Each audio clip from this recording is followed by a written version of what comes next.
longer stream because I'm playing a. Okay, I'm just gonna like wait a few. I don't know how long I'll wait. I don't trust this program. Like, no. No, no, no, no, no, no, no, no, no. Yeah, I literally just got the thumbnail for the live stream like 10 seconds ago. So yeah, I guess I should explain what this game is. Our Life Now and Forever is a is a is a game that one of my favorite creators of all time also did. I didn't I will probably talk about their other game one day. It's kind of hard to talk about, especially when there is like DLCs. Yeah, Our Life Now and Forever. Preferences, full screen.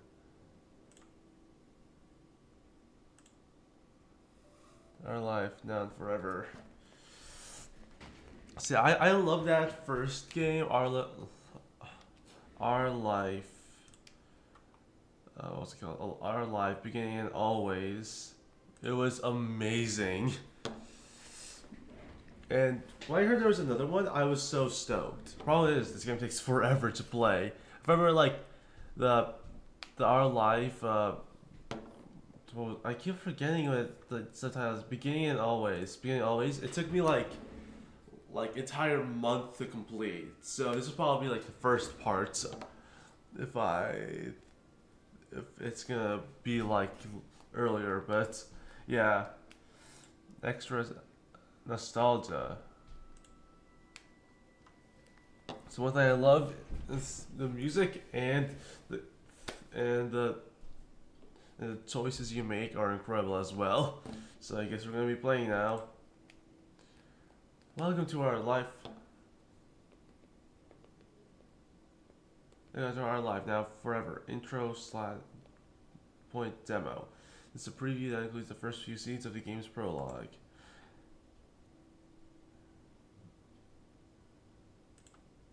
This game is complete. The entire story will be.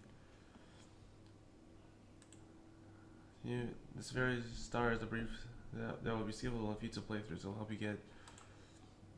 And now you can press the pref button on the left side of the game to open the settings page and mark the experience for better choose where you can change the text, yeah, turn the light animation elements on another. Spent 12 years in the beginning of these 14-year-olds steps 1 to 4 demo candidates from childhood. You'll be able to learn almost everything about the name. Yeah. And it also leads characters who will have opportunity to of being their friend, pursuing one romantically, just having them simply be people you know, letting your connection change over time, and so on. Your relationship is customizable and progress at whatever rate you want it to. If you wanted to, though, there are a couple limits of what you can do. You can't date them both or break up with. It could be in a polyamorous relationship.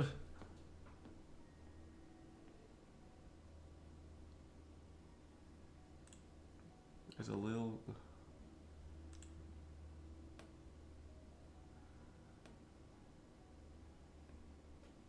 Gender fluid representation. Let's go.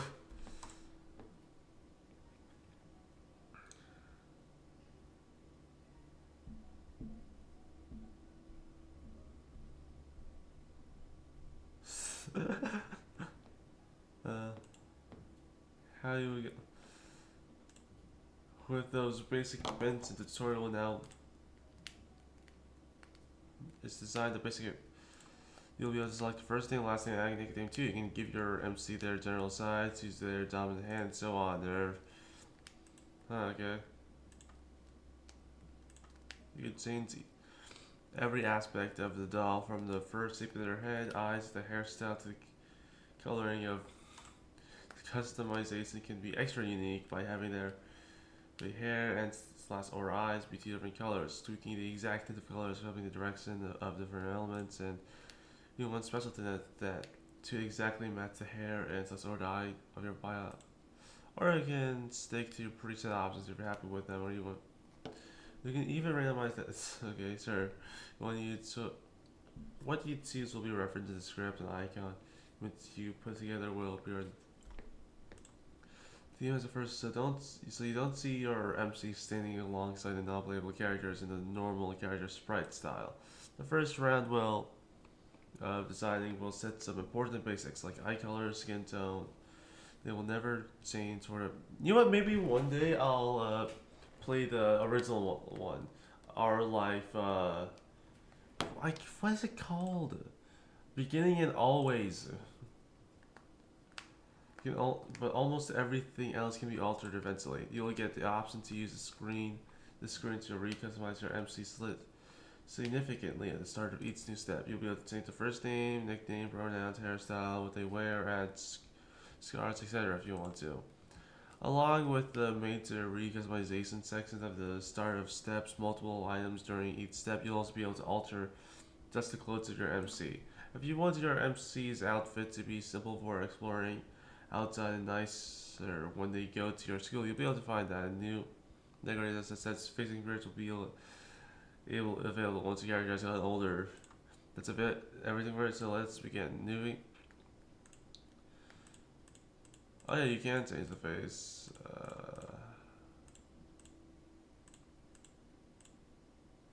think that's good.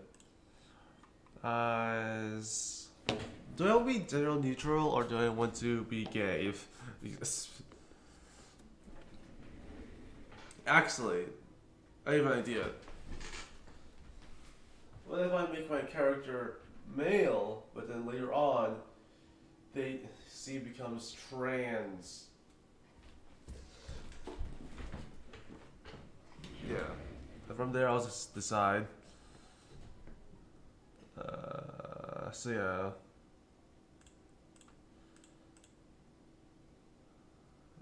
Hair. I guess that's fine. Do you want something like that?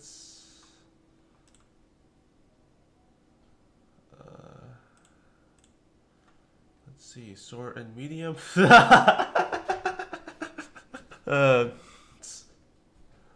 Hairstyle.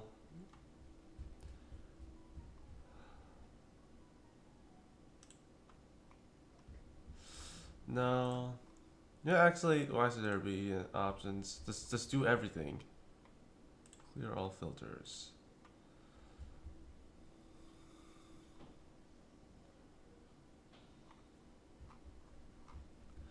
Let's see, where was that style?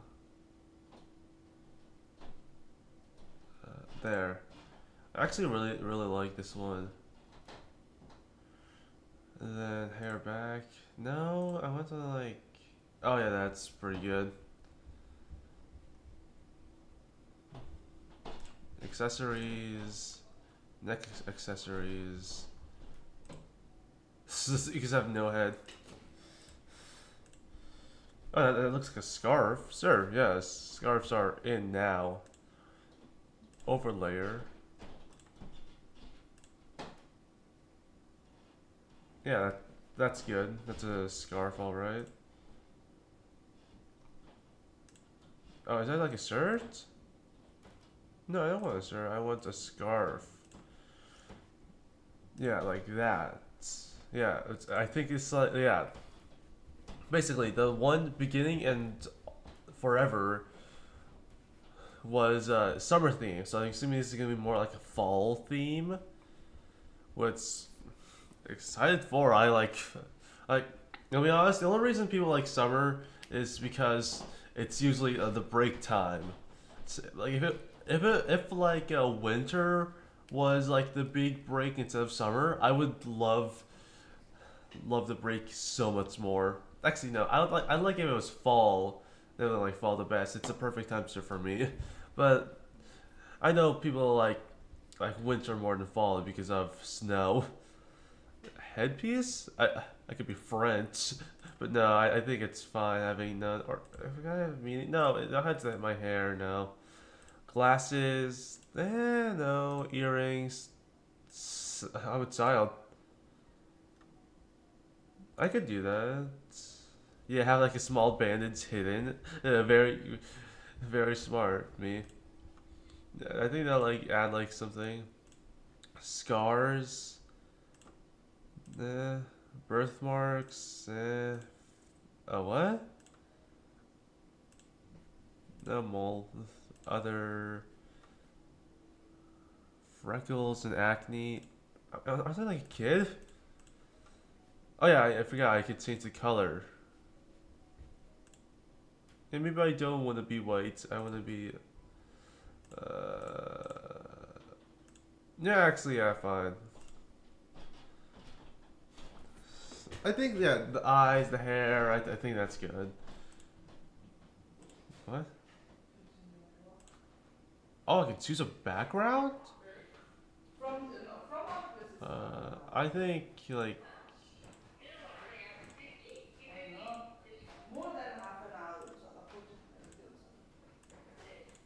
Oh, that's cool. Choose expression. You add blush, but I'm not doing that. This is a kid. Oh, hey. Oh. My Ramate is there. Say happy Hello. Yeah, happy birthday. Yeah.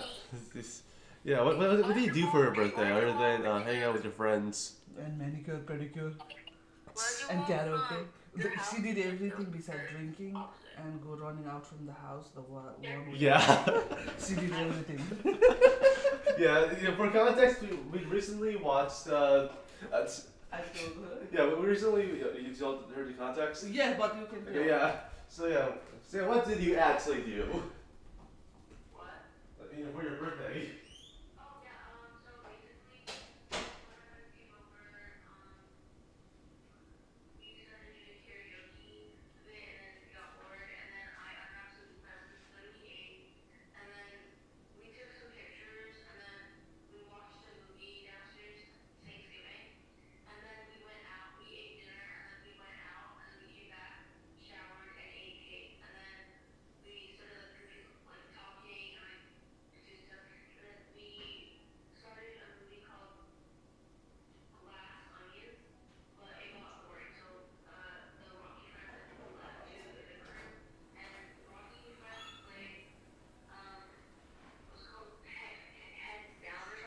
Oh yeah, that.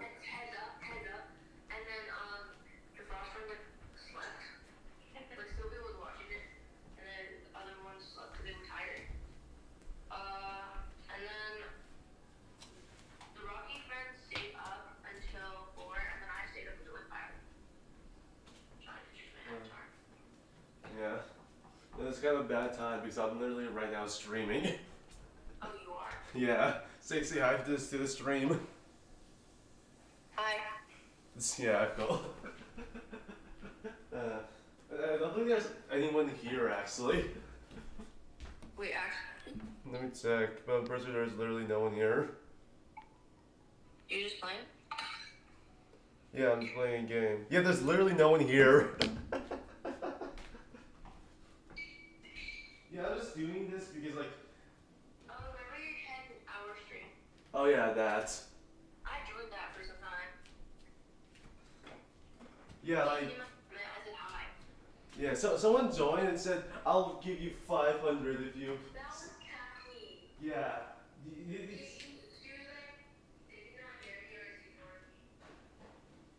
Yeah, I wasn't looking at. Couldn't have a way to see chat. But when I did finally see it, I did actually say Myra to like top of my lungs. But it wouldn't have even worked because you can't even donate until I have 10,000 subscribers.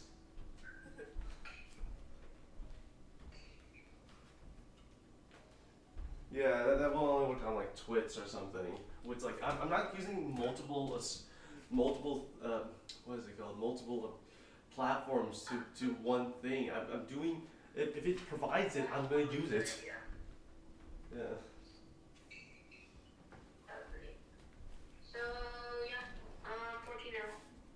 Cool. Yeah. Yeah. And you're fishing, yeah. No, yeah. So, Baby's turning 15 soon. Oh, what's it? Like September. do you remember 20? Wait, Okay. no. Nah. Is she, I think she's turning 15. So, yeah, it was fun. We ate ice cream and coffee cake. Coffee cake, okay. You guys should come over here right now. I'm kind of streaming right now. Plus, after my stream, I need to finish on my economics. You can walk there with your gaming stuff. Oh yeah, I forgot you're not in the Mantua area. Wait, you guys. Yeah, I completely forgot. When you were talking about it, I was imagining like you in your Mantua area. Also, by the way, stream, I'm not doxing her. She's right now somewhere else right now, so no doxing. Okay.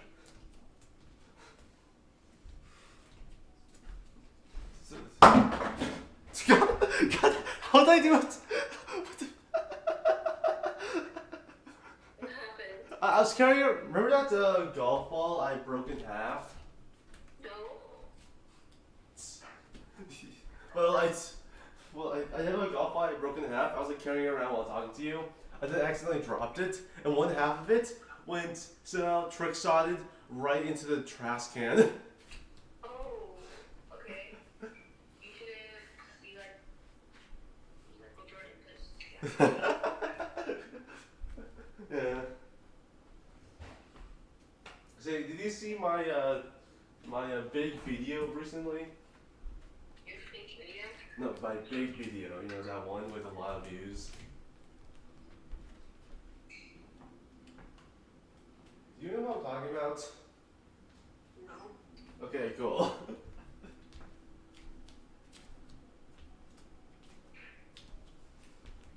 Cool. So yeah, I think there was something I wanted to talk to you about, but I forgot what it was. Hold on.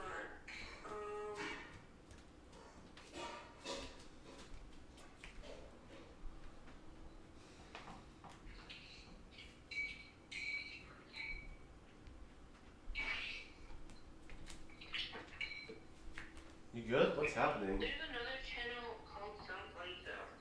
Yeah. Mine. I'm getting pretty. One subscriber, you have 88. Yeah. Yeah. Yeah. Oh, My, I searched up some funny stuff, and there was like the first thing to okay. What the heck?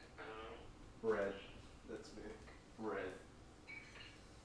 If you scroll, wait, oh. Okay, I'm watching. Oh, you can hear my voice.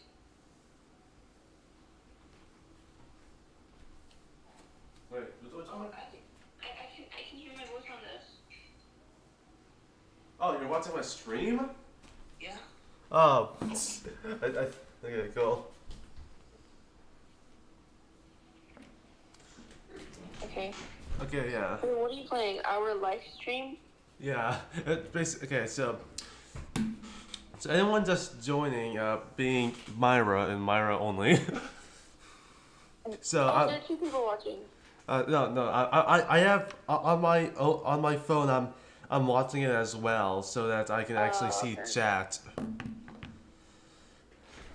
So yeah, basically there was this other game called Our Life Beginning and Forever, which when I played it, I loved it. And then they made another game, Our Life Now and Forever, and I'm playing it now on a stream. But I know it's gonna be pretty long, so I'll probably be streaming for like 5 hours, I think. I remember like the first game, it took me like an entire month to beat it, but it was worth it. And to think I'm that, like focused on the echo right now. I don't know why I can't focus when there's an echo. yeah, that is weird, yeah. So yeah, you you want to stay in the call and have commentary with me, or are you just gonna not? I'm just gonna call. I don't have stuff to do. Okay, cool. So yeah, welcome Myra Myros. So Yup. so yeah, add description. Oh yeah, it's Wait, what is this game called? Our live stream. it's our life now and forever. That's the Oh, name, okay. right? Yeah, our the game is called Why did you name Frankly Second? it was a random name. Okay, now we need to description. What should be this character's description? This is them right here. Always second place. Oh, You're so good. always You say need to delete it. Yeah. always second place. Uh,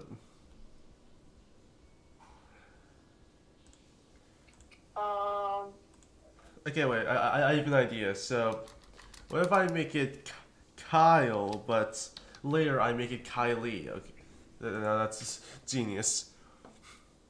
Okay, for retrospective, the reason why I No. what? Wait, you should make its name WON. Like 1 second. 1 second.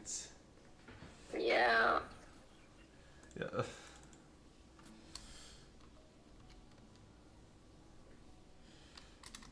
So 1 second. Yeah. Okay. So always punctual to the second because like I'll be there in 1 second. Always punctual to the second. Always punctual to the second. Has a Wait, what's the character title? I think that's like a nickname. Oh. Moment. Moment. Recently I've been tagging all of my videos with the word moment, and I don't know why. Has a knack for what's a funny thing that he could be into? Apples. Apples, bananas, Celeste. Apples inside of croissants. It tastes like if you bit into an apple and the inside was croissants. It's a reference. I don't know. Okay. How do you spell croissants? Dude, I don't know. I'm just gonna Google it. Alexa, how do you spell croissant? Croissants. Got it. CROISSA. Okay. The croissants. Okay, I'm like malfunctioning. Necrons, Celeste, and now we need to Google what Blaha is. How do you spell Blaha? Blaha. Sark. And Blahad. R/Blahad. I should really join that. And yeah, Blaha. Cool. Choose. Yes? Step. Where are we going? Do I have to go? Yeah. Something like that. I have to go. Wait, make him into a nonchalant Jedid. A what? Make him. Wait, can I talk to you later? I have to go somewhere. Okay, cool. Call me back when you're ready. Okay. Bye.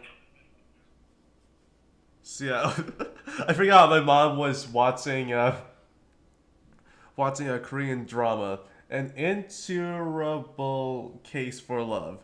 Yeah, my mom is for some reason really into Korean dramas. She watches like an entirety of a season in like one day, and I don't know how. So yeah, I don't know what she meant, but I don't know. So yeah. You know, I'm gonna be ambidextrous. I'm gonna be. You know, yeah. Yeah. Use nickname. No, wait, what? Yeah. 1 second. Use nickname. Nickname is moment. Maybe ambidextrous. I'm gonna be. What does that mean? Like oh yeah, skinny but tall. Yeah. Excellent. I think medium would be better. Yeah, tall. Moment. Yeah. Hello. Hello from the tutorial again. Now you'll get the customization of the identity of your. Wait, is that music too soft? You can barely hear it. Sorry about that. Yeah. You probably were like, why is it so silent? Well, fear no longer. You know, recently I've been getting into Dreamcore and like no, not Dreamcore, Weirdcore. Like I've been like googling hello for sure, and now you'll get to customize the identity of your MC. Like the MC's appearance, you can make this aspect of your character as personalized as you want, or not to not make use of the more specific elements. Determining the gender the MC will assign to the what pronoun to use. If they use multiple pronouns, adding in your own custom pronouns, selecting which gender terms you're comfortable with, and such can be all up to you. You can also change everything except your assigned gender at birth at the start of the new step. If you want to begin with one type of identity of your MC, go through the transition when you're older, that's completely doable. Feel free to select whatever feels the most comfortable at stage of the story. Yeah, I think, yeah, he, him would be fine. Gender male for now. But sex traits at birth would be, Also, by the way, can I say, because I recently watched a video where by sewing stuff, it actually shows that sex is a social construct, not gender. Because there's some people born intersex and like, yeah, just a different pendulum, yeah. Yeah, so sex is a social construct, not gender. I need to find that video because I kind of sound a bit insane when I say that. Sex traits at birth. I'm glad that instead of not selecting anything at all, the creators of this game first put they them as an intersex, non-binary. I really like that. Honorific. I guess for now, Mr. Juan.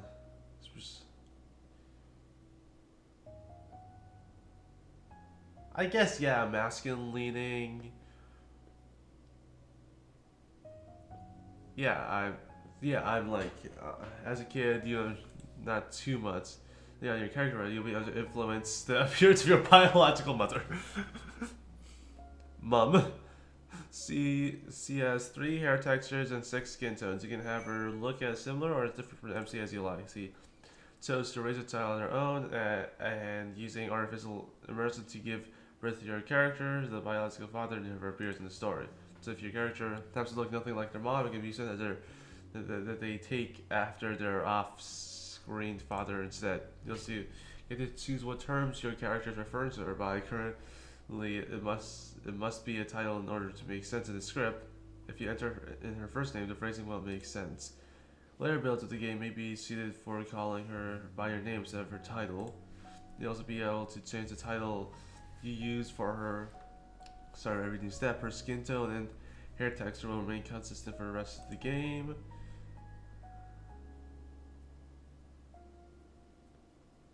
Yeah, I'm not using mom or mom. I'm a kid.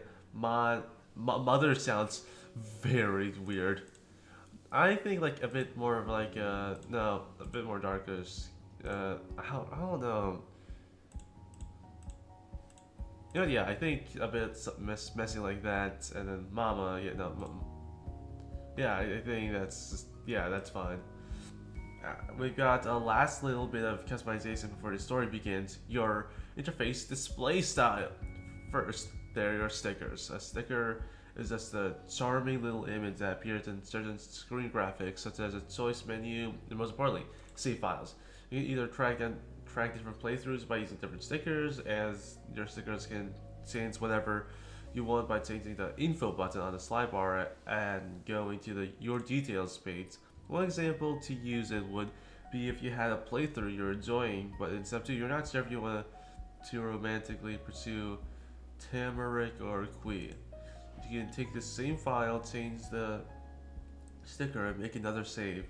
One version of the story and sticker could have you dating Tamarick, another sticker, separate story with Kui. Finally, there are 2 different textbook styles to choose from. A traditional visual novel arranged murder books, or a box always along the bottom screen, or a more comic book style where sweet symbols are positioned next to the one talking at the bottom of the screen where there's narration. You can switch between styles if the button. The preference? Yeah, UI animation, background animations, accessibility.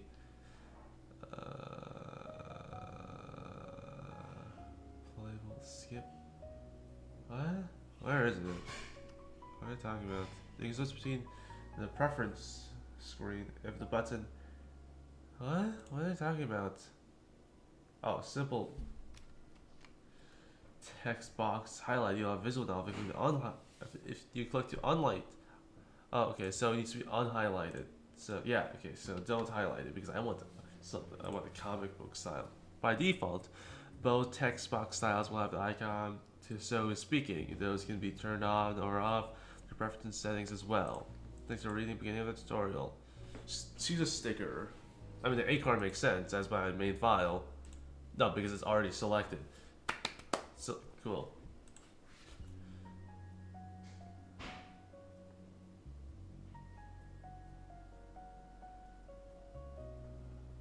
Yeah, a comic book style layout with icons, yeah.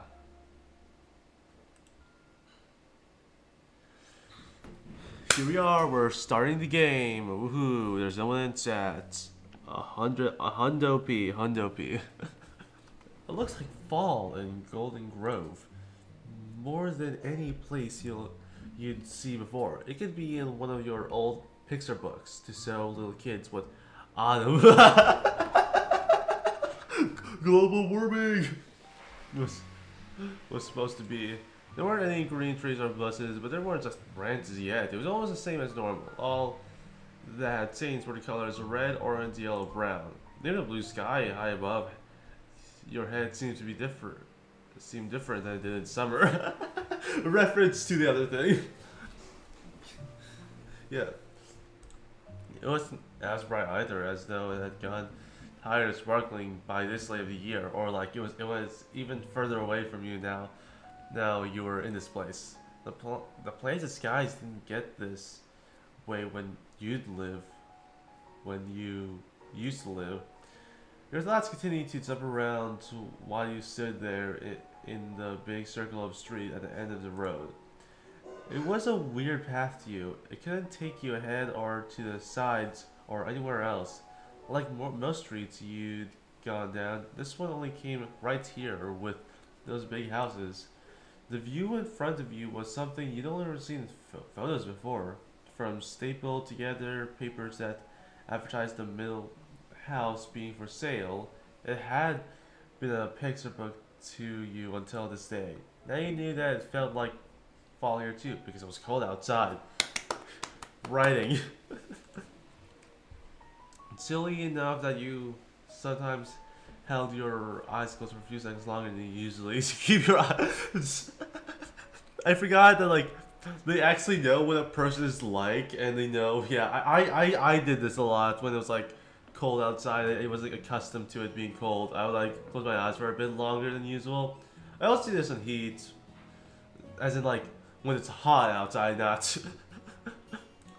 this was a real place. The icy air surrounding you said.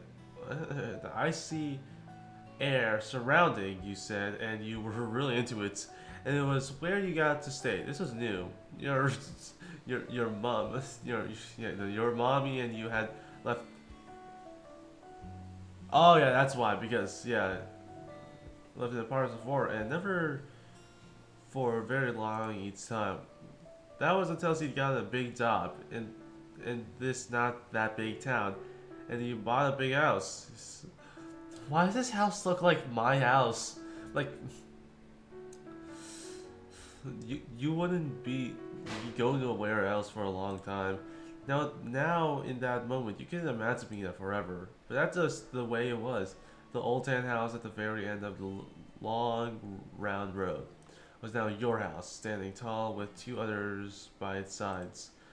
Those buildings were homes too, with their own people living inside, and those people in the ancient house were gonna be your neighbors. 10 options?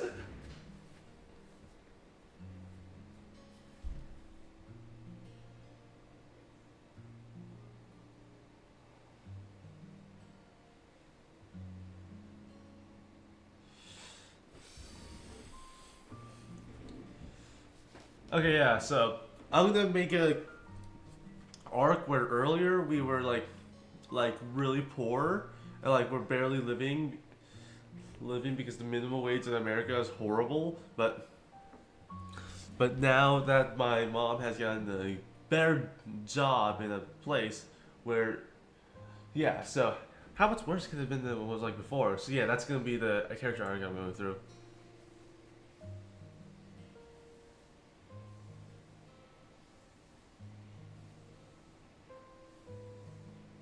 It'd be even better, yeah. You have so much fun together. Now we have to do voices. Let's go. Juan, come on. Juan, come over. Oh my god, I'm so bad at voice acting. Juan, come over. Oh my god. Juan, come on over. Take a look. Oh, that was your mommy's voice. Yeah, I didn't notice he's gone so far. You wasted no time catching up in order to reunite with her. I'll have to call this. I love that. Like since my character is young, like my character had to individually say call de sac instead of like saying it in one word. Bro, and cutting across the lines of gates and sidewalks, you reach the picket fence your mom. I'm not saying mommy. I just said it. Had called from. The gate was unlocked. Unlike the other house, in front of yours was a tiny gray stone wall piece. It led up to a couple little steps, and those steps led to the door. You walked along the private path, making sure its foot landed squarely on the rock and not on one of the dirt cracks in between until you arrived at the end of the line. But yeah, then you hopped up on a tiny stair and joined your mom. And there your she must have been moving around before the shiny opal earrings she had on were twisted from side to side a little bit. You knew that they were real opal stones because she told you before when she first got them. She also told you a long time ago that her normal name, oh, okay, Opal. Her clothes were the clothes of a cloudy day after rain had already come and gone. The kind of day that could have been cold and bad, or really relaxing and comfy. It depends. You wonder which way she looked at it from. You didn't know. The rest of her, though, was so much more bold. Especially the matching purple cranberries of both her hair and eyes. There weren't a lot of outside. It's a visual novel. We can see it. uh, yeah, one thing that I will say is bad is that they don't know show and tell. They tell a lot, but I mean the characters are amazing still, and I would say it still counts as a masterpiece. Not yeah, if it knew how to do show and tell, it would easily be better than like Persona 5 Royals and Oshinoko, but yeah, it's on like the low end of like the first one is the low end of masterpiece, but it's still a masterpiece. There weren't a lot of things out in the world with that color that could feel gloomy. Everyone would always say that the red in your eyes came from her. That seems cool. Part of your mom ended up in you. That sounds a bit weird, but okay. Mom smiled at you. It made you feel as soft and warm on the outside as your mom. I'm saying mom. I'm not saying that.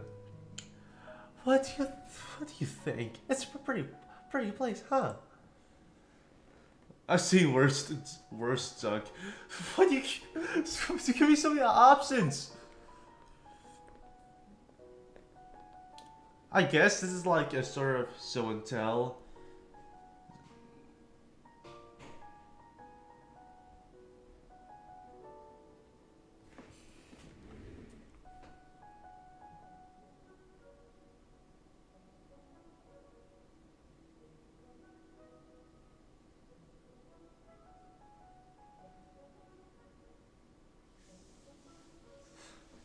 Oh yeah, I wonder if as I say I'm gonna have my own room, right? Or it stinks. You said jokingly.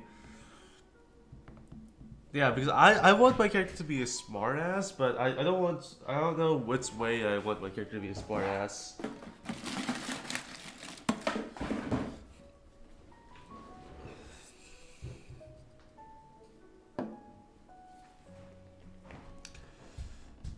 Should I just wait for Myra or should I just do it? Okay, fine. Eeny, meeny, miny, mo. Catch a tiger by its toe. If it hollers, let it go. Eeny, meeny, miny, mo. Oh, that might be you, my dear. We were jammed in the car for hours. Her tone was just as silly as yours had been. You puffed up, pretending to be mad about it. No, it's okay. I need to do a child voice now. No, it's not. No, it's not me. Her mouth stays the same shape of a smile, but her eyes and eyebrows changed, bending in a way that made it seem like she wasn't really smiling, or some other kind of smile.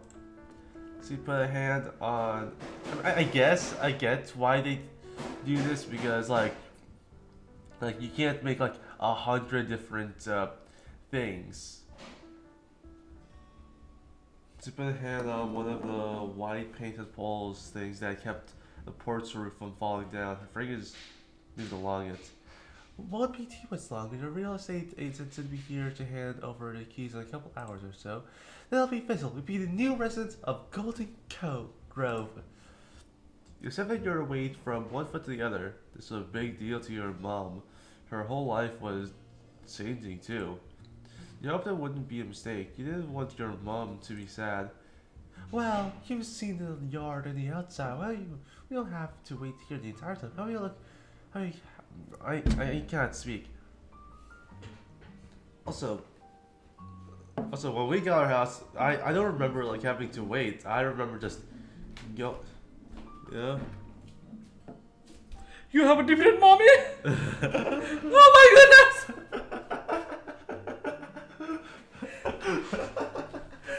Actually, yeah. Can you help me voice act? Yeah. Yeah, because this is. Is the video on? No, it's not video. For some reason, OBS does that. Pick that up. Okay. What that up? Huh? What that up? You feel like speaking like that? You feel like a grown up? Huh? You just said like I BS that. What does that mean? I what? What does that mean? What does what mean? When you threw that?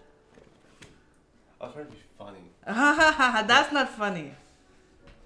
Sir, I can speak that too. Huh? Huh? What are you saying? You said the bad word, right? I didn't. You did. When you threw that, what did you say? I said I don't know why it's here. And Oh, you said something. There is another thing you added. you can check the footage. I definitely didn't. Oh, okay. Yeah, let's do the checking. No, okay, fine. Like. Okay, fine. Like. Yeah, let's do the checking. Yeah, just before that. That's not funny. But still like saying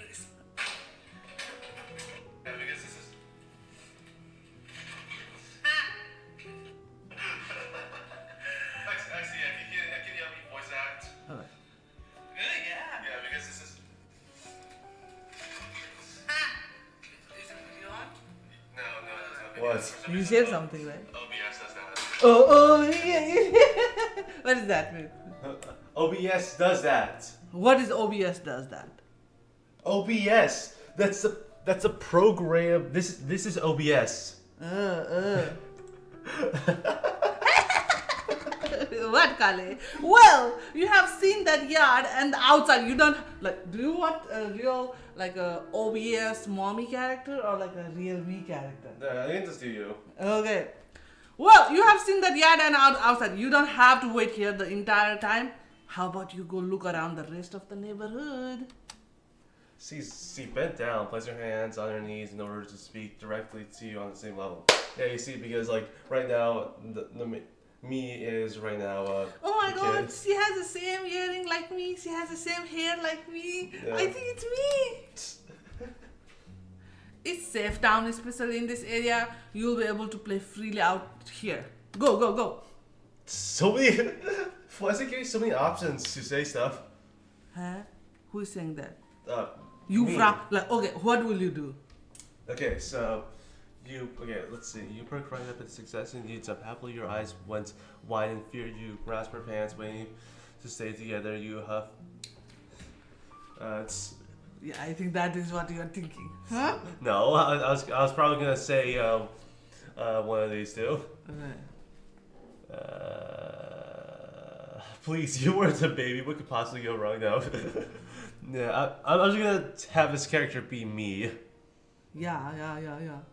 Okay, so I just realized that I guess more implication, but okay. I think I'd probably do more like this. I that because in the story right now, my character is literally 6 years old.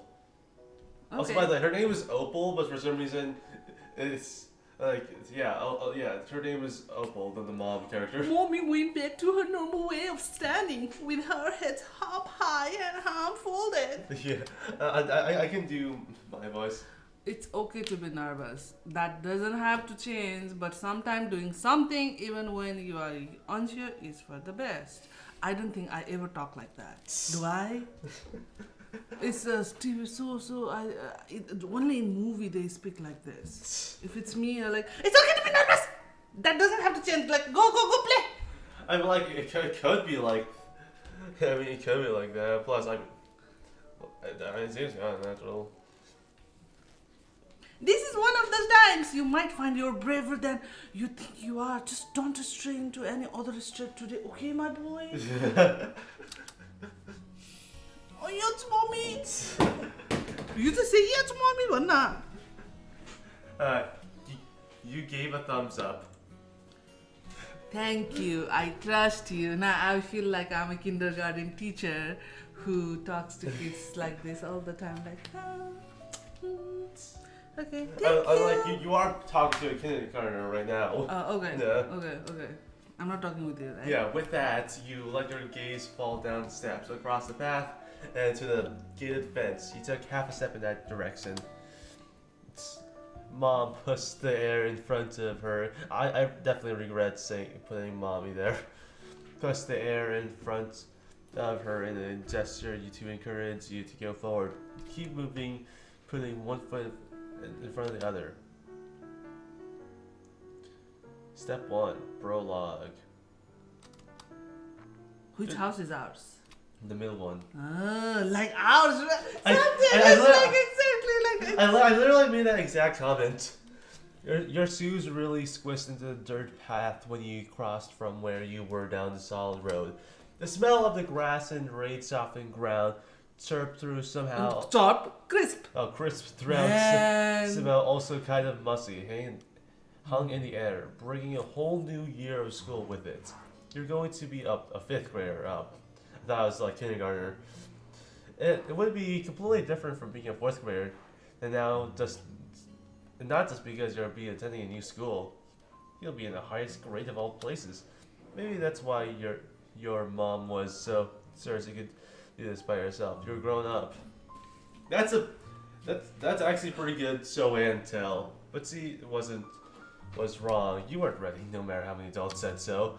Then, before you took one more step, there was a faint tap against your shoulder. It was barely stronger than the wind, There's definitely something. It was coming out of nowhere. It was a ghost, you deduced. Do you think you as a fifth grader, okay, something? What would you think? Like, don't think that other kindergartner or like fifth grader will do. Think about you. If you are there, what would you do? I'm like, I knew my mom. My mom said it was. Someone said that it was kind of dangerous, so I'd probably do like this. But I want to be funny as well. Hey, you are not. You. We are doing the real drill here. Yeah. Nothing was gonna get at you if you'd be ready, even if it tried. Rapidly, you ping-ponged your gaze from left to right, trying to get a glimpse of the poking perpetrator. It was there. The neighborhood was empty except for you. You would have settled on being with you forever if you hadn't noticed that there was a thing left behind from the encounter, sitting there between the musty brown blades of grass. Muddy brown blades of grass. Was something new. Paper aeroplane. A paper airplane? Oh no, fifth grader doesn't speak like that. You never speak like that. I don't know how fifth grader sounds. A paper airplane. That is how. Say it. Something. Say it. A paper No. A paper airplane. A paper airplane. Who would throw this at the stranger, and why would they disappear after doing it? I think I'm a very good story narrator. Okay, sir. As you considered those questions, your gaze shifted back toward the right, the side of the street where the tap came from. Whoever sent this to you had to have gone that way. You crouched down to grab it while keeping a lookout to make sure nothing else snuck up on you. The paper didn't feel the same crinkly, crackly way most normal paper did. It was thicker, somehow almost like a piece of cloth. It was cottony. That wasn't the only part that stood out. The page was a tan color and with the dark brown lines. Not white and blue or white and black or something regular. More questions to add up to the confusion. Where would paper like that have come from? You turned the paper airplane around in your hands and squinted your eyes keenly. There were pencil markings on the underside. The paper had scribbles, or maybe even letters. There were enough of a size to undo the shape someone had put together. You pulled at the flaps of the plane and flattened it out between your palms as the best you could. It was true. The paper airplane had a message. Well, maybe. Oh, you did the economics? Yeah. Okay. There were some words on it, but not a lot, and they were on different lines from each other. We read out each tiny part from top to bottom. Hello. Go out. Hide out. And then the bottom corner was 1 second. Your name! And I've been addressed to you personally. There were no mistakes that you were the one meant to get this plane. You scrunched up your face. A person noticed stuff on a piece of paper. Turned it into a paper airplane, threw it at another person, and We still have a video turned on, they and said then I was can that? I can also like act. Say something? This was something. I don't remember how I was back in 5th grade. I think you are, because we used to watch this investigator, and then you are like a mystery solving kind of thing. I guess, this yeah. is you right now. Right now, this is you. This was something, but when you were, I guess, yeah. I remember I was a bit shy, but if I got into something, I would like fixate on it. I guess that's me still, but it's like less proficient in both my shyness and my. Actually, is it? No, I'd say it's the same amount. Maybe the words were a code you had to break. I didn't tell you anything. You were gonna get to the bottom of this. Someone or something had to have sent this to you. You weren't going to stop until you found out who or why. It could be a mission to Mars or for anything. my turn. Past the parts where the lights shone through the clouds and the parts where it got darker, you began your investigation by heading in the same direction the paper had hit you from. the half circles of houses were out of sight by the time the normal sunlight ended. And it really ended. Instead of connecting to another street with homes or stores, there was the car road between you and a bunch of trees and plain ground in front. Going down the road would have to bring you to the rest of the town eventually, but you were sure that would be straying too far, like your mum warned you against. That was okay, you had other options. Oh yeah, Ah. look, checking out the forest. Yeah, check out. Seems like it looks like our pathway backside. No, it is not. I'm just making it. Okay, bending in between the dark trunk. I just said trunkles. Dark trunk and bright leaves were two lines stamped out through the grass. They went in opposite direction. Definitely. Why would they go in the same direction? I know. It was a crossroads. One led more towards where the neighborhood was, but back further, right on the edge of where the forest started. There was completely into the trees, a walking path for the people who lived there. You stood there. No, You it's stood a there. forest, You right? stood there at the start of this turning point in the woods in your life. Feet It's poised to windy. move over the stirring thick floor. You know which one you wanted, or no? I did not know how to make a decision. How could you know which one was better? You never tried either, and there was no clues on where to start now. It was a puzzle that made you pause. You thought about it as hard as you could, even severing your eyes to focus.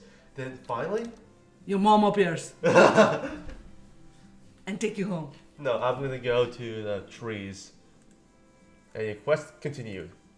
The path, quote unquote, and the choking. You probably think about that. Yeah. So that was my mom. Thank you, Bobby Mom. No.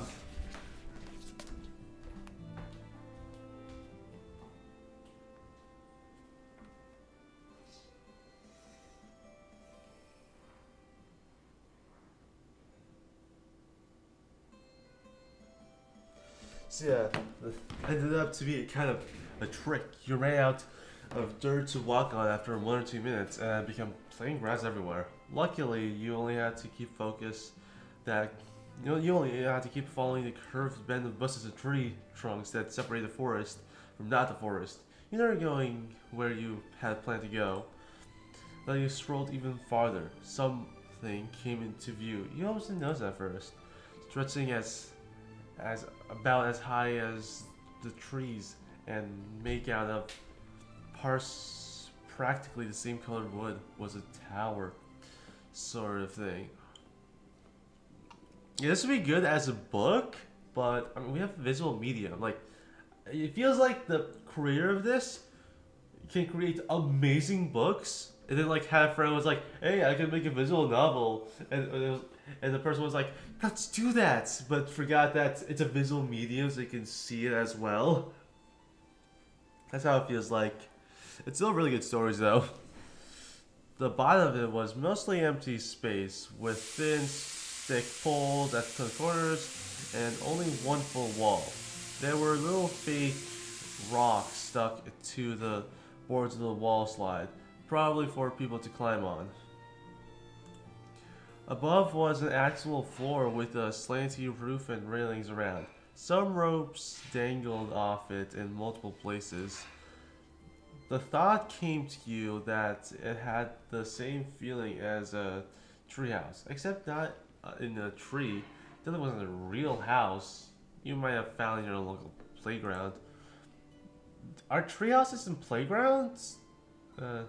Curiously, you moved closer until you were right in front. That's when you came to the sudden realization that there was someone up in top of there as well.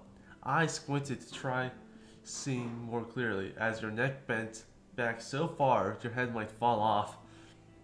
You can make out a lumpy pile.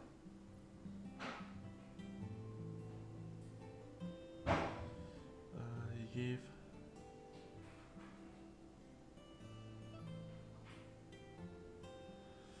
Yeah, I think I just looked.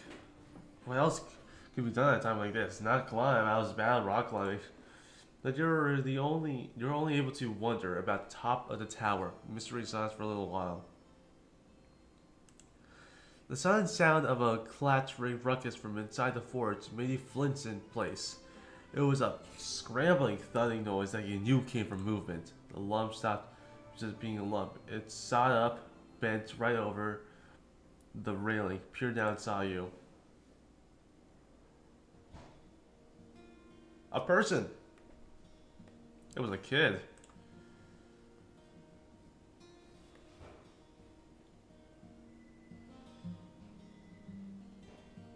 No, I don't want my character to like her yet. I can't.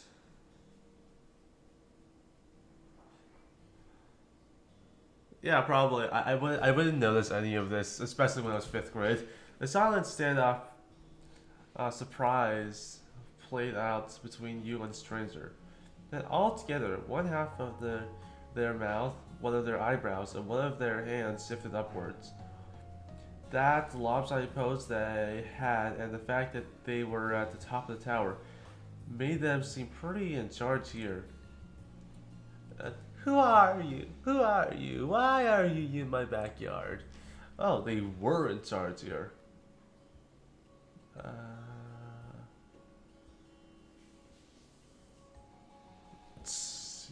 yeah, that'd be me. So they twisted their smile and leaned over the railing even more than before. Huh, alright. At that, they pressed the palm of their hands hard against the rail. They used it to knock their legs up over the sides and threw themselves right off the fort. There was a powerful crunch and gust of air where the person hit the ground, just a little to the side of where you were. They lay on their feet, crouching into a ball and making the hood of their jacket flip over their head from the impact of falling so far down. The person stayed like that for long enough that the leaves they stirred up settled quietly onto the grass again. The kids straightened themselves out with more poise than you could have expected. Squared shoulders, chin up, and with one hand they pushed the hood down over their back again. They were confident and knew how to sew it off. That's that.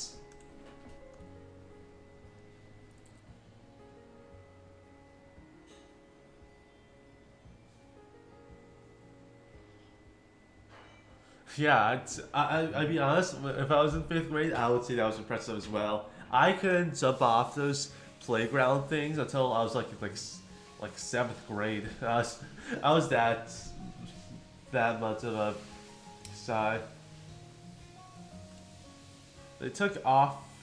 They took wait. I'm really bad at reading.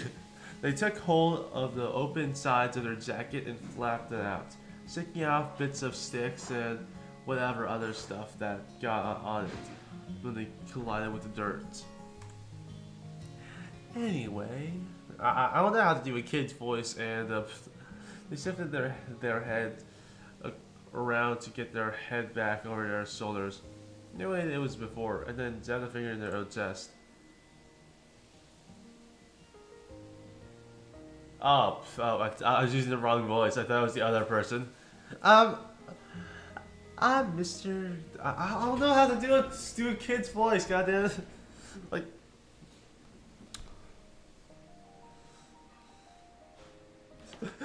I can't believe my mom thought OBS was a bad word.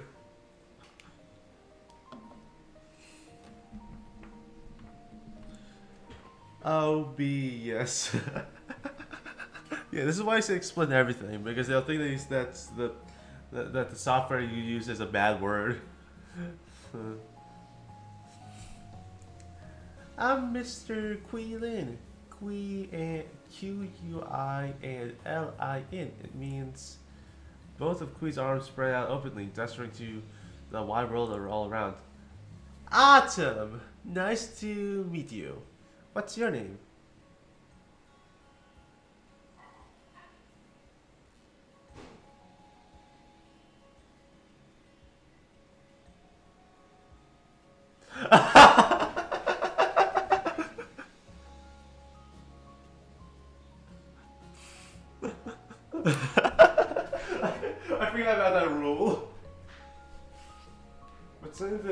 come after a Q. That is actually something I would say. I think in my entire childhood, like before I went to 6th grade, I think I only said my name like a little more than 100 times.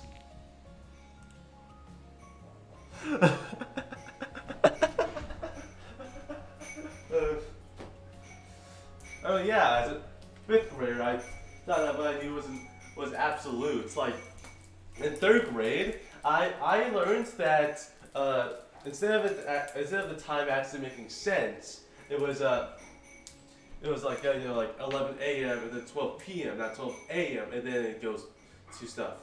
And I thought I was correct, and up until then I was good at math. But I couldn't figure this out. And I went home crying because I got something wrong. So yeah, I think by 5th grade I wasn't that bombastic, but I still had an air of that. So yeah.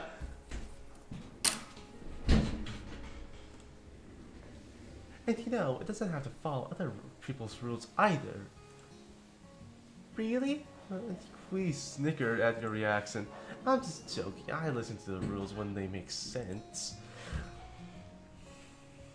Literally using his hands to wave off what he said. Kui keeps talking. That's still my name. What's your whole name? I want to know. Who's resistant I gave him your name in the end? I'm Mr. 1 Second. That was perfect, Mr. 1 Second.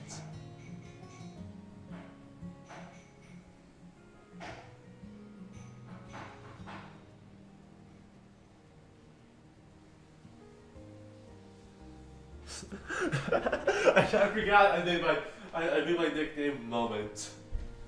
I can actually tag, if I make this into a video, I can actually tag it to Moment. It actually makes sense.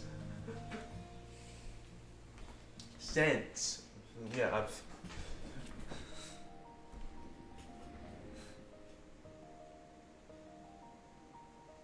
Like, why would you say, oh, people sometimes call me Moment?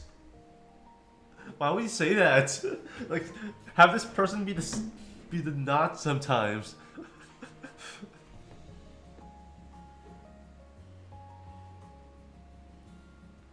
I didn't really have like, except for my first friend in kindergarten. I didn't really have any friends growing up. I think like the first,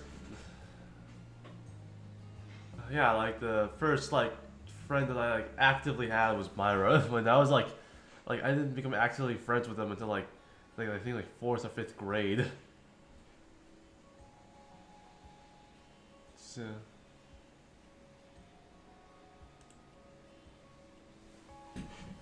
Cool, I've got a nickname too. It's Autumn, cause like I said, that's what my name is. You can use it if you wanna. All right. Wait, you are and also how old are you? It's pretty similar to me. I remember I thought turning 10 was monumental achievement because instead of single digits, it was double digits. So yeah, I was like 10 whole years, double digits. Kui slapped his fingerless gloved hands against the front of his chest and said just how taken aback he was.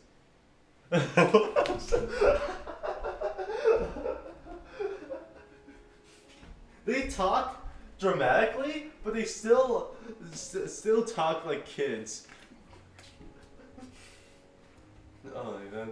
Yeah, I was expecting Kui to be like, why did you say 10 whole, 2 whole digits? That's dumb. But no, I forgot this character actually knows how to write kids. Wow, so am I. No, Alex close by was exactly 10 for another see you, and you're gonna grow up someday, and I'm gonna grow up too. That'll never gonna stop us from being the same age. Cool.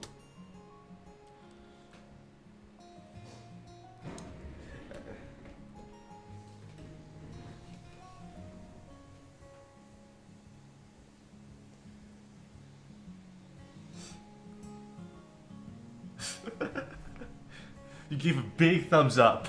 I need to find the clip. Oh yeah, I forgot. Yeah. Blaha, trans icon. Do I have my Blaha still here?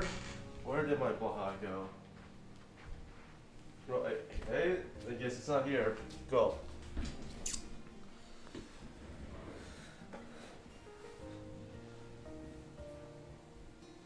Oh, I found there's a pink Blaha. I forgot, what was I doing?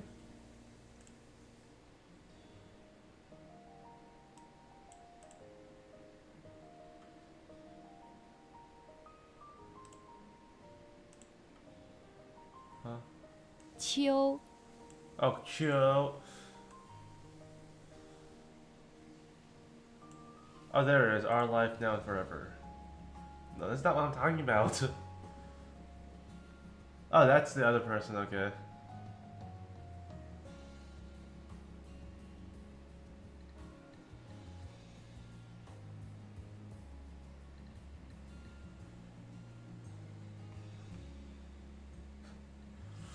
Oh my god, I genuinely already love this game. It's a bit more on the tell side, but it's still a good story.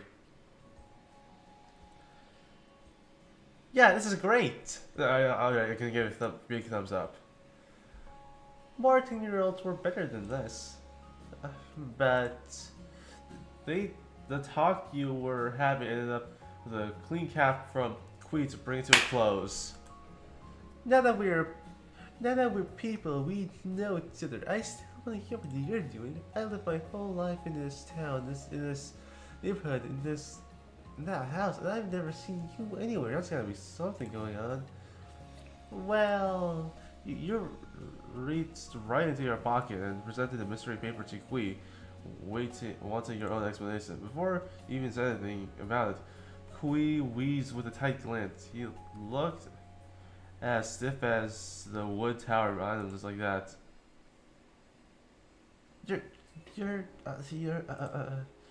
He slammed and babbled and pointed his finger all around the space, now soft, that was sort of in front of you until the wood finally came in.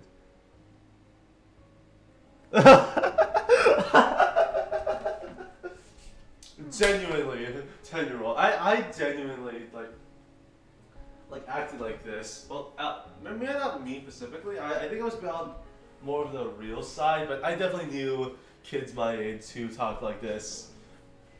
Yeah, I think like when I was like, Orion talked like this. I was about to make a Orient Express reference, but I keep on forgetting that the main of the Orient Express group is different. So, but yeah, don't listen to Orient Express, even though I have like 20 other songs on my playlist. Don't listen to them.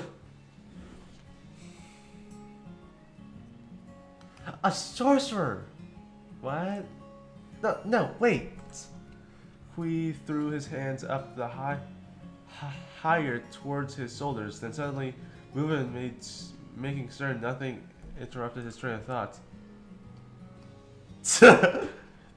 You're a thief! You're a thief! That's why you're here, to rob my house.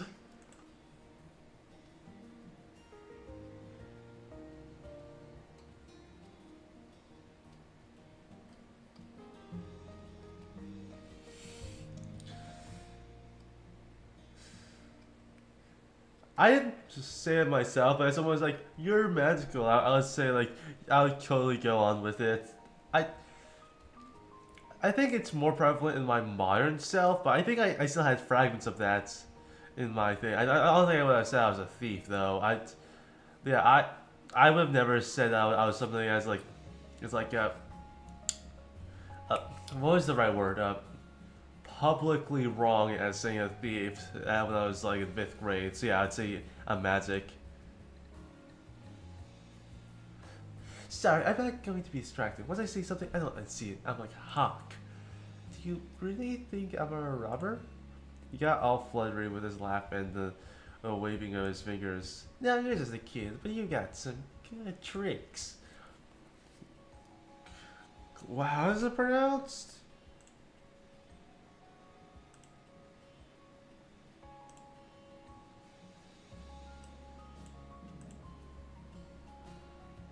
秋 Kyo. Kyo. Oh, Kyo. Okay. Kyo tucked one of his hands inside his jacket. He moved it around in there, humming the whole time. There's some kind of secret pocket or compartment in that coat. Aha!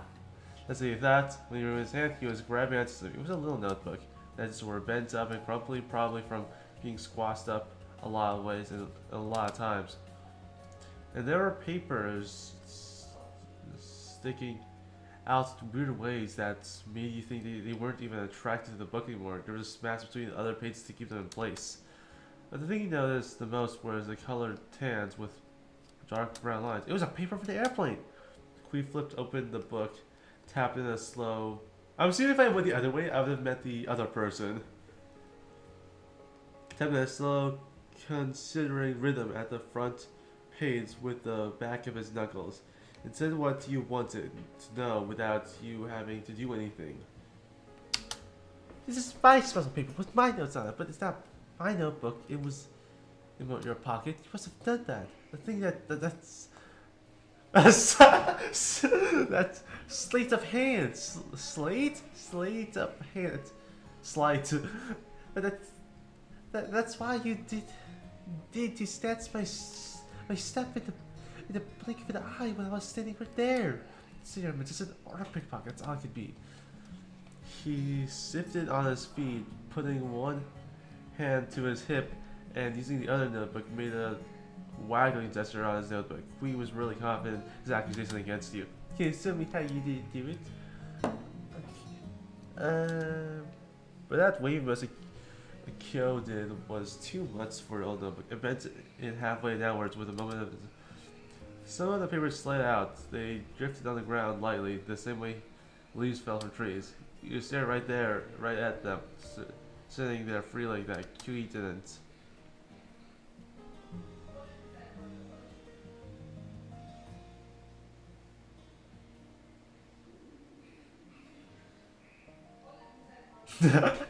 I probably would say something.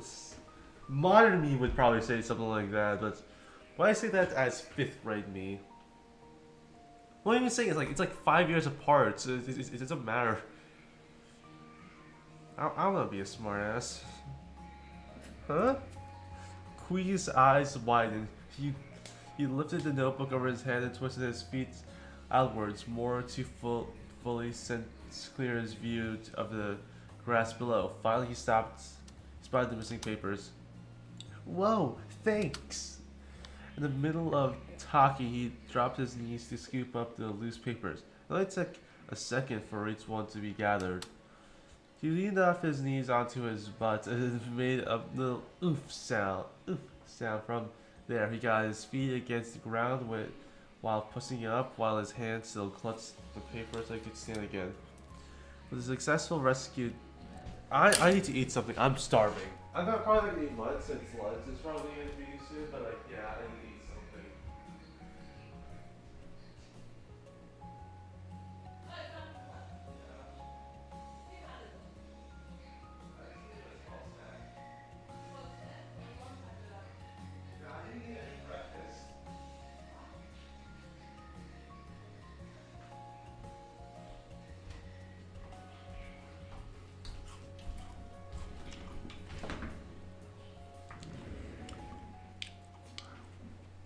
With that successful rescue mission done, Kui delicately flipped through the notebook, turning to loose places along the way between different pages. He went all the way to the end.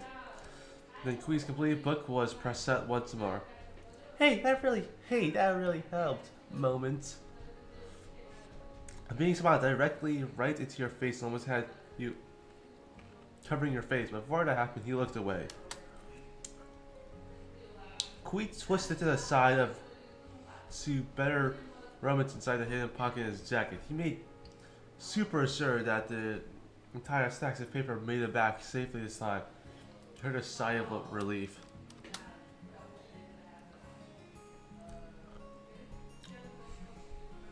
Wait, what?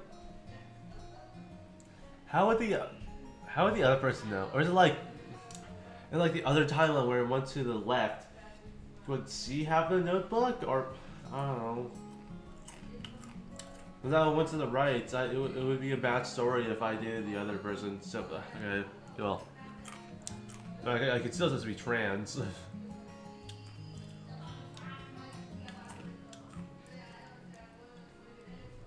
An even swooping motion. Kui tilted his head back over his shoulder to reveal his face, and again, Brian's expression from before was completely gone. Yeah, I just smirked again. So, did you see that? I didn't lose anything.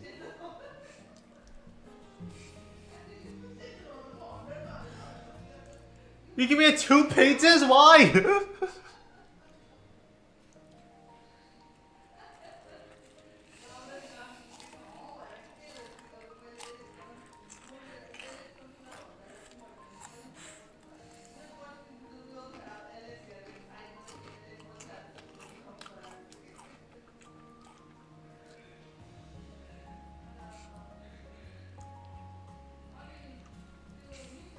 Will I laugh? No.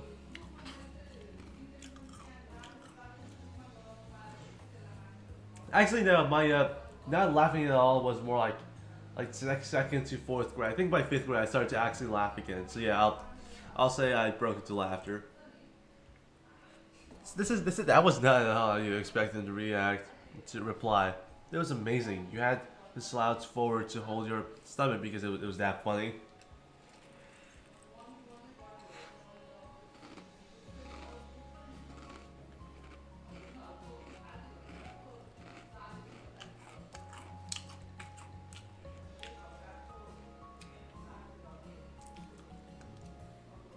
I don't know why, but I keep forgetting that cinnamon exists.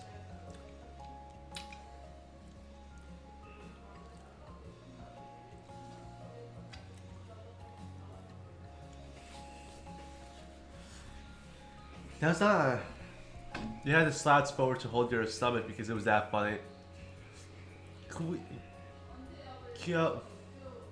Kyo's fun with your reaction came out in a set of Snickers. His cheeks moved different. Once those were done. Kui twisted to the side to better rummage inside the hidden pocket of his jacket. He made sure that the notebook made it back in the snorer spot. When he tilted his face back towards you, he was quiet and thoughtful. This is very mysterious. This is very mysterious. The paper Venus and a brand new kid appeared in my backyard. All out of nowhere. I don't get it. Kui, I'm your neighbor now. I moved into the middle house on the street. Oh, the new neighbors. That's right. That's you. That makes so much sense. Then Kui shook his head. Sighed. Wait, can I? Yeah, okay, yeah. By the way, the middle button?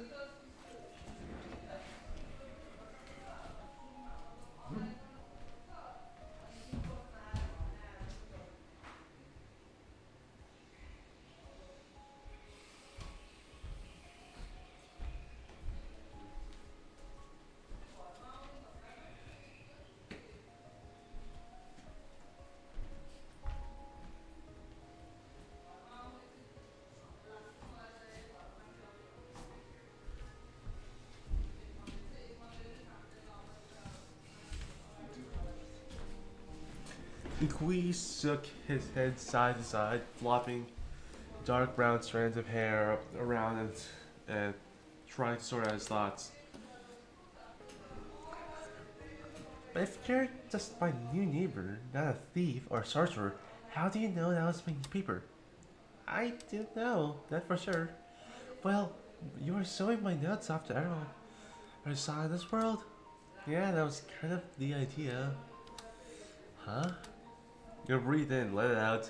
Try to explain the weird situation that even makes sense to you. I got here today with my mommy. She waited for the real estate agent, so I had to go spend time doing something. I went down to the road and a paper airplane hit me, and there was just us in the shoulder, and nobody was there. Queen nodded along, probably not getting everything you were talking about, but curious enough to just keep listening. I picked it up and opened the plane and saw the stuff written on it. I thought the person throwing me the plane was trying to give me a message, like a message to Mars or something. I've been looking for whoever did it since. When I met you, I had to check if you were the one who did it. You went over the steps that led you to the point as best as you can, and Kui joined in with the conclusion. It wasn't me who made any airplane. The page. Oh, I get it now. So, okay, so if you went to the left, you have found out that she made the airplane, but now it came to the question of whose paper was it? Oh, okay. He put his hands on his hips as he thought hard about the info he learned from you. Maybe someone else might get a piece of my paper from my notebook and use that to make the plane they chucked at you for some crazy reason. I guess so. If you are the one who wrote it, how do you know my name? And that was on the note. And what were the other words supposed to mean? Hello, go out, hide out. 1 second? It doesn't make any sense. Oh! Kui cracked a smile and flickered out his arms to start his own explanation. It's the stuff I was going to do. Cool. Cool.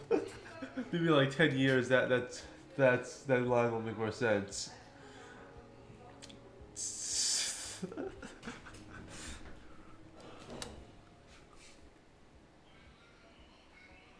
Counting 1, 2, 3 on his fingers, Kui listed off each part of the letter simply. Hello, say hi to the people around. Go out, visit the town or the neighbor or whatever. Hideout means you go to my hideout. Kui stopped the countdown and to pat the sturdy wooden wall behind him with pride. Right here.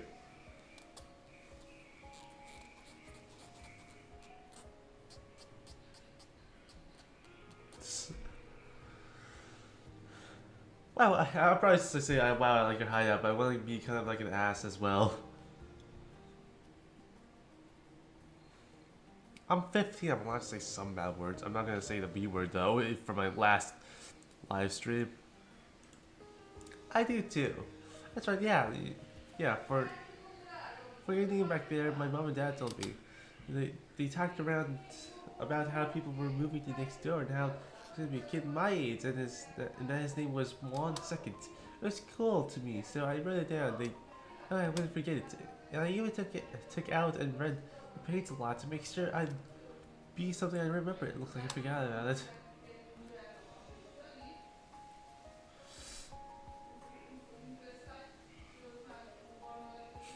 You quietly said, yeah, that's right what I do.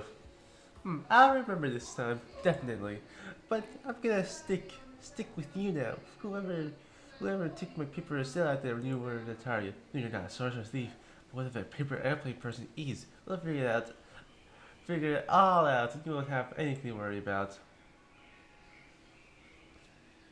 You can come. I was going to ask that. Super. Do you have a plan? You sit up tall, accepting your now partner on this trip, and laying out the next part. Yeah, I know which way we should go now. We have to go back to a spot in the forest with 2 dirt paths. I know that place. It's right nearby. Let's do that.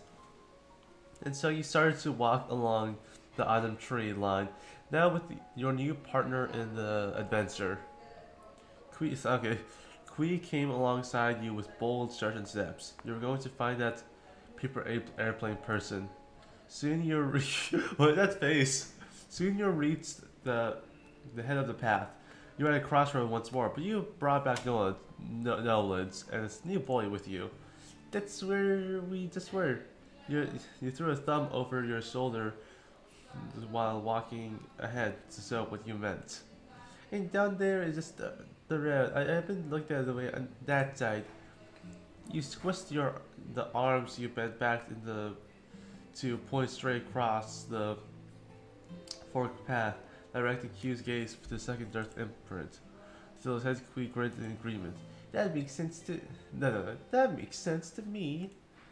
The direction easily made you, and his crunching footsteps started up against in unison.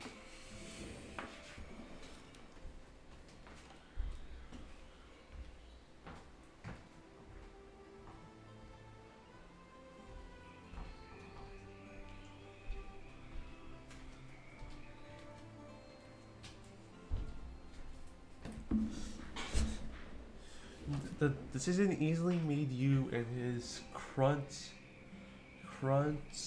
footsteps started up against in unison. And still, your quest continued. Once you went through the forest wide path, you had truly entered the wild woods. Nothing else surrounded you any longer. Nature stepped spread across the land with a narrow dirt line and fence being the only sign anyone had walked in and spotted for you. People were only visitors here. Golden and red leaves gently rustled against with each other in thick clumps, with each tree branch falling into the others nearby. It was enough to keep the sky and sun out almost completely, but the leaves burned bright with the light basking over there from above. The foot made passage, continuing to twist around up higher into the mountainside, farther than you could see. Yeah, I never really liked the forest. I was more of an indoor kid. Yeah.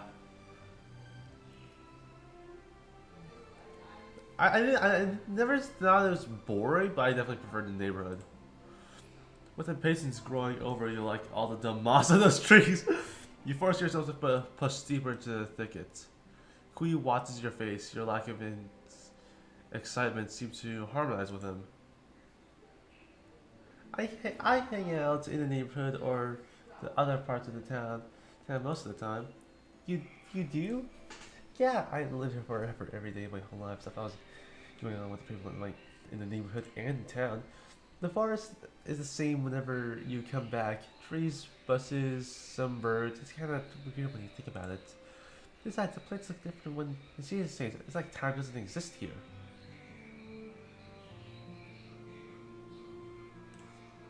Casually, Kui lifted up his hands from his sides, only to gesture them downward to the forest floor. And hey, it's a path we're walking has always been here, even before I was born. He strolled along, kicking at a little piece of rock on the road, and looked straight ahead. It's probably been around for the longest time. This place has been Golden Grove or longer. He was thinking so hard that his smile always had so hard that the smile he almost always had went away. And something made him chuckle, and he pointed over to the side. But that fence is kind of new. I remember that this has been the dirt where I was a little. That's the only thing that's ever gotten different out here. Huh. The quiet bubble that exists near the forest away from the town popped from a sudden unnatural clatter. You snapped your head. There's a whistling, thumping, and stirring up in the leaves like someone had crashed into them. You and Q stared and look, both checking the other had heard it too. That wasn't me, and that wasn't you either. Yeah. You knew that you knew for sure that it wasn't the wind. It had to have been an animal or a person. And it came from right over there. That thrilled Kyo. His voice struck into an eager whisper. It could be them, the mysterious paper airplanes that took it before they got away. That's probably something I do. While keeping your gaze trained forward, you bent down and felt around for a good-sized branch or something else that you'd be able to throw far, but it still had enough way to get through the trees. Once you wrapped your fingers around took a bark that worked, you stretched your arm back behind your back and you threw a stick in front of you. It flung forward and noisily disappeared in the bus. You couldn't see where it landed. The leaves swallowed it up whole. But that's all that happened. Nothing jumped out at you. At least it did before Kui and Kyo began to snicker on his breath.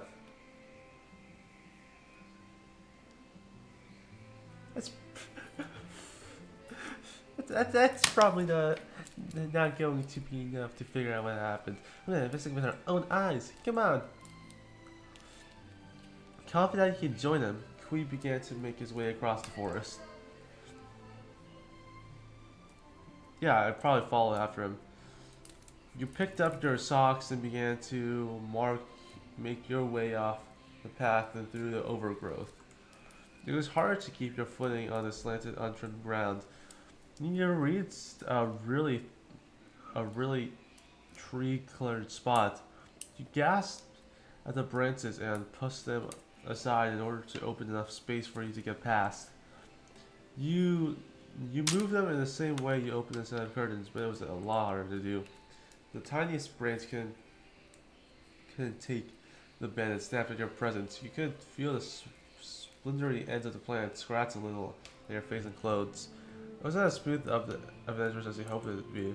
The other side of the tree line was still the woods, but kind of an empty path apart. There were a lot of open ground with no trees or bushes growing, and a ton of leaves that were gathered into pines. Past that clearing, the trees were back and even more closely pressed together, and they were by the path. It was a mystery. There was nothing else to go to, and nothing seemed to be out of place until look, a second person. Hello. There was a shout, and a new whirlwind of leaves rushed through the air. From underneath one of the piles was another kid. You knew this was gonna happen.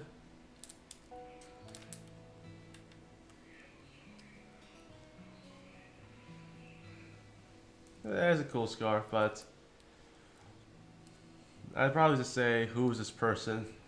I never liked details. I just looked at that person and was like, oh, that person's cool.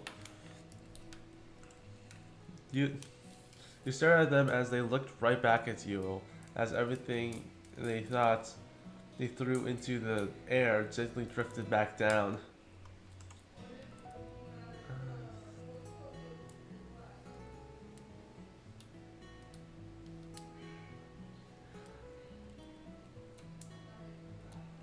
I'd probably just say, yeah, I'd probably just have no idea what to do.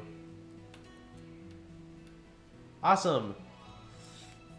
That got the stranger giggling. Kyo folded his arms across his chest. He blinked slowly and thoughtfully. He usually had plenty to say, but at this moment he was left as stumped as one of the actual stumps in this floor.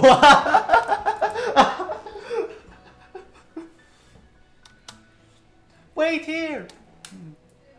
The jumping jack kid hopped again, but this time it was to get up off the ground. They dashed to the opposite edge of the open space, leaving scatters behind them, dropping out their clothes and began kicking up by their steps. They were already wondering what's going to happen next. Watching them go, Kui finally found out some words. It's another person I've never seen before today? He twisted around so the top of him was angled more towards you. He brought one of his hands to his side of his mouth and now the other close to his chest, pointing subtlety in the direction the stranger went. Moment, do you know this sleep kid?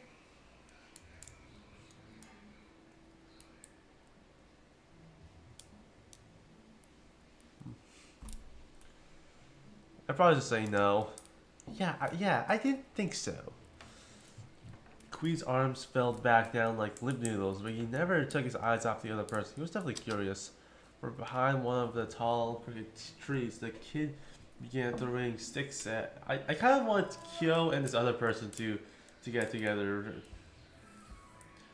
From behind one of the tall crooked trees, the kid began throwing sticks and other plant pieces around him. They were covering a hidden treasure, a big brown bag. They had to use both hands to lift the pouch and get it over their head. The thick strap pulled tight under the strain of the weight attached to it. The line of their mouth looked just as stranded. The stranger huffed when they released the bag from their fingers, letting it rest completely across their shoulders. You heard stuff bumping around inside from your position. Way over here, it was really fully packed, but it didn't slow that kid down. They ran back at full speed to meet you when they were in front of your face. They gave a wave and asked a question. Hi, are you curious too? And Queen gestured to the front of himself casually. I'm a boy, Mr. Q, Queen, Qiulin, Qiu and Lin. Well, okay, hi, Q. So you can turn their attention to you. Are you a girl? This is perfect. Oh my god.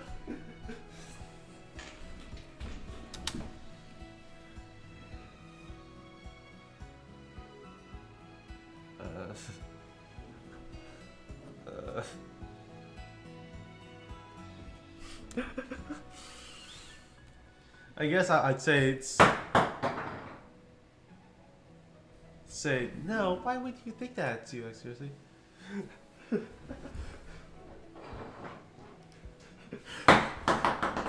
Good answer. I don't know. You could have been one, but you're not. Okay, boys are stuff are just as good. What's the right answer? I'm a boy. That was like all the skies, all the clouds in the sky in her head, you guessed, had cleared away. Alright, and all of a sudden, the leafy girl seems to remember to introduce herself the way most people do. I'm Tamarak. I'm Tamarak.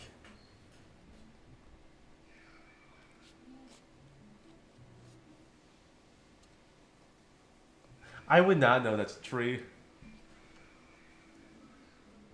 Cool. I'd probably just say cool. That's probably the closest to what I'd say. Thanks. A tamarack is a kind of tree. I like it a lot. Queen grinned widely at her enthusiastic introduction. It fits you. What's your last name? Baoman. That's cool, Mister. Cool, Miss Tauhak Balam. You know, my name means Adam. That's amazing. It's a match too. How do people know how to do that? I think we're just lucky. Lots of kids don't have the right ones. Yeah. So what's your name? The girl you know as Tamarack sent the question your way since Kui already gave his out.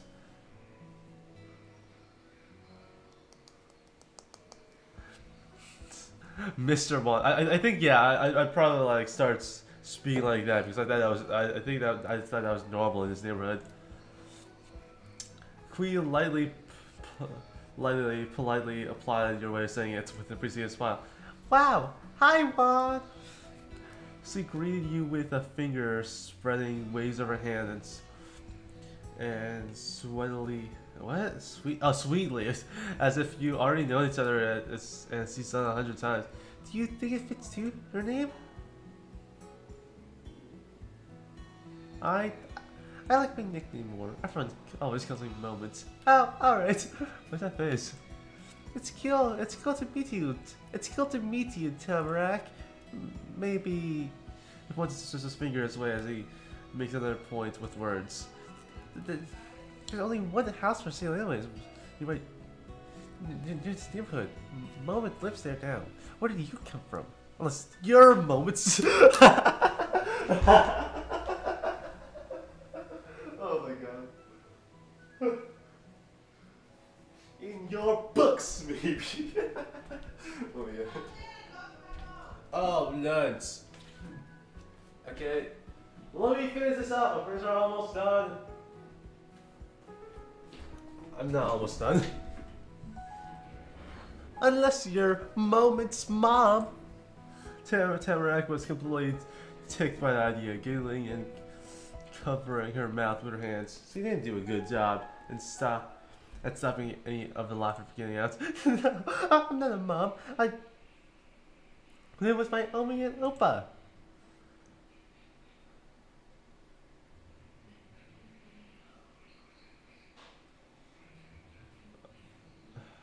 I wouldn't have heard that.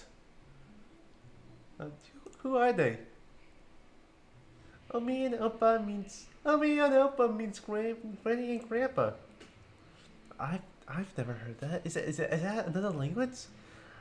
It's German and German. It's German and they're German. Cool. There's a granny who lives there, and a guy that's her husband. That's your Omi and Opa. I think so. Probably. Omi has really long hair. Opa has short hair and some of it's on his face. Yeah. Kui bobbed his head up and down with great understanding.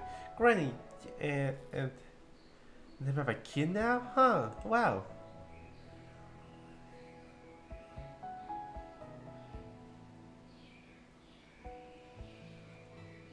I probably wouldn't.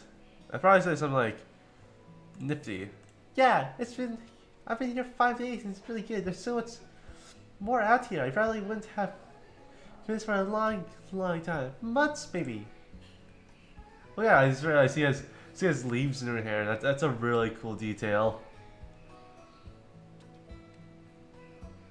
The loudness of Kui's voice saw it up. He was shocked and confused. 5 days? That's almost a week. I've never even seen you, or even been this whole time. I said that before. I've been here. Timur, give me a sec. Okay, you know what? Fine. Fine. I'll do intermission. Okay.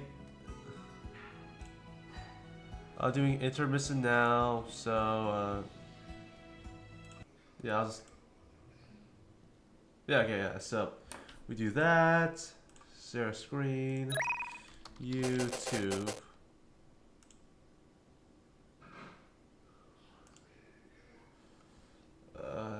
And then what? Birds.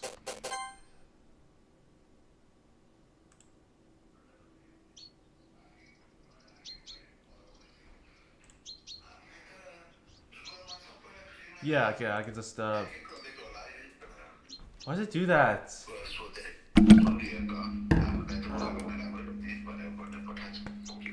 I'm yeah, I'm just setting up my intermission. Okay, bye. See you soon.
Hello guys, my name is Back and bye birds. So here we are once again, and then music back on. It's probably I need to turn off that intermittent thing.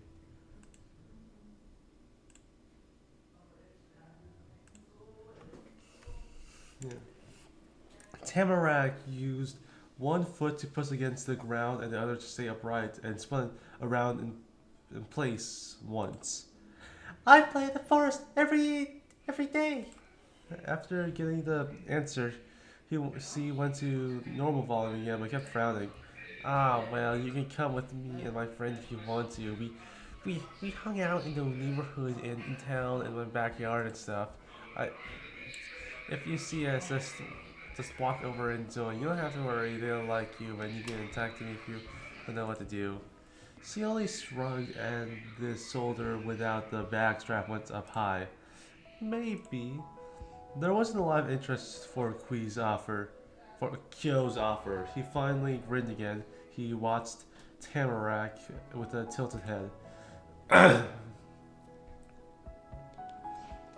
you're like your Opa, huh? No one really sees him around either, even though he's lived for like a million years. Tamara squeezes her cheeks between her fingers, delighted. He likes the office a whole lot. This is my very first day in Golden Grove. Wow! That's barely different at all. We are met. She furrowed her extra short eyebrows as much as she could as a new idea came to her. Hey! I'm a girl, and neither of you are, but we're teammates. I'm 10.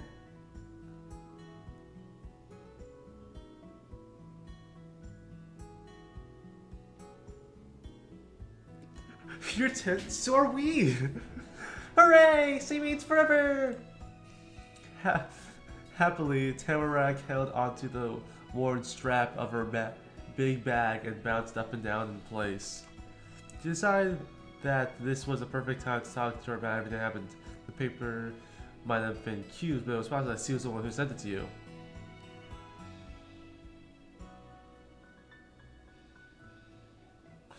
Paper airplane person? what the hell are these hearts? Yeah, you got it. I got it. That's for sure. Whoa! She flung her arms up over her head in celebration, knocking her bag out to the side. It made a thump noise when it swung back against her. My aim is good. You blinked at her in disbelief. You truly done it. I found the mysterious person who owned the paper in the first place, and the person who actually sent it to you as a paper airplane.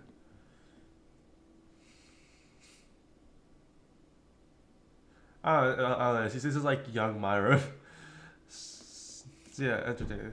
But you weren't the only one who had a reaction to the results. Alright, nice start. My next moment. Your wise-eyed as Kyo Tears had Tamarack excitedly looking between you and him, not knowing what celebration was about, but wanting to join. Oh my god, I just realized. See, that's overalls. Myra even used to wear overalls.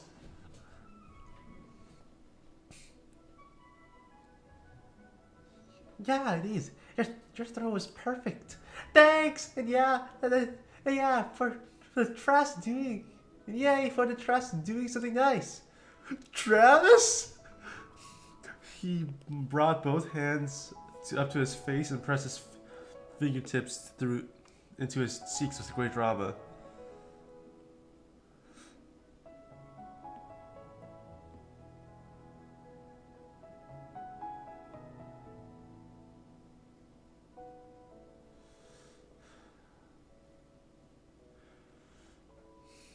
Even if it's stress to you, it's still important to him. Yeah. If it was important, how did he get out the ground in the forest? That's where I found it. With wrinkled brows, Kyo sifted his hands more to the side so he could instead tug at the front strands hair, pulling them out fully straight. I don't know how that's possible. You wouldn't maybe a sorcerer or a thief, would you, Tamarack? You know, I need to Google how to pronounce it.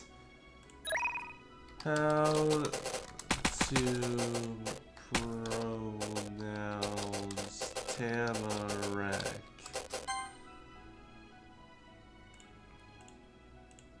Tamarack. Tamarack. Tamarack. Tamarack. Tamarack. Tamarack. Tamarack. Tamarack. Ah, Tamarack, that does sound better. Tamarack? No! Too bad.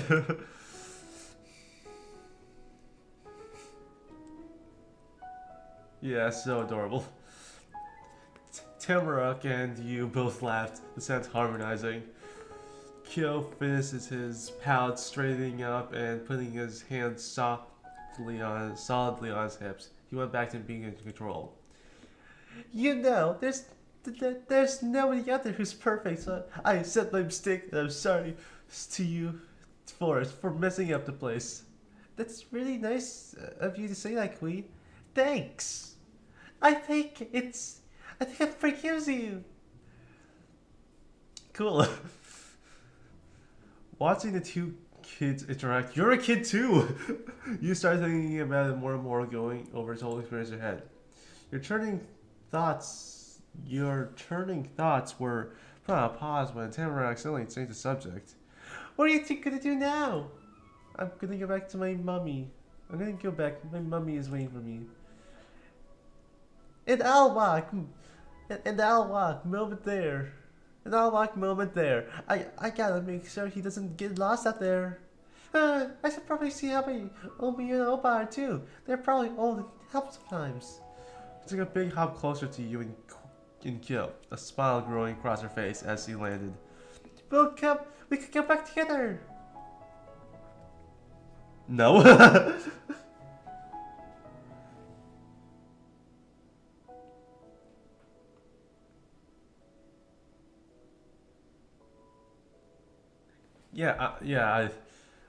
I'm pretty shy, but once I finally have solidly said that they're friends, I stick to them like glue. So yeah, I think by now I'd probably say that they're my friends. You relax your stance, accepting that this was really over now. Woohoo! Tamarack snatched up a nearby stick off the ground and directed the pointy end forward the way that he had come. To our house! While chuckling, Kyo used his fist to enthusiastically punch the air. Homeward bound!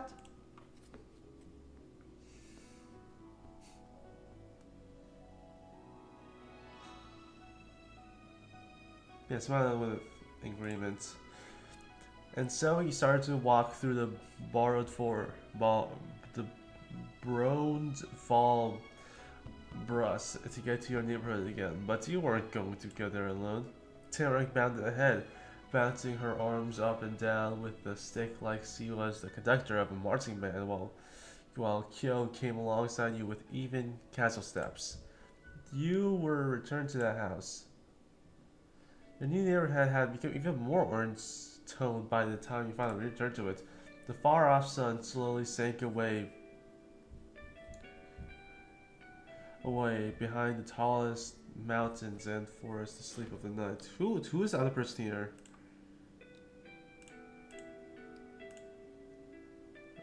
Where's Chad? God damn it.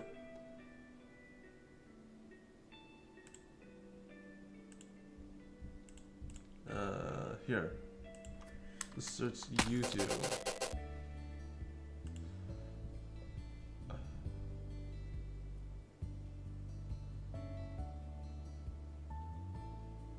Alright, just search YouTube's Creator Studio.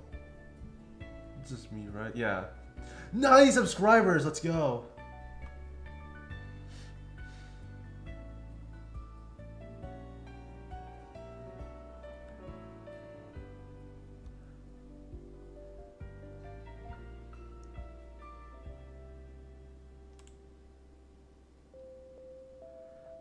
Live.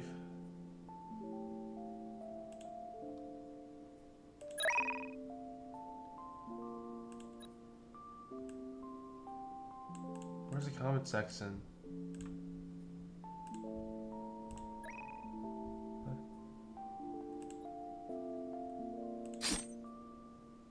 What? I don't know what happened. Well, I guess they left anyways, so the far-off sun slowly sank away behind the there's that. Your shadows grew larger, pulling away from your bodies to reach out in the street ahead. The dark shapes morphed and combined with one another as you walked in your own mismatched rhythm. All while the eyeball chilliness of the outside world got more powerful bit by bit. Tamarack still stayed about 2 steps ahead. Sometimes she was closer and sometimes she got away from you again. She used her stick to knock at the bushes and lamps along the sidewalk, Kyo was next to you, but had switched things up, so he was taking a large skip backwards. You guessed it was to look at you in the face better. And he thought it was fun. He pointed out the sharpest building on the street as he went. Part of it looked almost like a tower, a different kind than the one in the back. See, that's the house in front. It's great, and that's our house, right? The one in the middle. And Granny owns that even further away one. Cool. No, cool. The sound of your steps continued to echo through the cul-de-sac until you came to a stop right in the center of the path. You'd arrived. Okay, this is it. Q pulled out an eager grin.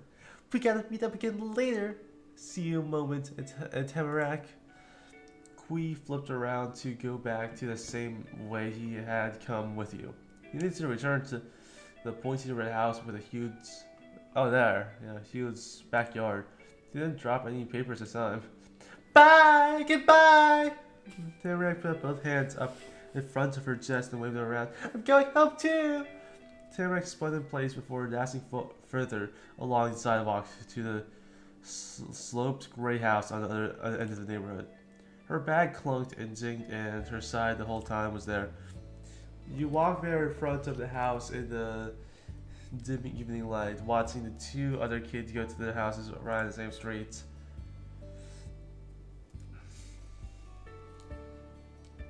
It was cool to meet you two. That was everything. The whole outing was done. In the quiet resolution of your first day in this place, the two encounters you had earlier that afternoon drifted through your head.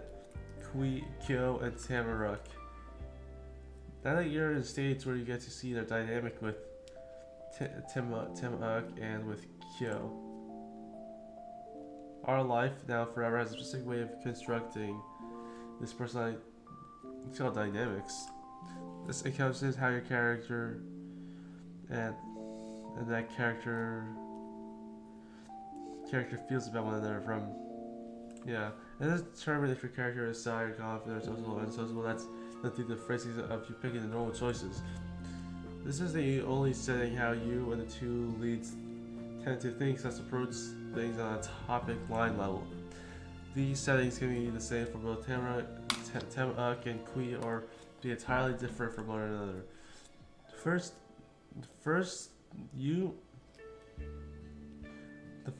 part to the dynamics is where you set for your relationship standing. Your chosen relationship standing is always mutual with the other character. It's possible to change your standing at the start of each step, and even at certain points within a step, at least normally. There are some things that can't be changed once you pick them. The five main options for your relationship standings are neighbors, friends, family, crushes, and beloveds. The other means that there's someone you know, and it's nothing more meaningful than that. While there's whether it's still friends mean that you're friends. While it's possible to go even deeper and have them be your very best friend. That's not honestly, it's a normal choice.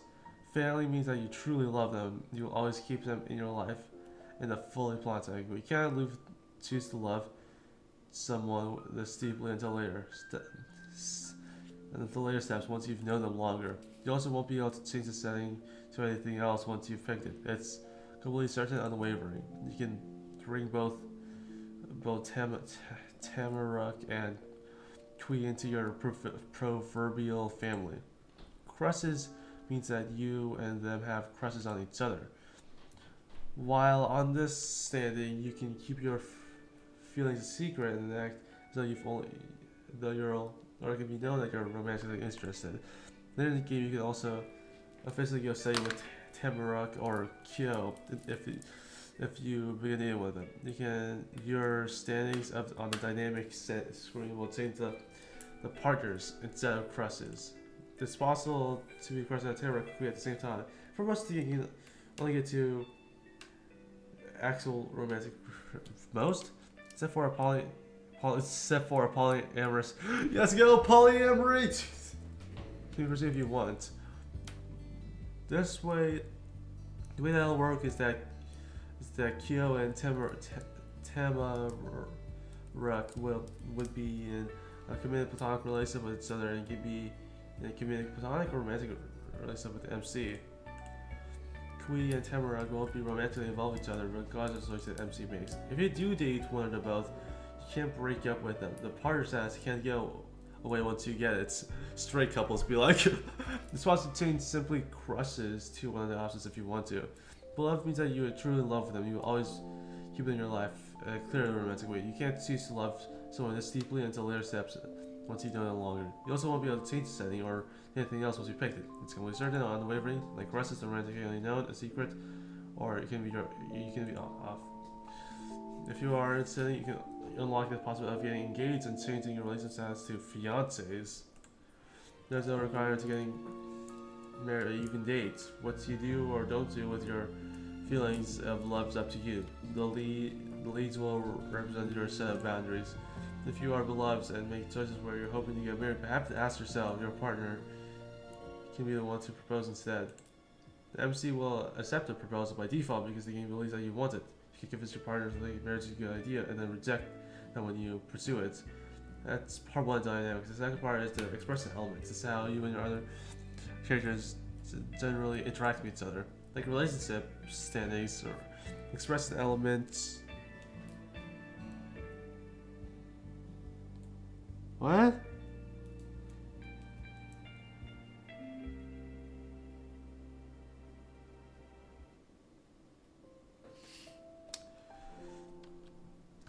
What the hell?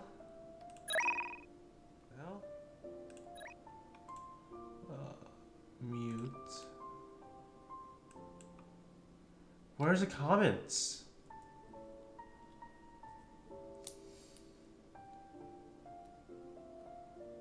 Well, I guess there's no comments. Cool. Like relationship standings, yeah.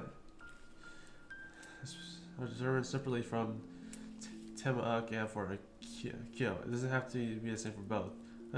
Expressive elements don't have to be mutual between the other own ways of conveying the other characters are broken down further into 3 meters, 3 choices per meter. 1. Meter 1, deferring, teamwork, contesting. 2, praising, unassuming, teasing. Dotting, accepting, admiring. For meter 1, you can use it if your follower is a follower or goes with the flow. Using deferring, using teamwork or tries to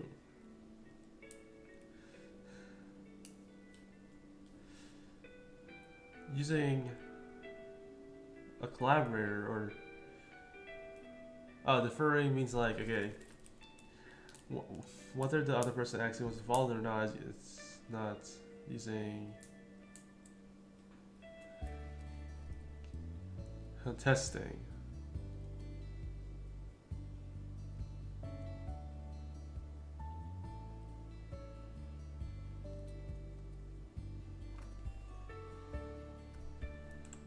For meter 2, there's a various other persons to go out, and they're going to make comments on the person, what to do. If not, they're unassuming. So the comments could be a measure of flirty, of praising, or you can be joking, or giving the other person a hard time, of teasing. You give control. Meter 3 can be set up determined to how the character views. Do they feel like they need to look out for them, or do they think under their statement is when you first meet Kui and Tamarak in a story, they go with their normal kind of behavior for the interactions with your step. Because of that, as always, the expressive elements are always the same. Yeah. Step 1, teamworking, teasing, and doting. Step 1, Tamarak, contesting, praising, accepting. When we're talking, you get to know your character better and needs. For your first and express displeasure whenever she insists on going your friend. And step 2, instead of contesting, she could be teamworking with your character or even deferring on the details. Their content with your character will develop organically through further steps. You also have the option of customizing and expressing elements if you want to make sure you your playthrough as a special field. And starting in step 2, you're more just if you're more than just neighbors, a fourth express element. Number 4, envious of, not jealous, jealous over. Envious of means that one of the characters is envious of the life.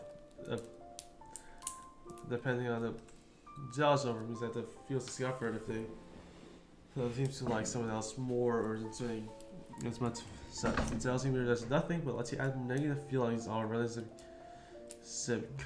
competition interactions as an extra element of drama in your life. By default, Q and Tamarack and you will always be non-jealous, which skips all that. You have a choice of to customize the expression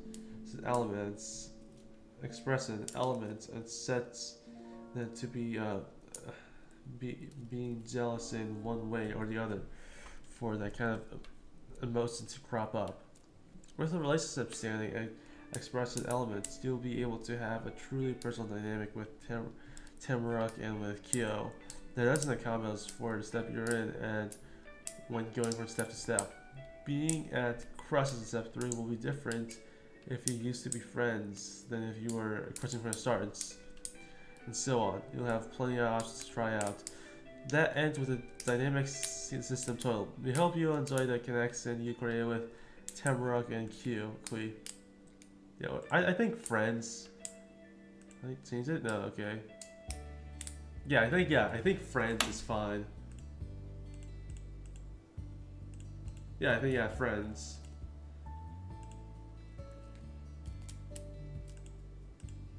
What is the difference actually?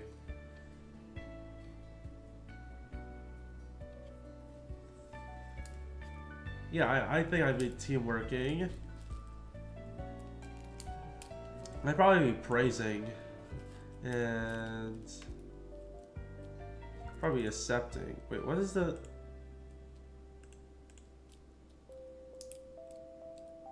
You see the other person as. I probably appraise them, but I'd probably say they're the same level as me.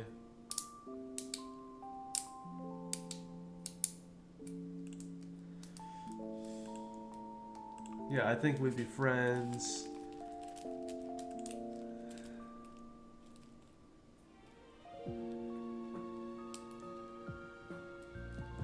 No, I actually no. Oh, can I go back? Yeah, friends. Probably deferring, honestly. And then praising.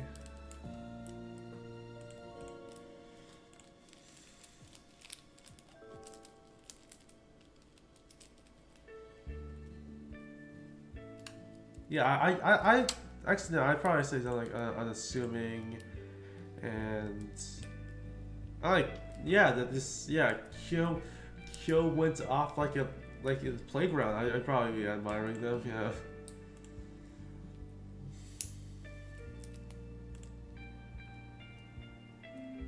Yeah, I don't think I don't go out of my way to compliment anyone really. I think I'd be more team working with Tamarack. Probably I want to do teasing so bad, but that's actually, why do I care if it's not me?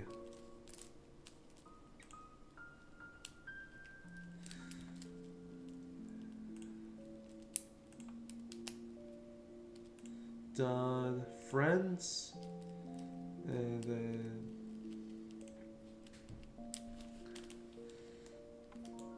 yeah, I definitely don't feel like I don't want to be yeah, team working. I'd probably do. I'm like being able to. I'd probably go more like praising. I'll do that. And then probably I'd probably be accepting. I wouldn't probably like think of them as higher as me. Probably the same. Things are so different for you from just that morning when you left and went on the drive to move. Before then, you'd never been in the Golden Grove. You'd seen it only in pictures and hadn't known anyone was a local there. But here you were, a person who lived in the town with I was friends with the neighbors on both sides of your house who also lived here. Were your friends? Were your friends? You thought so. Juan, is that you? Your mommy called from over the fence. Coming. You bounded forward and passed through the gate. Mommy had left the porch and was there to meet you. How are you? Did you find anything exciting out there?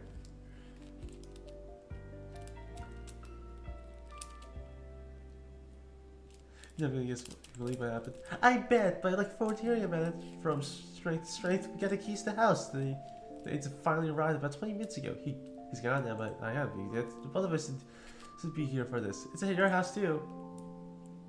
Yeah, it's our house now. Oh, absolutely. Come on in. Mommy turned to go and slipped the key out of her sweater pocket. She gestured with the other hand, ready to follow. Your mommy led the way as you went back up the stairs. The key fit perfectly into the hole on the door, and Mommy smirked at the sound of the unlocking click. Carefully, she leaned forward with her shoulder, giving it a nudge, unsure if the best option for the ancient door was extra force or extra restraint. The house opened with a creak. Air came out through the front like it was exhaling. Mom let out breath at the same time. Over here, Juan, there's space for you to get a little closer. You can see inside here. You scooted towards your mommy's side in the doorframe. It was then when you noticed that the mat at the front had a light color to it and kind of hard but fluffy texture. The sort of mat that gets dirty looking right away when it was used, but it was still clean and nice if it hadn't been worn down at all like the rest of the building. The part of the house wasn't just an old thing left behind by other people who didn't need it or want it anymore. Someone must have put it there for this to happen, for you, Mommy, and you moving forward. Written across the top it said, "Welcome home." Welcome home. That's nice. Mommy softly tapped the top of your shoulder, bringing you back into the moment. She kept the hand there, leading you ahead with her. The two of you walked through the closet door. Everything in the air was still. The wind was blocked, but it was partially as cold inside as it was outside of the house. Molly shifted forward cautiously, feeling around for a light switch. Got it! A dim light from the ceiling sparkled on in an instant, and there in front of you was an old-fashioned living room, even with all of the plastic still there. Now the furniture that came along with it, but it wasn't a set. The pieces were mismatched, each chair, table, and bookshelf in a different color. They're covered in transparent sheets of plastic and dust. There had a real fireplace made out of brick. In the back, you could see a staircase coming up to another floor. Beautiful! It's better than the photos. So much potential inside these walls. Definitely, it blew my old apartment out of the wire. Mommy was right. You had thought it'd be good, but it was so more than that.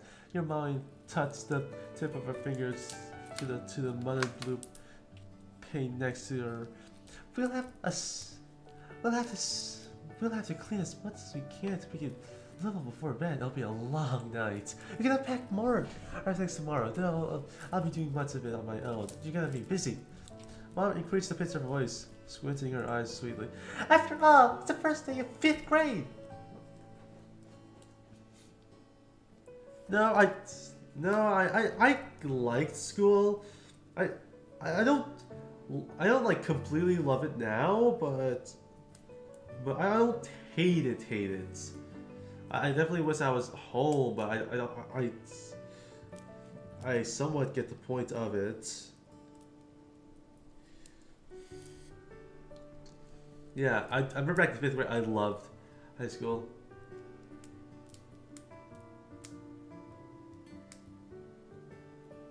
I'll say I threw my of your hands in the air. She chuckled gently while watching you. We got here just in time, huh? Her eyes drifted closed, and there were the crease in her brows. She seemed further away without having gone anywhere. Even if I am here early for a job, I was not going to make you be a full week late to class. Being new to town like this is already going to make you a point of attention.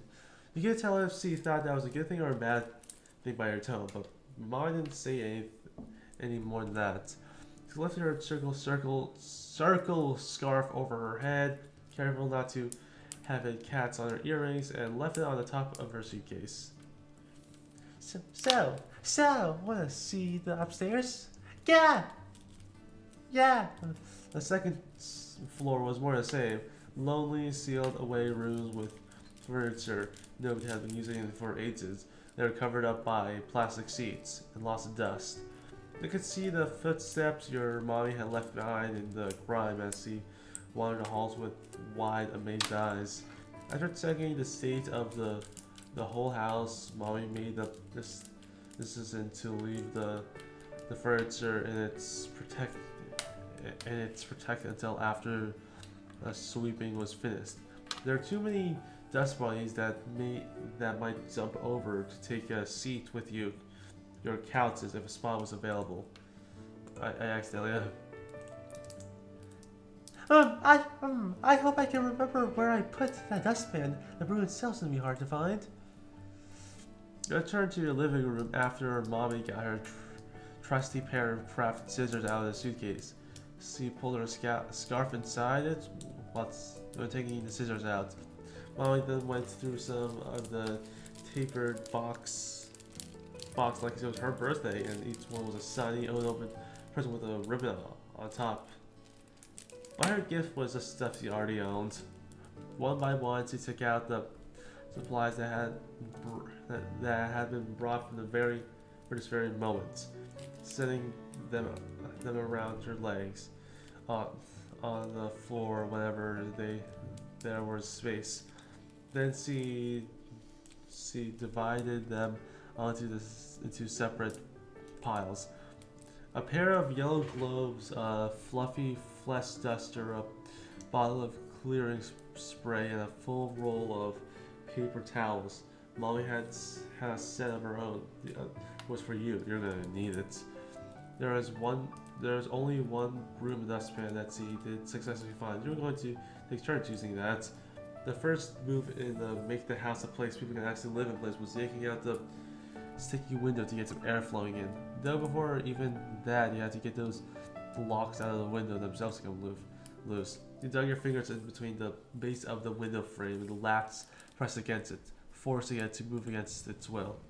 The lock clicked into place on the opposite side. You subbed your hands. You subbed the window up with both hands. Your gloves were already patchy with filth. The icy crisp breeze that floated in front of the outside was a lot more welcoming at this point. You got a good look at the neighborhood while catching your breath. Streetlights had come on, but have you ever seen like your local streetlights come on? Like not like seeing them on, but like from off to on. I've seen it a few times actually. But you then left the window there to do its job and go back to yours. The two of you went back and forth and up and down around the house to open up everything that you could. Some windows were jammed and placed so tight you had to leave it alone for your mommy to get to later. The next point on the list was to somehow scrub down all the floors, walls, counters, and every other inch of space where dust could settle, which was every inch of the entire house.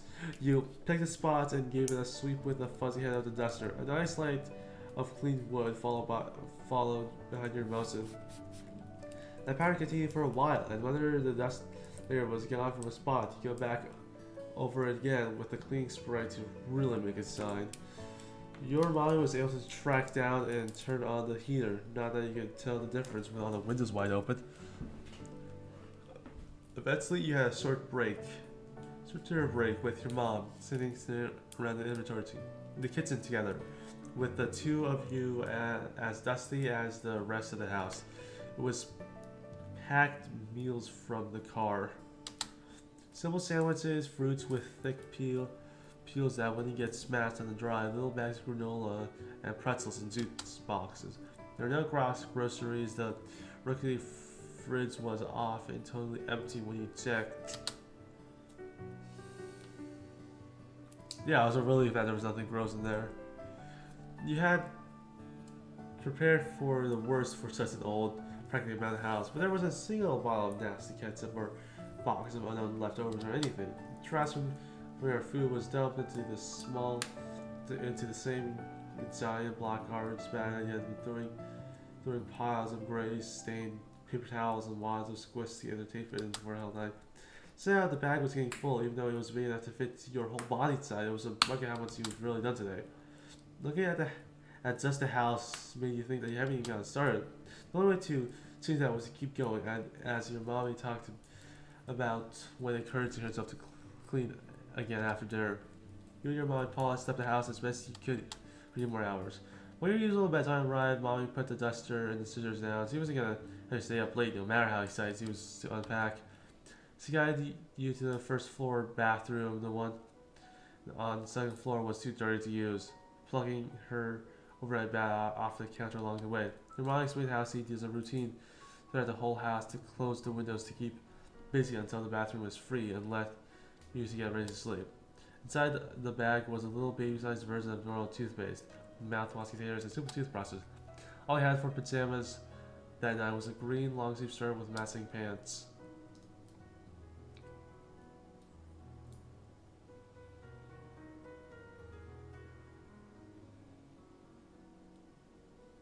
I'd probably finish watching as fast as possible. You may have had to do it, but I didn't mean you were going to take forever to get it done. Then you changed into pajamas and let your mommy have her turn. While she was away,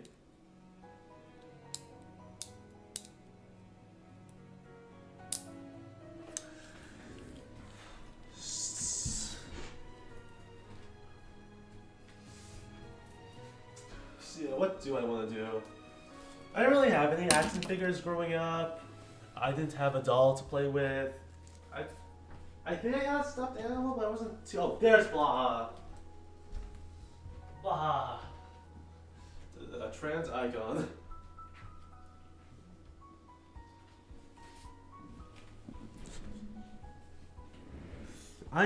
Yeah. I don't really have a special blanket or pillow. I'll just say stuffed animal. It was something you could sleep without. The furniture was still plastic wrapped, so you crouched down and sat on the rug.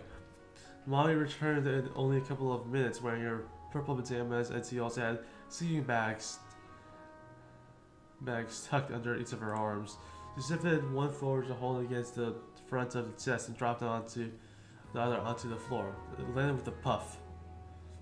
That'll be mine, your mommy noted while trying to untie the band that kept the sleeping bag together in a roll.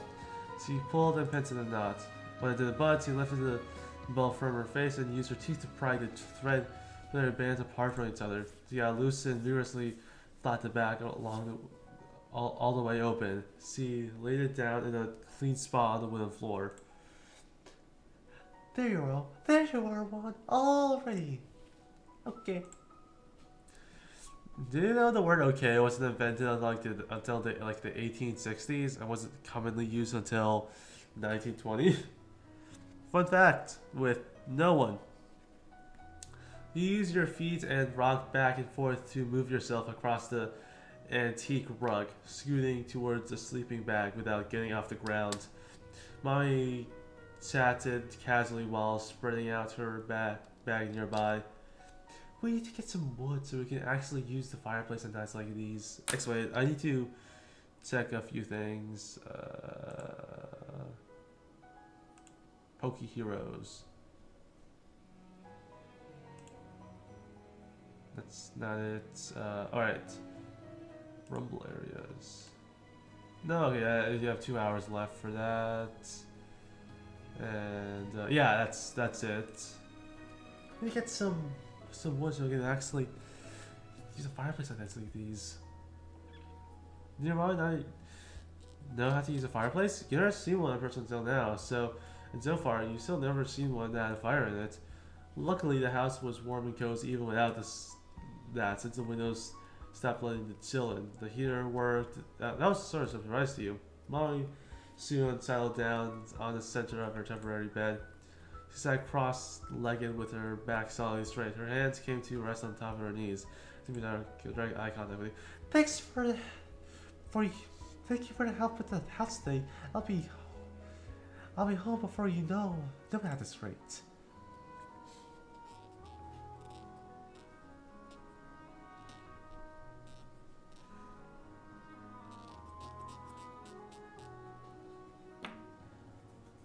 Yeah, I'd probably do that.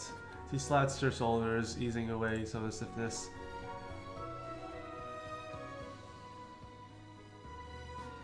Just waiting in the neighborhood today. You hid behind the fence the entire time. No, mommy. Tell me, dear. After pausing just a little bit to build suspense, he began to narrate the entire story of the favorite adventure. For the moment, hit to the way it led down to the forest crossroad, meeting Kyo on his tower with his notebook full of loose pages, then finding Tamurok in her leaf pile in all her suspense. Molly listened with her whole self, leaning forward and grinning wider with each new turn you revealed. You wrapped it up by explaining how you returned to the neighborhood with Kyo and Tamurok after everything you discovered. What a way to spend an afternoon. I'm proud of you, Juan. In fact, your face confused amazingly. I had no idea you got into such a winding journey. You kicked your legs up and down on her sleeping bag, very pleased with your reaction. It was a fun story to tell. Somehow the events of the day felt like they were a long time ago, or that they happened to someone else, as you just heard about it, but had been real. The paper airplane hit you on the shoulder, you held it in your hand.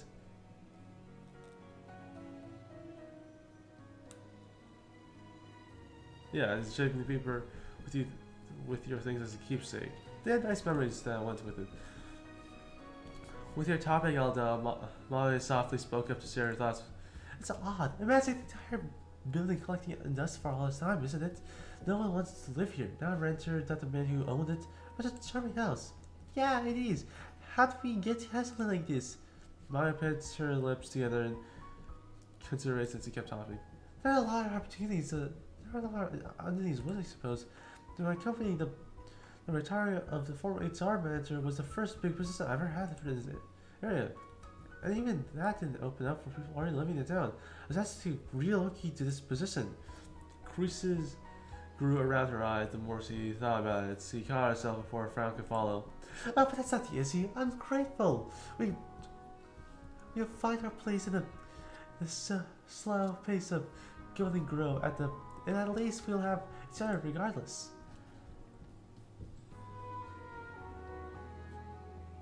Yep, you and me as a team.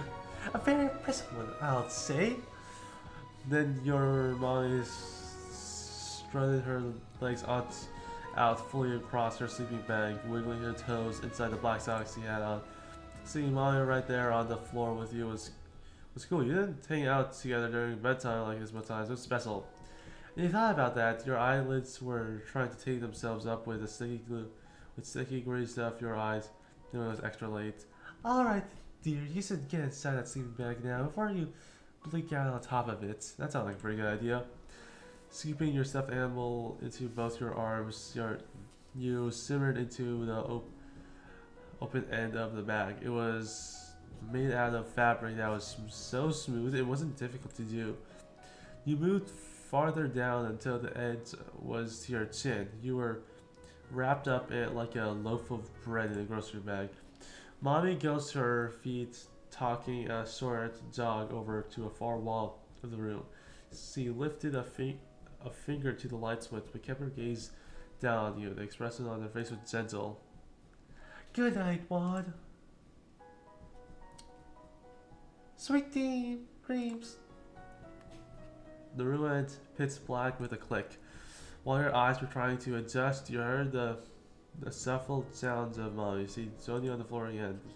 Those noise soon stopped. Mommy didn't talk anymore. There were sounds of cars passing outside.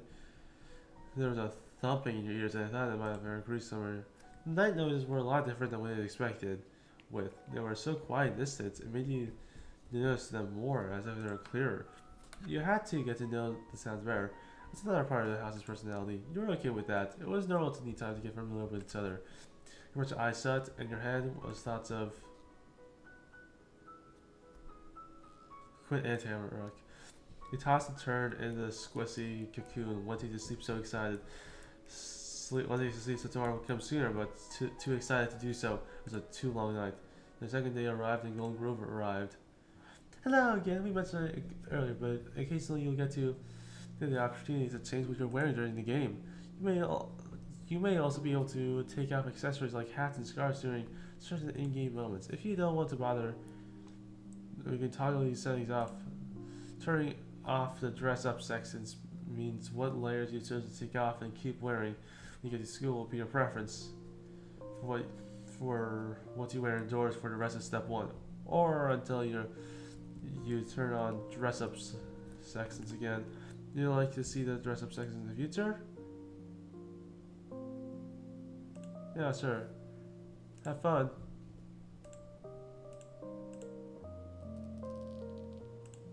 Yeah, I think.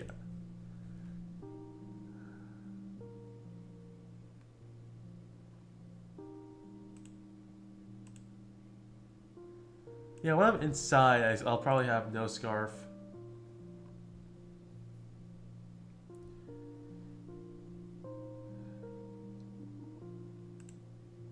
Our second day had only just arrived. Only in one corner of the world outside the window had any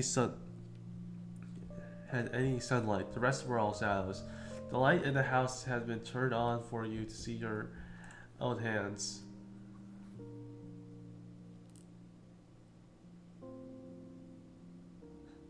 Yeah, I love it when it was early. Everything felt different when the morning was beginning, and you got to relax in the quiet space for a little while. I do actually like it when I wake up early. It kind of feels like I'm in a Twilight dimension, but like in a good way, you know?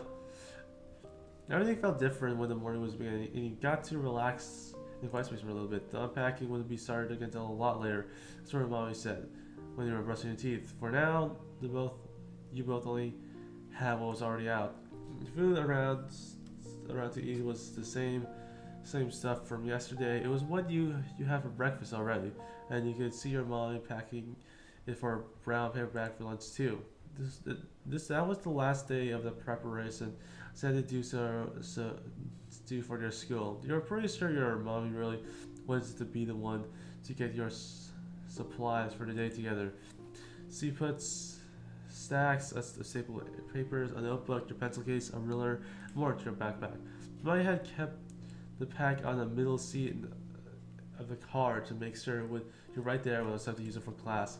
If that got missing, maybe you would have had to carry your school stuff in a cardboard box, the same way you had to bring everything else you owned this way in big boxes. You watched her from your comfy spot on your sleeping bag. You already gone dressed for the day, but you didn't mean you couldn't sit on the bed again. What was anyone else too? Soon you'd be leaving the new old house and the neighborhood, and all other parts of the Golden Grove you'd gotten to see so far. The next stop into the unknown was North Acres Elementary School. You tried to imagine what it might be like, but school thoughts were shaken out of your heads with a muffled thumping sound filling up the air. Molly slowly lowered her full hands down the corridor, and at the same time her head and eyebrows went up. Guests?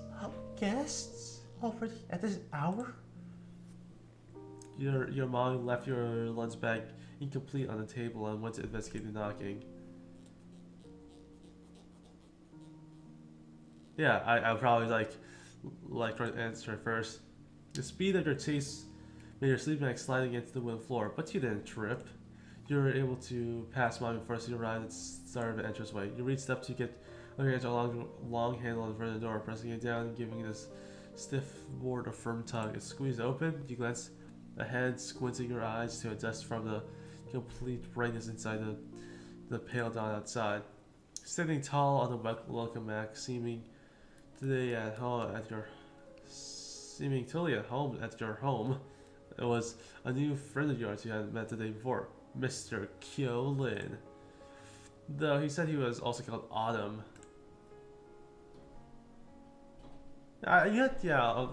Just Autumn's fully hood was tucked snugly around his head. He didn't usually do that, at least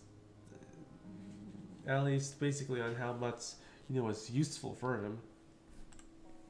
Maybe it was because the air was somehow even more skin-prickled cold in the morning than it was during the evening. You started this from the wind coming in through the opening. When he caught sight of you there, a plucky grin took over his face. He popped onto the balls of his feet, getting even taller to your greeting. Good morning! Seeing who it was, you...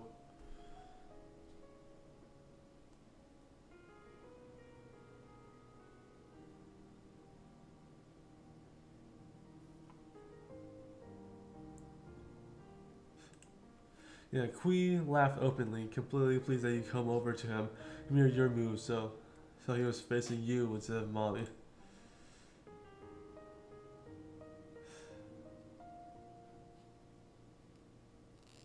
What are you doing here? I have plans. Kui, Kyo,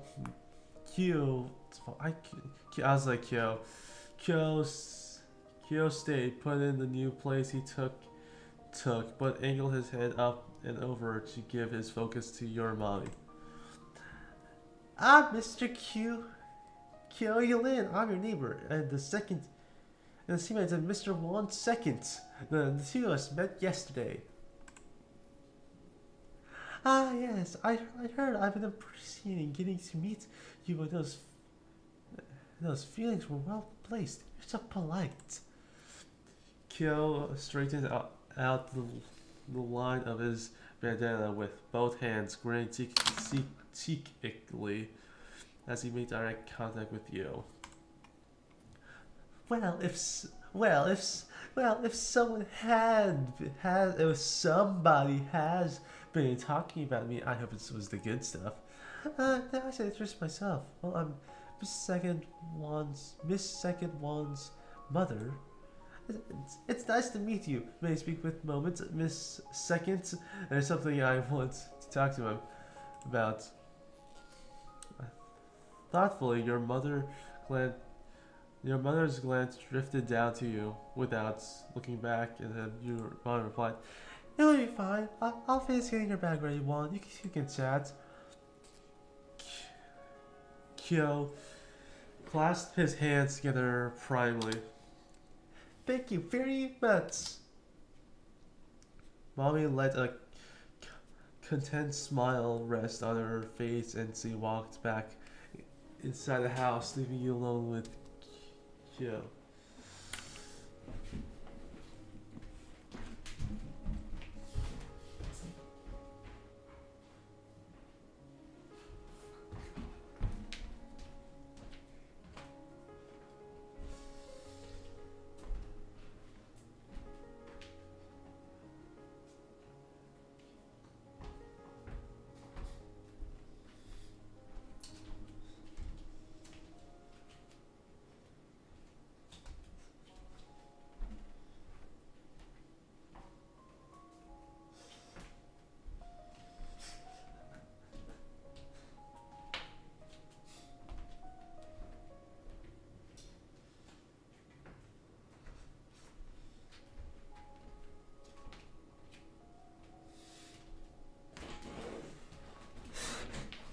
You looked back at him eagerly. It was only the morning. Something good was already happening. What did you want to say? I didn't beat around the bush with you. You probably didn't. Anyway, he came around with me out of mind. Want to walk to school together? It's the first day. He squared his shoulders and held out his hand, counting off points on his fingers. We're going to the same place in the same grade. There, you get a chance to become second serious. You'll be in the same class. Going together would make everything so easy.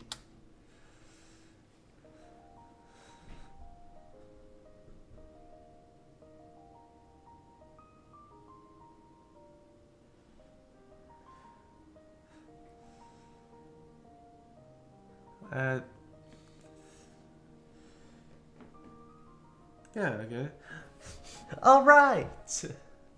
He popped an enthusiastic double thumbs up.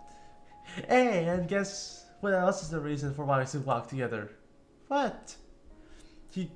His gaze got sharper, but it didn't feel scary at all. The glance was like a fancy cut jewel rather than a pointy weapon. Okay, it's cause I want you to be there. He wanted you to hang out with them? So yeah, I think it makes a lot of sense that we go together. With his hand in his pocket, Kui shifted the whole top half of his body diagonally over to one side. The tilt in his head really showed off the bent in his self-pleased smile. Oh! He flung an arm back out and anchored the fingers across the air in front of both your faces. It already had been to stop you before you could say anything, or to keep himself from forgetting whatever else he wanted to talk about. And then what we just asked, I'm gonna keep going down to the cul-de-sac to Granny House. I'm gonna ask Tamara next. So that's it. What do you think about this? Yeah, that's a good plan, right? Welcome. It's a song that has smart ideas sometimes, you say teasingly. More like all the time. You swung your hands behind you and spoke out again. I'll get my backpack and talk to my mommy. We're going. Cool. I'll wait here for you. You parted with Autumn for a second, but didn't bother closing the door. The sound of your feet against the floor was the only noise in the huge house. You could have talked about your mom if you tried. Each step you took brought you closer and made the smile on her face grow larger. Beginning to get distracted from her job, her gaze stayed stuck to the counter. Molly placed one more paper into your backpack and snapped a plastic clasp on the top flap closed. With that secured, she promptly picked the bag up by the loop handle. She lowered herself down to your height by bending her knees low, then she offered the backpack over to you. Except still timing. You're here. You just have to go. It was nice and light when you took the pack from her. That wouldn't last. Soon you'll have actual school books to bring around with you. What happened with our guest? Did he leave? You answered the question while shifting the backpack over to your shoulder out, keeping it in place with one hand. He's out there still. Kyo wants me to walk to school with him. Can I go? You shifted your focus to the entryway. The bag swung back and forth behind you as you twisted your body around the other way.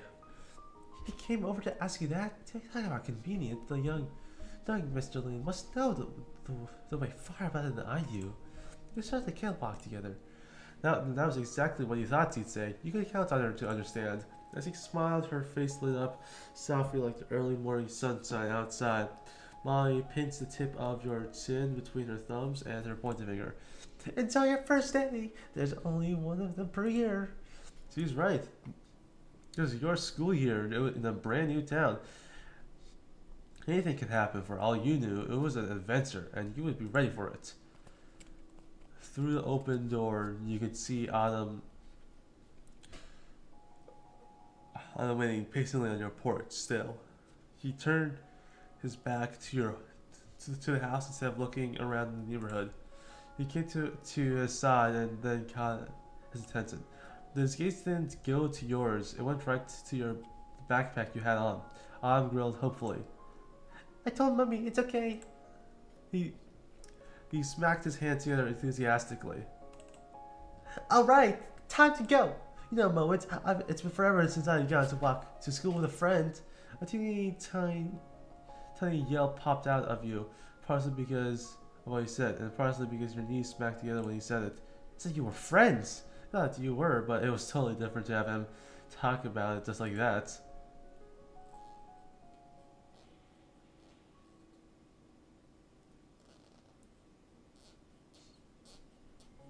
I knew you liked me. A smirk went across his whole face. Adam was full of certainty. I do. I knew that you liked me. Q easily swerved all the way around on his feet. He firmly planted his feet into the floorboards of the porch to close out his move. Then he confidently strode forward and leaped onto the little steps to get onto the ground. Autumn had places to be and nothing was going to stand in the way. Eagerly, you went along with him to 100%. Went with him down the stone path, past the fence and onto the neighborhood sidewalk.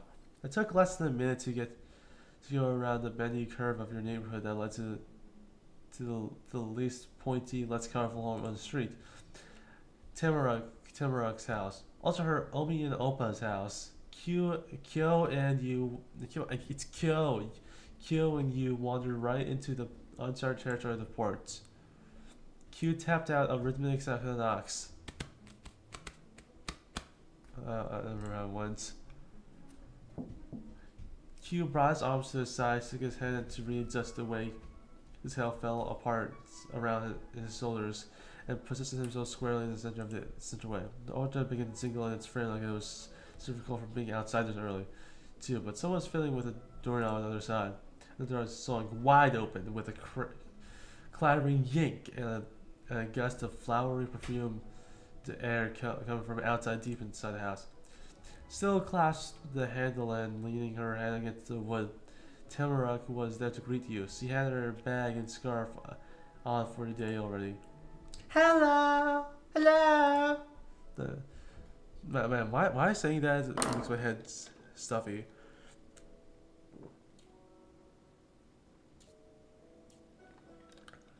Good morning, Tamaruk.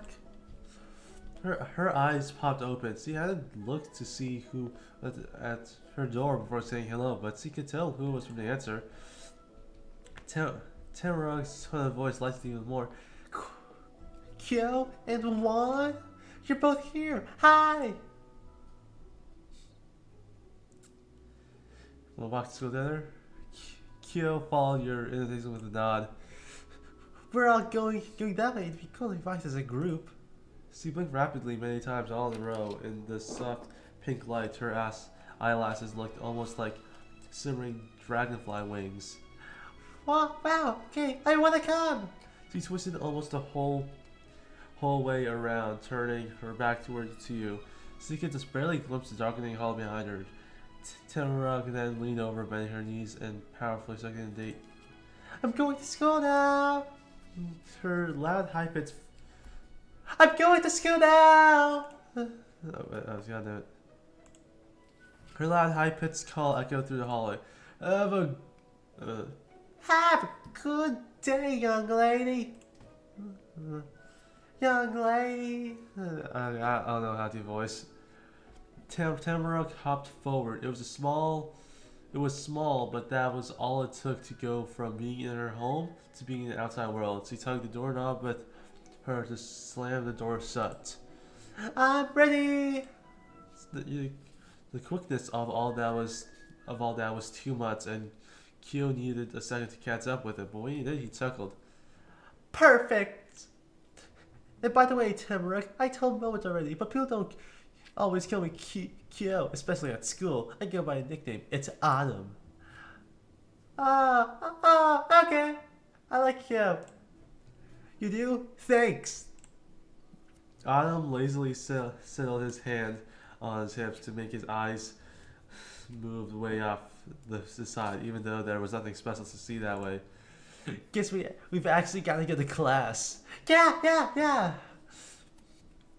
She pumped her fists up and down the air, and a pattern that matched her face of yes. Yeah.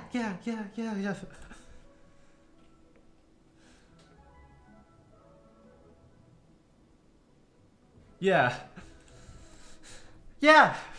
There's a tearing loop between you and her. Yeah. All closer together, you, Kyo, and Tamaruk tempered off the white wooden path. The full set of cul-de-sac kids hit the road again. The trip was almost the opposite of last time. The sun was coming up instead of going down, and you were leaving the neighborhood instead of going back to it. But it wasn't what really stood out to you. It was a little bit amazing that you could actually could compare it to last time, and you could guess that this journey was with them wasn't going to be the actual last time it ever happened. It just become the last time it happened for new next time. The first part of your school trip wasn't hard. There was only one way out of your neighborhood unless someone hiked out into whatever the woods went. That would be cool. Maybe we'll be able to do that someday. Your actual path forward The actual path forward had you brushed past the forest fork that occasionally led you to meeting Kyo and Tamaruk. But you weren't struck with the same limits as before. This morning you moved right out on by the way without even stopping to check what might have been hidden way back there. Now you travel even further. The woods crowded in closer and closer around the one road that led out. Until suddenly, structures began to appear between the bushes. The thick overhang of leaves pulled apart to show you the sky, the world unfolding ahead of you. Sunshine climbed mountain just barely tickle your cheeks with the stars still clustered around your back. You're right in the center of the windy mountain path. It flowed over the uneven ground, blanketing every small bump and bend like a black river. Among the street, huge wooden poles rose into the sky in a row that raveled trees, stretching phone lines and reaching branches wove the whole town together. Even the Golden Grove was lived in place with man-made things. The vast wilderness was as much a neighborhood and the residents as their real people neighborhoods. Tamara tampered over the grass, twisting her arms in full-length swings in front of her. She didn't get anywhere near the tarmac. Kyo's stride was a lot breezier. He took his spots over the line closest to the road. He didn't even check for cars. His eyes were aimed at the now visible sky. He ended up somewhere in between them. His hair was a swoosh and Kyo was a breeze. You were a whirlwind. You rushed around, twisting the angle of your head and taking in every new thing that surrounded you. All the air went out the window where Kyo started moving his hand around even more than Tamaruk. He frantically snuck his fingers in and out of each one of his pockets while poking his tongue out at the corners of his mouth. You and Tamaruk just watched as he tugged at his jacket and pocket while walking away. The two of you probably shared the same experience, though. He was looking for his notebook or paper or something. Aha! And it was paper, but it wasn't his Russell papers. The thing Kyo grabbed was a thick, folded packet of white printed paper that was covered all over tiny ink words. You could instantly tell what it was. The many papers sealed together with the many little words on them only ever came from one place: school. Kyo held it close to his face. He had his nose completely in what was basically a book, but for some reason he started to talk to you and Tamaruk. What room did you get? For a second, Kyo peeked over the pages to look at both of you. Who's your teacher? Tamaruk thought hard, but she didn't find an answer in her head. She squinted her hand under the flap of her bag without unbuckling it. She had to find her own papers.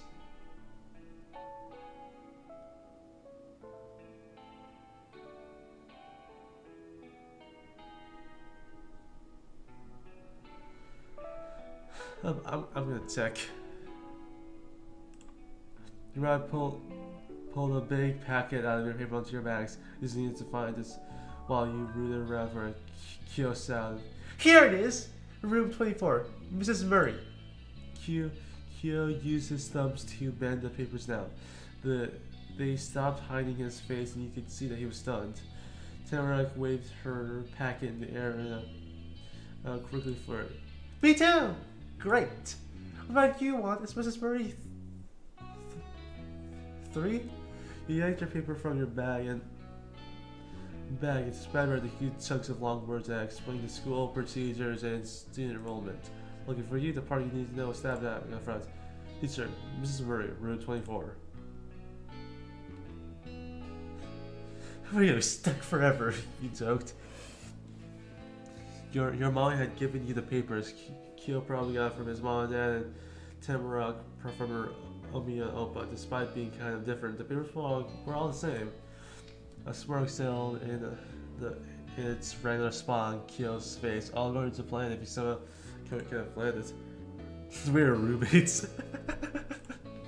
He didn't need the packet for anything else, so he stuffed it into his pant pocket with a shrug from one shoulder. There's only 35th grade class we could have been in. When Kyo made sure it was deep enough to not just fall out, he brought both of his hands into an even bigger so I could chuckle too.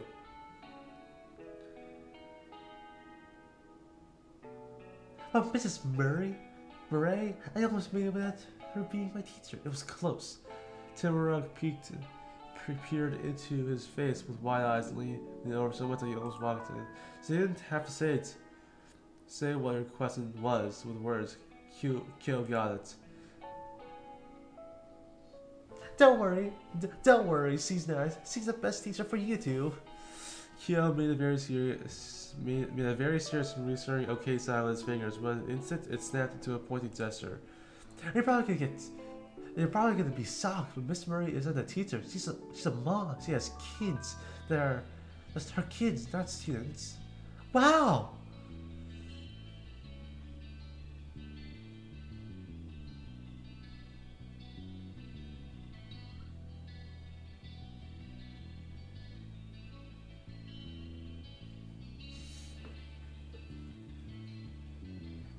I think you're.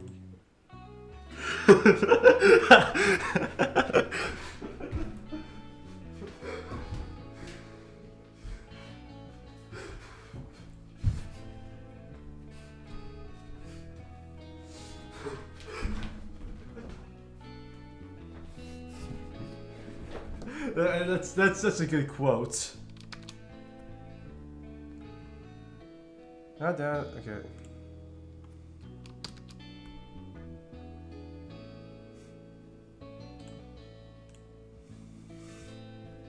Yeah, I don't know why that happens, but it definitely does happen. Let's check. Will it? Yeah, it comes back on. You say weird, I say one of a kind. But now I know where we're really going. I can bring us right to the door. The extra burst of confidence got Kyo to take a few long strides out of you, and Tamara kept keeping his chin high. Tamara bounced across the grass, keeping her knees high to catch up. She didn't let him keep the lead he took.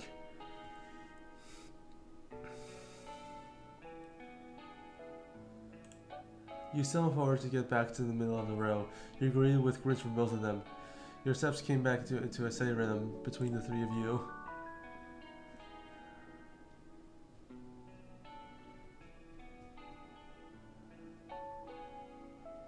Kyo, did you know it?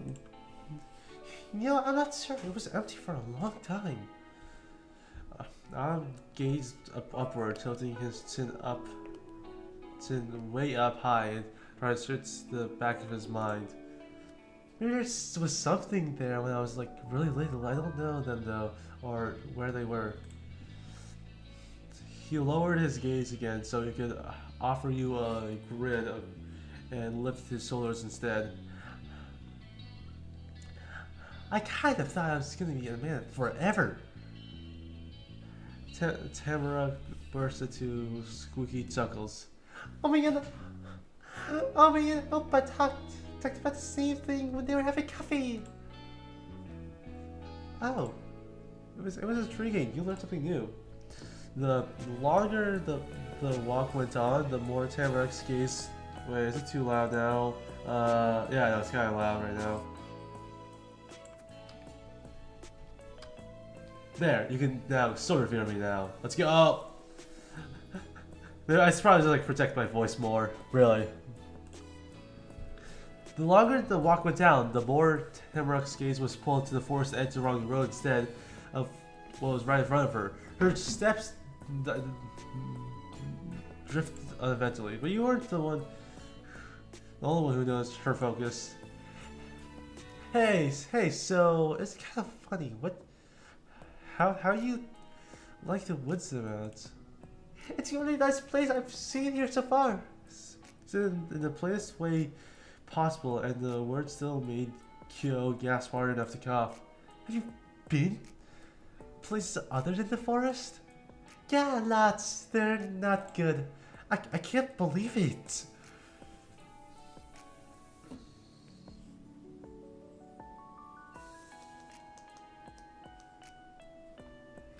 Yeah, it's...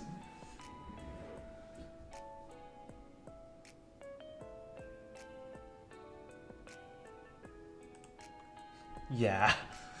Oh, that smirk. Kyo shook off the sock Tamarack's statement hit him with. He turned his cheek to the front as he rolled his shoulder. He was winding up for a comeback.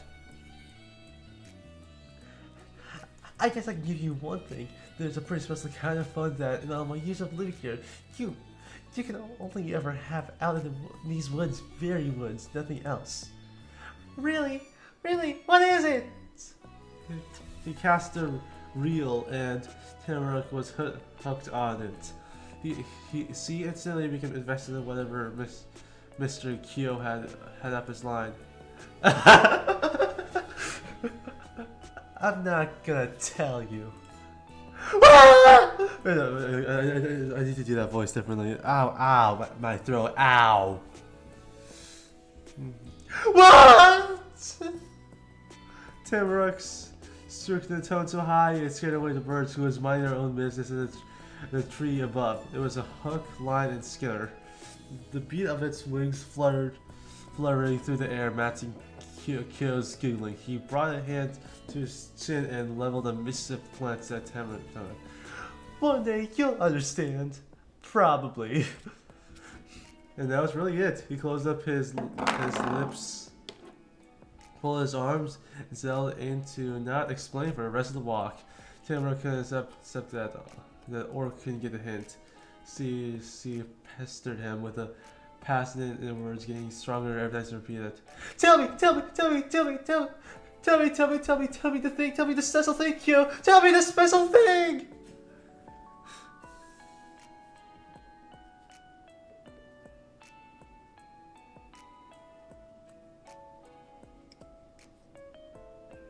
It was too funny. I probably laughed, yeah. You can watch that all day. The conversation of Tamarack attempting to squeeze Kyo for information at the snickering that escaped from Kyo's continue while you're heading towards your goal. Down the road some more, over a crosswalk past the main street, taking a turn at the corner. That was one of the wildest buildings you've seen so far came into view. That's one of the taller ones, because that one only had two floors, but there were a lot of those floors. North Acres Elementary School. The name made sense. You wonder exactly how many acres it was. Dozens of other students were pouring out from a few different paths and mixing together under the front archives above the giant door. You tried to stand up straight, wanted to do things right.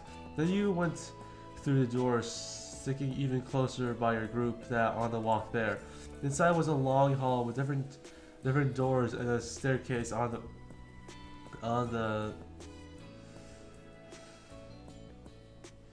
other side. It was shiny and dull, like it had been cleaned so hard for so long it made everything else more worn down. That's normal. Poster boards with a bunch of paper sheets tacked on line the walls. Nobody was ever going to look at them. The messages they had might have never been read.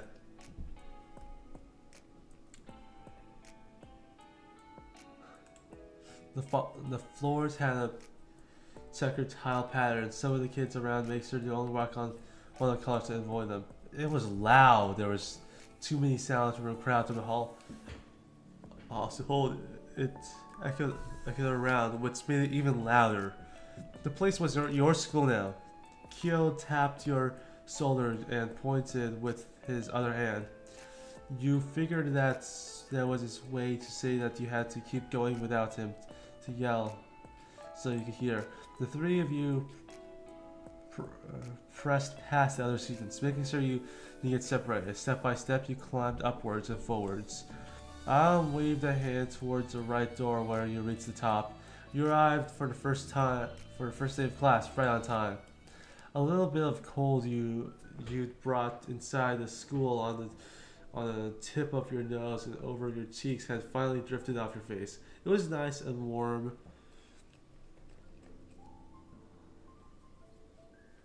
Warm when you went into the room. Your brand new class, 5th grade room, number 24, smelled like people hard at work, concentrating paper, crayons, glue, anything that could be made with it. There were tons of leaves stuck to the different colored walls, climbing around the window, hanging from shelves and sneaking out from the behind boards, where something of those things could be made. Kids sat together in closed groups. Desks were pushed up to make bigger tables. There was just one chair by itself right at the front, or the back if the way it in was the front door. Tamara took a loud breath from the waxy air. Wow, I thought it was gonna be ugly.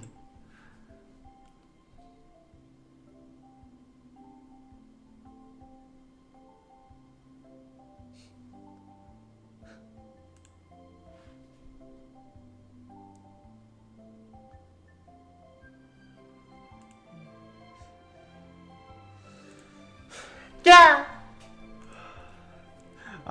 Adam shrugged his backpack off to the floor. When it hit the ground, a puff of air clamped out the not totally zipped top. Nothing in the place caught his eye in a good way or a bad way. It was like nothing around him existed. Kyo just watched you and Tamara look. He chuckled at the face you both made.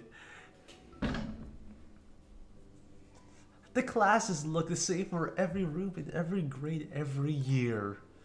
Well, it wasn't that he couldn't see what you did. It was they'd already seen it 100 times and 10 times or more. 110 times or more. Kyo knew school as well as he knew everything else in Golden Grove. He kicked his backpack behind him to be up against the wall and never glancing down. There was already a bunch of other bags there, sat one by one across the far side of the room. There were almost completely hidden under the row of hooks that had coats and jackets and stuff cluttered over them in stacked piles. There weren't enough holders for all the layers people brought. You're pretty lucky this is your first time here, but you're only gonna have to do it once. We're gonna graduate and go to a different school next year. Well, I'll be new kids by then. He talked while he pulled up his arms out of the jacket. You'd always seen him wear so far. He tossed it to the ground of a rounded lump to other coats with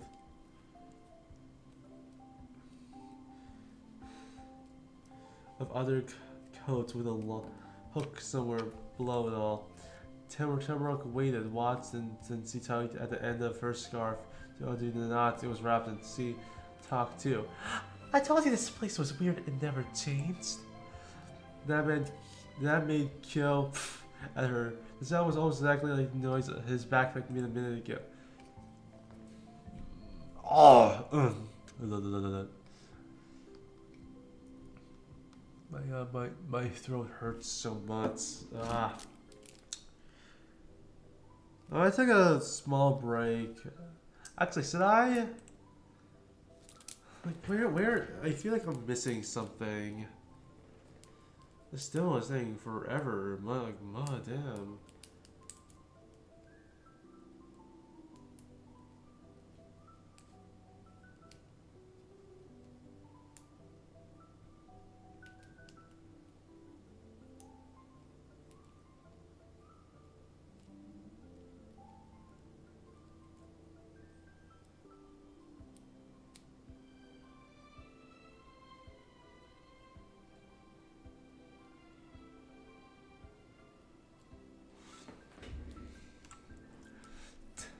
Tamara didn't say more words against that. She just got on her tippy toes and slung her untied scarf over Kyo's jacket, building the mountain of stuff on the one little hook even higher. Kyo shoved his bandana deep into one of his pockets and lifted up his shoulders, his other shoulders. You're right, that class is always the same. Seeing Autumn without his fluffy jacket felt like seeing a lion without its mane. He folded his arms high. My throat really hurts right now. Ow. I drink a lot of water.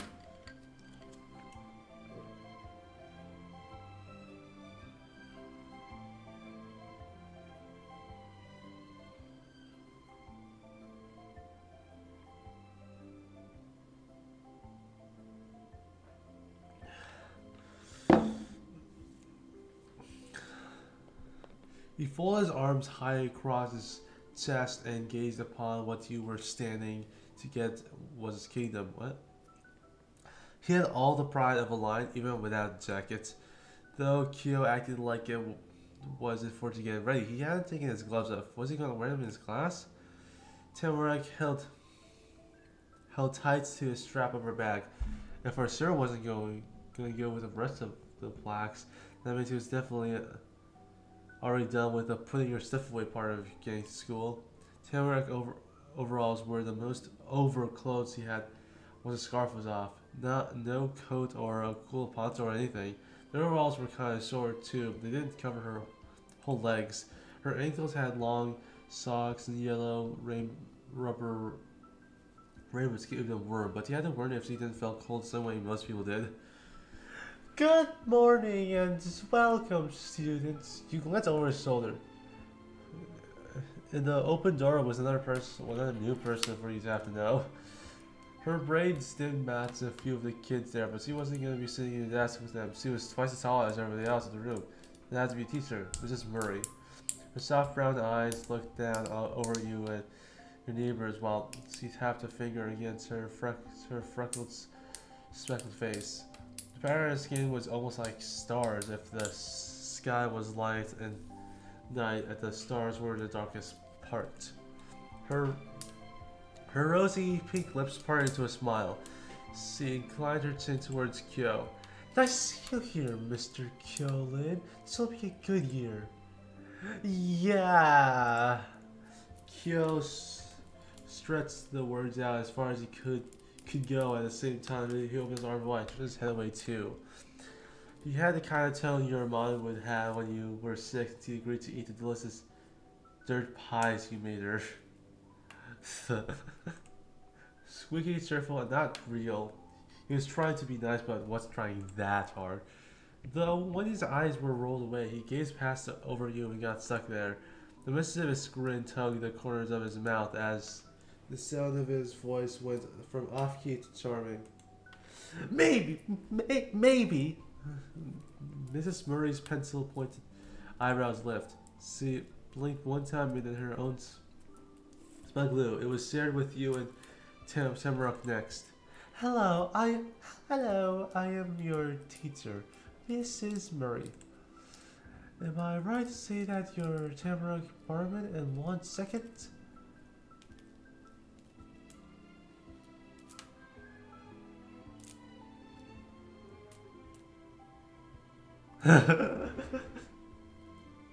I'm Tamrock.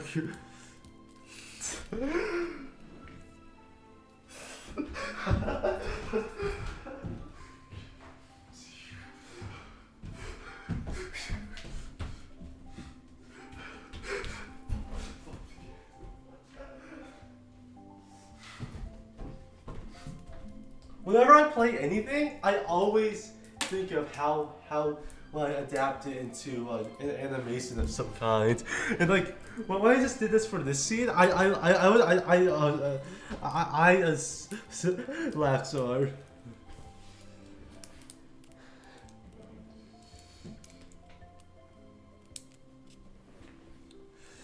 It was ruined by Tamara giggling as he said it. She tried to cover up her mouth but didn't realize. I said realizing the trick. Are you sure you're Tamrock Barman? The gig was up. No, I'm Juan. Tamrock the actual one. Listen, everyone. I am having a good time playing this game. Bobbed her hand in the air and twisted in place to swing her bag so it hung beside her back. Oh, my voice hurts so much.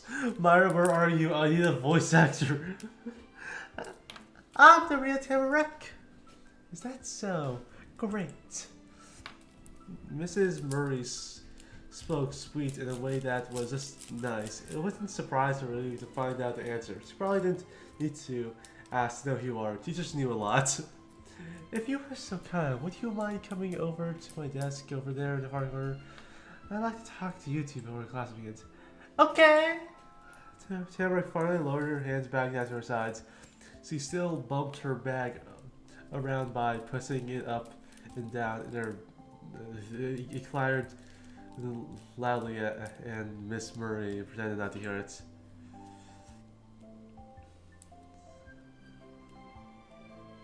I guess I'll... Did we do something wrong already? My throat.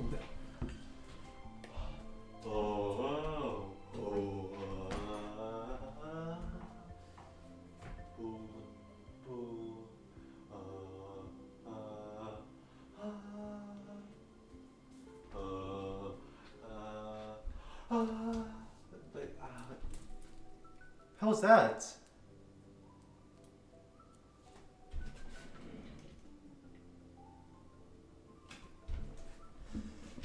You saw that, right? My, no viewers?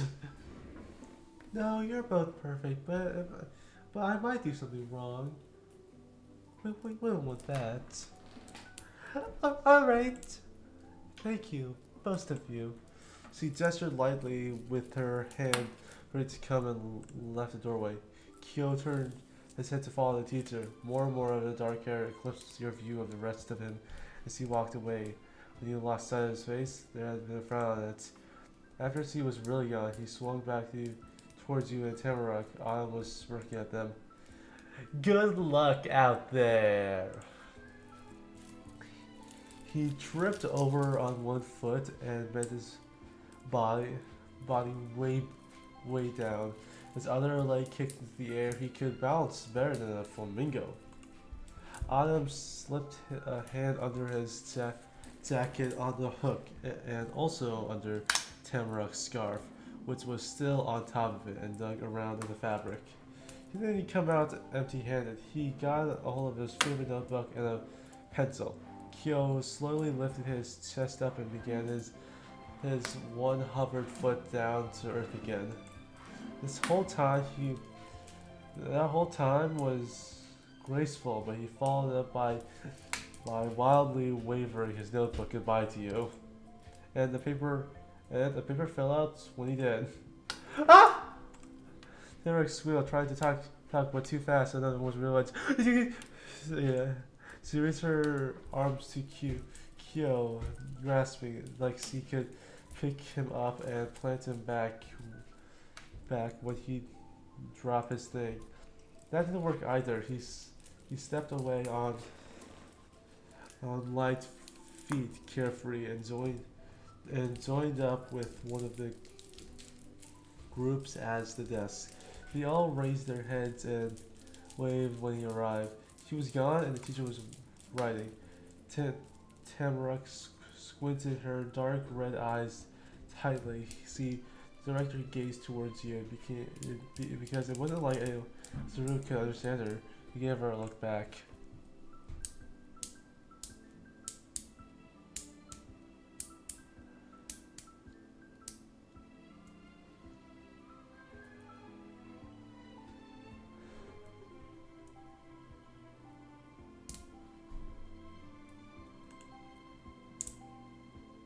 This is gonna be a long, however long it is.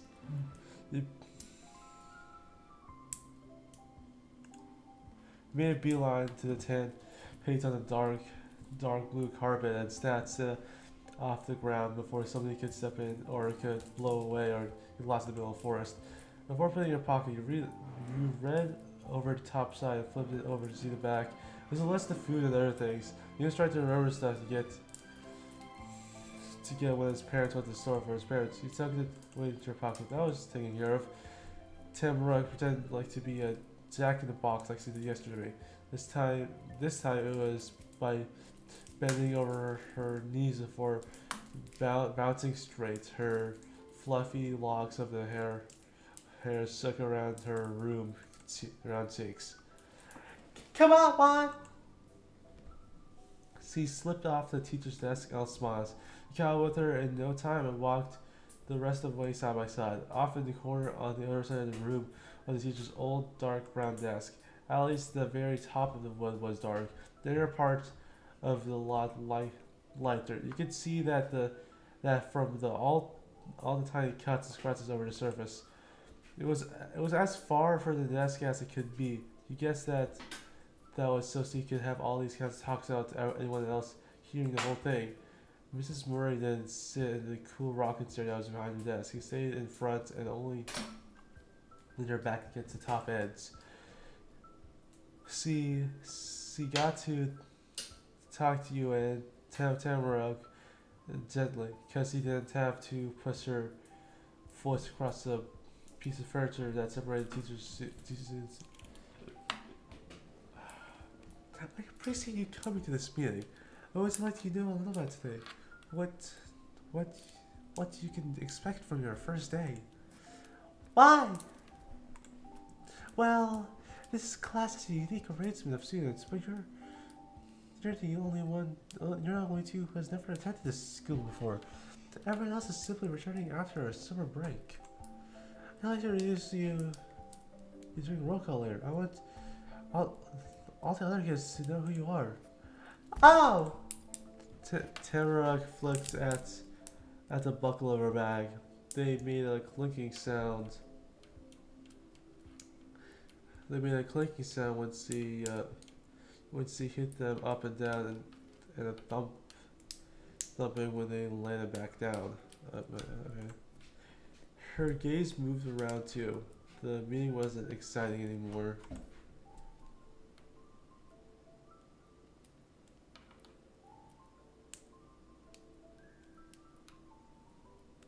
It was gonna be so.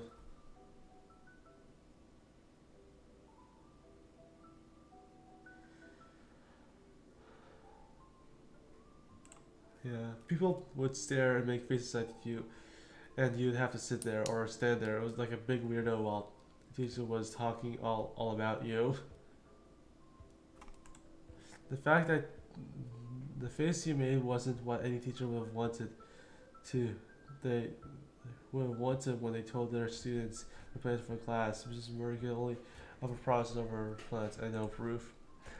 I'll make sure it'll be alright. The kids will get it. The teacher slid her hands across the desktop behind her and spread her fingers out wide. In a couple of minutes, I'll be telling the class to take their assigned seats. You'll have those spots for the rest of the year. Oh, I've been a seating plan already, but there's a bit of wiggle room to help you get comfortable if you like. Tamara's hands flew from her back to her cheeks. That sounded like a smack. Does it mean me and Mom gonna stay together because we're neighbors and friends? Her outburst made you want to cover her face with her hands too, for a really different reason. You were so nervous. Your heart wasn't gonna stop running around her chest until the said if you'd be able to be with Tamara the whole school year or not. A twinkle was in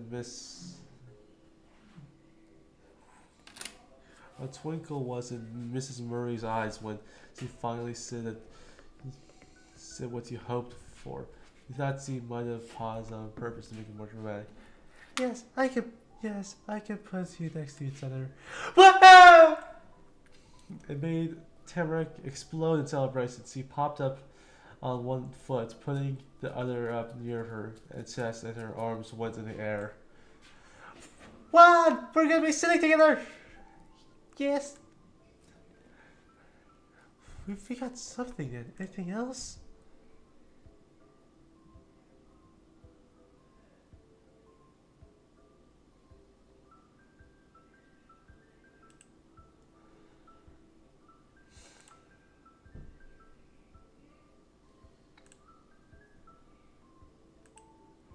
I'm sorry. I'm glad you're getting along with Hugh, but there was two wanted to sit next to him last year. I didn't get to. It's their turn now. Yara's once I'm so high that you almost got me lost him. That means people want to sit by Q? Kyo?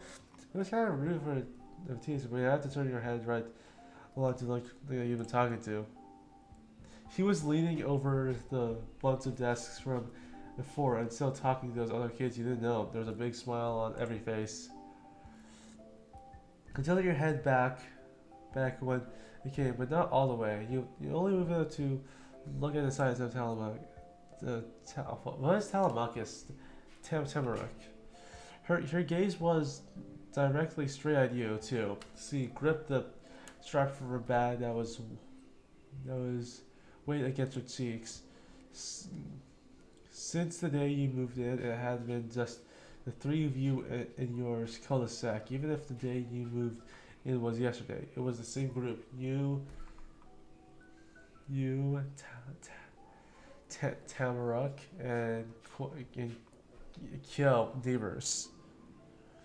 But you weren't in your neighborhood anymore, on the outside of the street. Tamaruk was exactly like you, and Q wasn't. You and her were strangers in Golden Grove now, and you didn't know people, and they didn't know you. You had been there forever. And it wasn't only that, you already learned something on first school. Q was popular.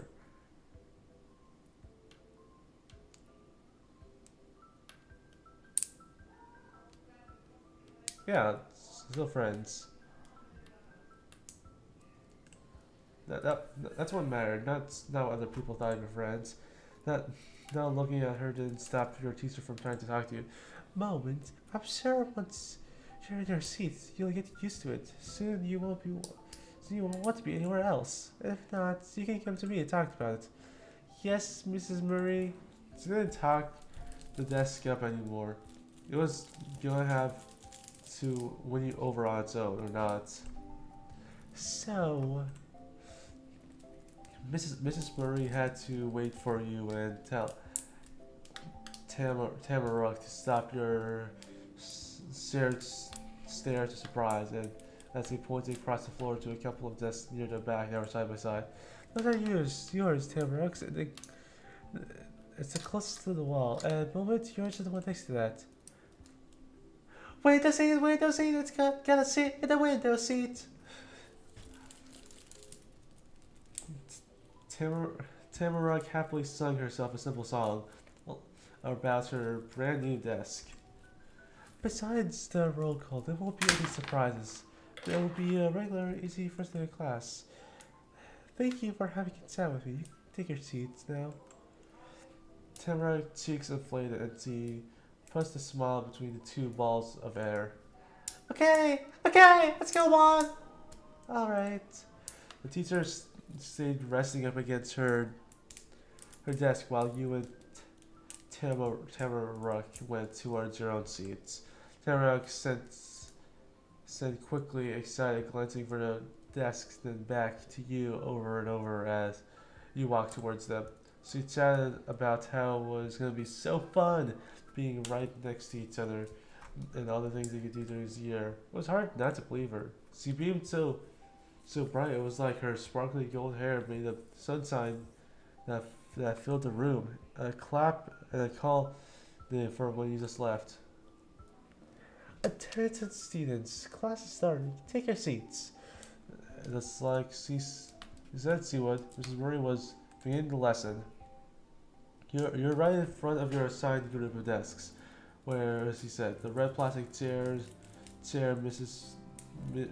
Murray had pointed out before was probably really old. It was brand new to you.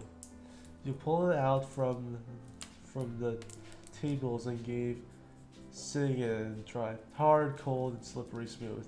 And the back part wasn't straight and bent away from the bottom seat part. It felt like leaning against the top of the shining slide on the playground. If you weren't paying attention, you might fall right off. Yeah, that was the point. That was a way to keep kids focused.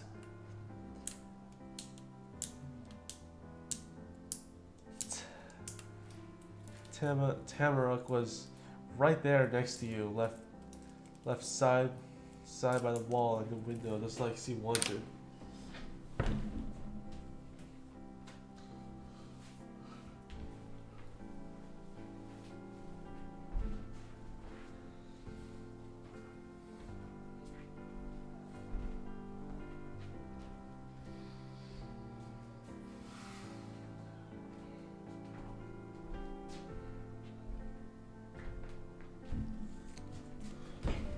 By the wall and the window that Lexi wanted. Past her, you could see the rustling treetops outside with their golden fall leaves all bunched together. They kind of looked like Tamarug's puffy hair, but not sparkly. She plopped her huge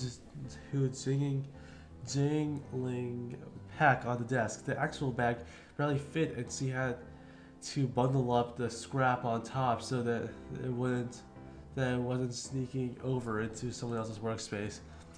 The tips of her rain boots were pressed against the dark blue carpet, and she tapped her heels together. It made school squeak. She was excited for her own little place in the room. What? We're gonna be right here for the rest of the year. Yeah, I got the best seat, neighbor. Tara patted her head against the thick fabric of the bag and giggled in time with her hits. She stayed pretty busy making a beat. You glanced out at the room ahead of you, where the important boards and teachers were.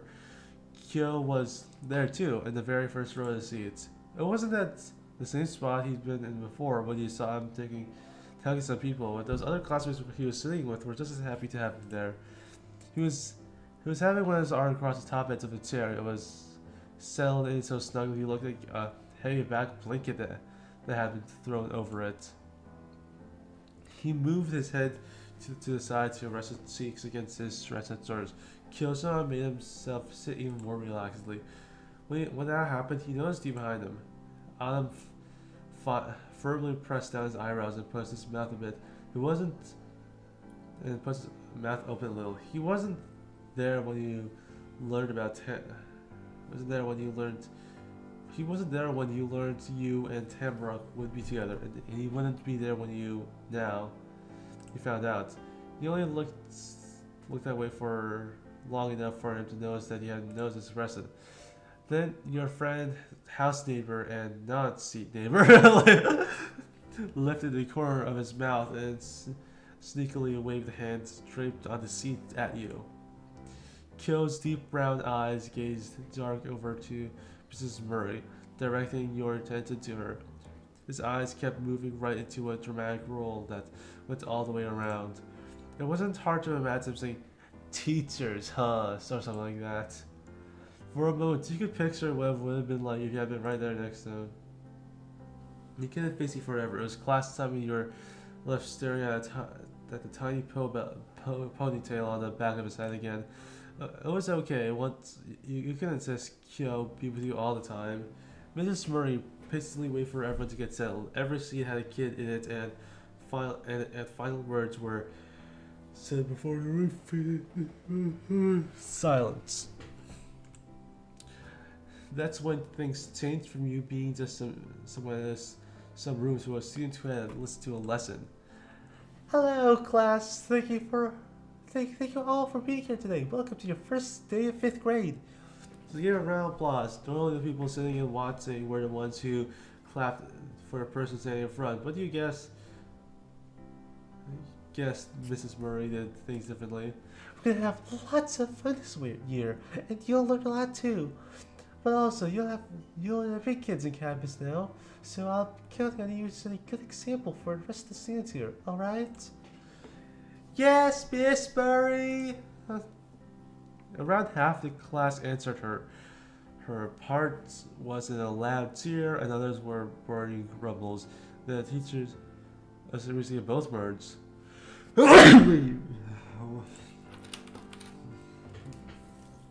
Thank you. Let's start with roll call then. She crossed past the desk and to get a folder off the little cubbies in the corner. She got that and left her stiff brown jacket behind. The teacher flipped the folder open and she stepped back into the center spot. The cozy sweater made everything around her seem softer. You know the story. I'm gonna shout out everyone's name in alphabetical order. First name first.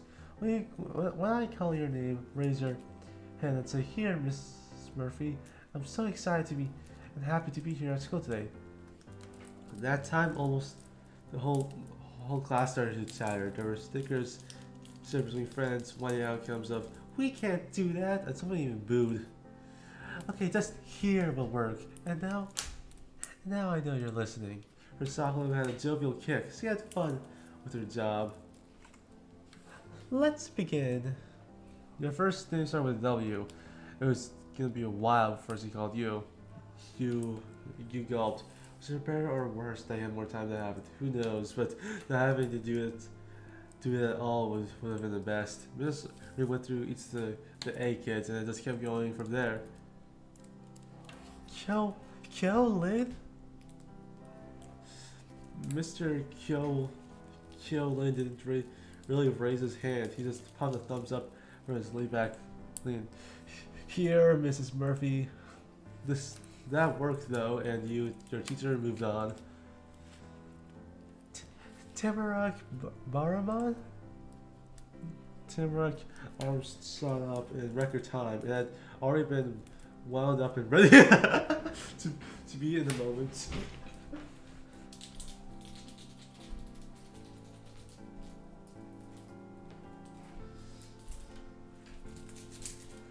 Tamarack's arms shot up in record time and it all been wound up.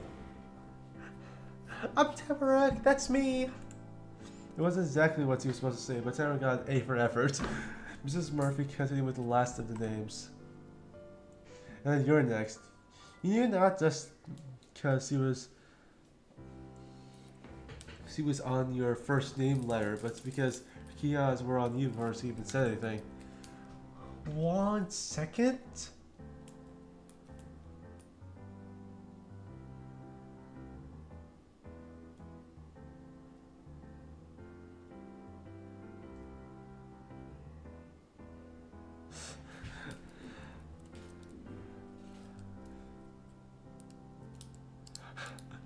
I think I would have just said here. I don't think yeah. House words before you announce yourself. They had no idea what you were a person who existed in the world. Now they did. The teacher gave her approval or not. It was over, at least for one day. She would probably do a roll call for every class for you didn't want to think about that. So once every person in the stiff red seat had a turn to say they were there, Mrs. Murphy gave you a Tamarack and a real introduction to the class, the one she warned you that would be coming. It talked about how you just moved to town and what people were supposed to call you and everything. Mrs. Murray might have asked your mommy and Tamarack, Omi, and Opa to know about it as well. You were glad when that embarrassing thing was over. That was the end of the not really teaching us anything except names for our class. Mrs. Murray took a paper in the folder out of the side flap and moved it over to the other side. Please take out your pencils and notebooks now. I'll be going over our plans for the years you're hopefully expecting from all my students. Your mommy had packed a fresh notebook with perfectly smooth pages that didn't have a single smudge for you to use. You grabbed something to mark it up if you needed to. It was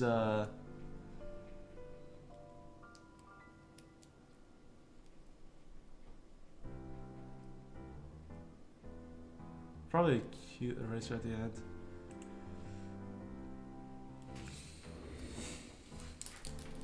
Yeah. So I go right-handed or left-handed? I'm left-handed. I think that'd be cool if I was left-handed. It was the one that felt best today. Tamarack leaned over her bag to be as close as possible. Her eyes were squinted and set right on Mrs. Murphy. She started clicking her shoes together again, even faster than before. If her legs beat any quicker, she might have turned into one girl-powered motor and drives the desk around the room. Tamarick was definitely eager to get the information being told. There wasn't a single piece of paper or pencil anywhere on the desk to take notes. Maybe she only had to listen to know. Over on the other side of the group, the table, Kyo's face was pressed against his right fist that he had propped against the desk. He was writing slowly, lacing lines with his left hand in a plain spiral notebook. It wasn't a special one. There were their neighbors, and then there was you.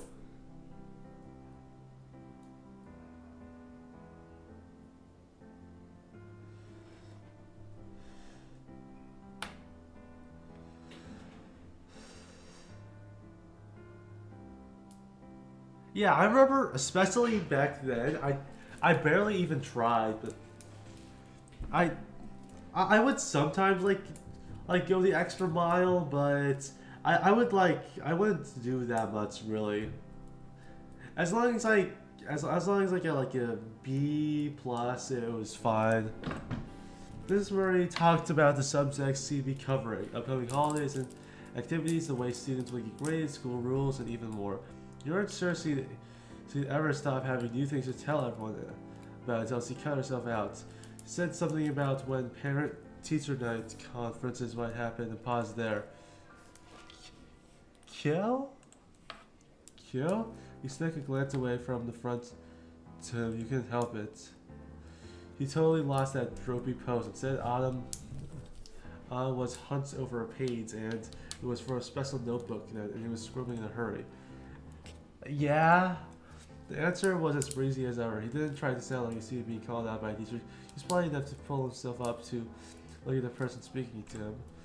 Am I going too fast, or is there anything else I can do differently? You're being very uncomfortable. The pencil dropped and clattered on the desk. Both Q's hands hovered over a piece of paper. He started out uncertainly if he didn't know if it's suddenly too hot to handle or not. For a minute, Kyo didn't know what to do. He blinked and then he started talking and slowly, thoughtfully. No, it's alright. He leaned fully against his chair again, then threaded his fingers together primly while placing them over the page.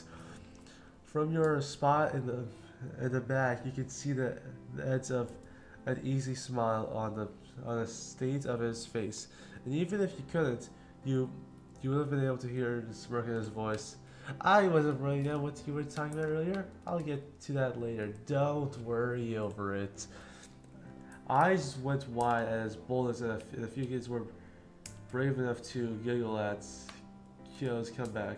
Mrs. Murray's usual smile was faint, but it was there. Well, let me know if you change your mind. I will. Thanks. She stopped the little break there and tapped her folder with the back of her hand to get the students' attention once more. Nothing but normal school for stuff happened for the rest of the time. It was a lot like your old classes in other places. Golden Grove didn't have a secret way of teaching kids that the rest of the country had never heard of. You figured it would have been that way, but it seemed a regular lesson. Let's have to make it clear what you're to be dealing with. And like all the classes you had before, this one was over eventually.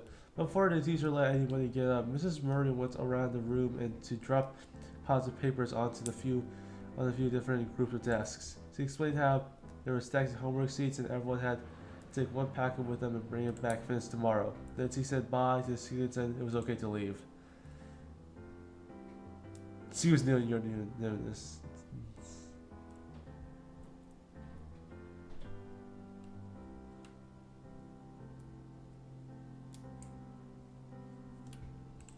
Yeah, school meant homework, and that's how the world worked. Yeah, I be honest, I liked my homework. I didn't love it, but when I was younger, I barely had anything else to do. Like, I watched YouTube, but I could watch YouTube and do homework at the same time. I didn't have, like, any places to go. I didn't have any, like, favorite show that I had to watch. I was very boring. I don't think, other than YouTube, I barely did anything. Right next to you, the spell that kept Tamarick totally locked in during to Miss Murray during class broke, and the teacher went over to her desk, and Tamarick turned to you. She stared at the pencil in your hand. Actually, it was opposite. She was looking at the hand that was holding the pencil. As he kept staring, the way you had was really interesting to her, but she couldn't tell why first. It was tough to figure out that everyone in class had.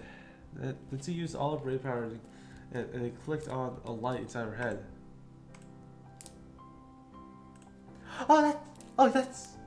That's your other hand. The left foot. I used my right hand. Her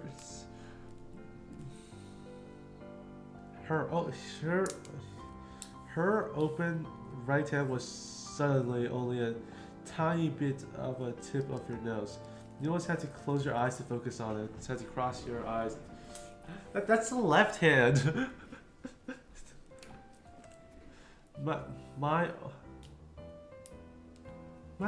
oh yeah, Oppa, mom and dad used to use their right hand too, but you don't. That's amazing.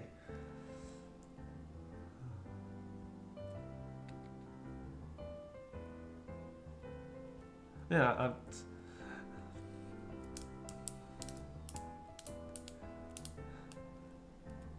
I can use both hands. Sarah used both of her own hands to slap the tabletop and soak up from her chair. That's the first time you ever had to look up to see Tamara. She was so small, you didn't think this would ever happen. What? That's real? She bent her arms back and under her legs of a closed folding chair, but stretched her neck out forward and passed her bag into your space. Tamara had gone from high up all the way down to the tabletop level as was watching every twist of your fingers. How do you do that? Put the pencil in your other hand.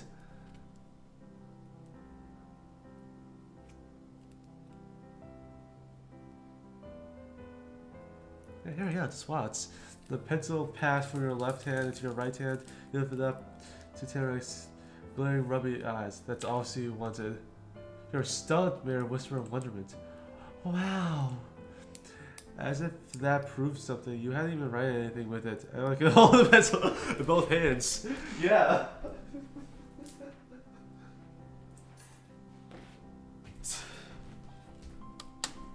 She might not have known that because Tamara really didn't ask for anything more.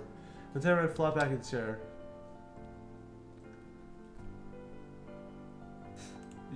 Yeah, you put up your hands to good use. And then Tamara giggled sweetly. And then Tamara wasn't talking about hands anymore. That was physical to her. This time it was really about the pencil itself, and she poked her finger. I like your eraser.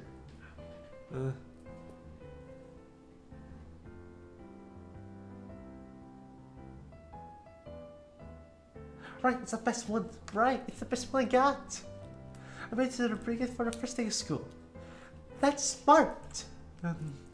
Tamara started to hum and go to work, unbuckling the two front straps of her bag. What's he humming?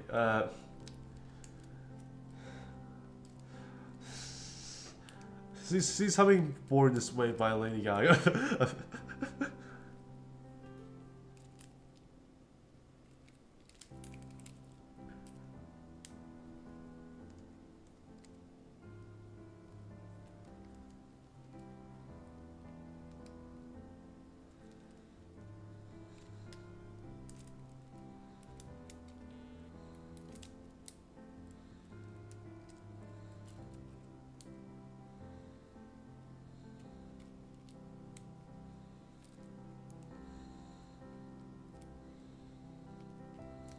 Yeah, good.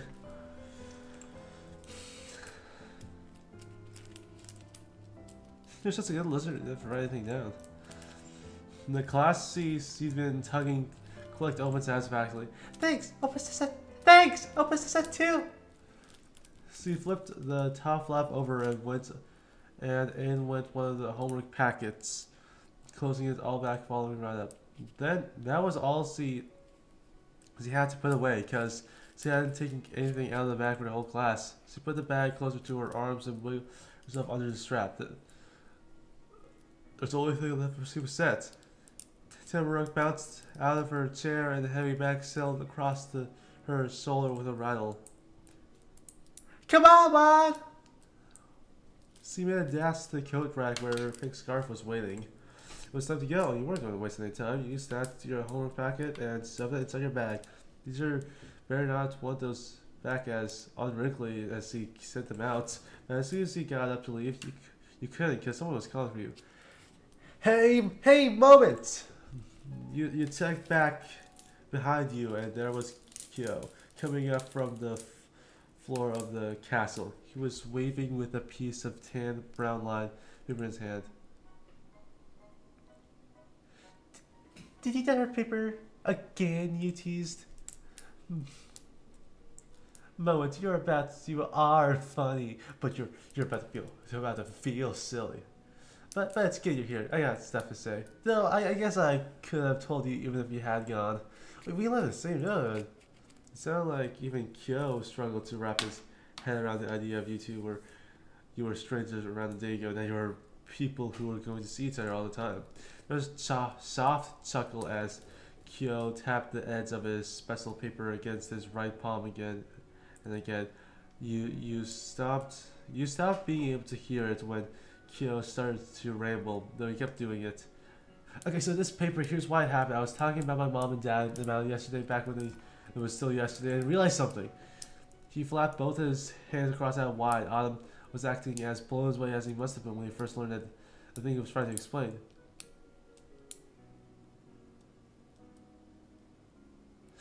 Tamara, finding my paper and sending it back to you wasn't just something I expected. Honestly, we'll think that we weren't wondering about. It was sucky. What? It was? Yes!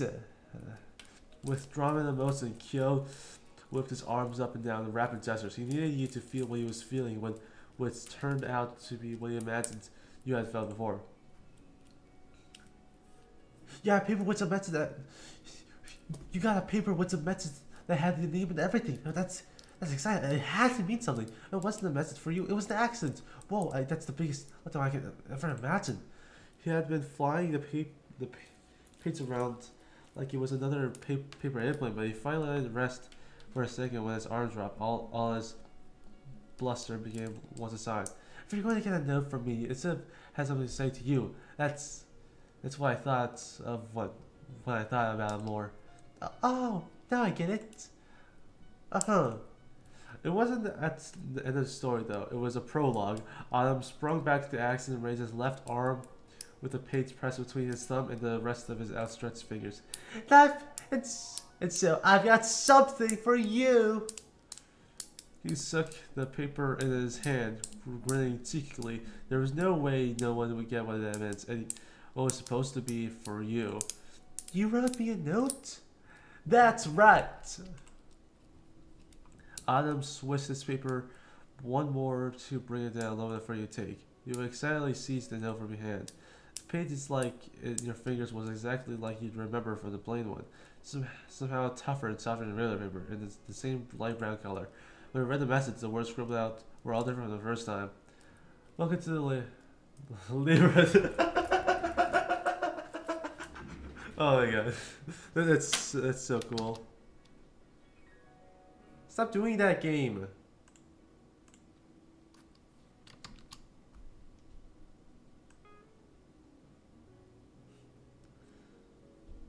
That is so cute. From welcome to the neighborhood from Kyo Lin. This time actually. That's what was written in big clear letters. Stars and a smiley face crowd out any plain spots the words hadn't covered. It was careful work. The little extra line on the Q was a fancy curve that he didn't even draw the stars from corner to corner. There weren't lines through the middle of them. The difference between a note Kyo wanted someone to see and one he got by accident was huge. Some blurry thing came up past the top of the edge of paper. You blinked, distracted, and squinted over the paper to figure out what had gone on in the room. It was Kyo, high on his tiptoes. He was watching you read the note, smirking, hands tucked behind his back, and all around very pleased with himself. It's pretty good, huh?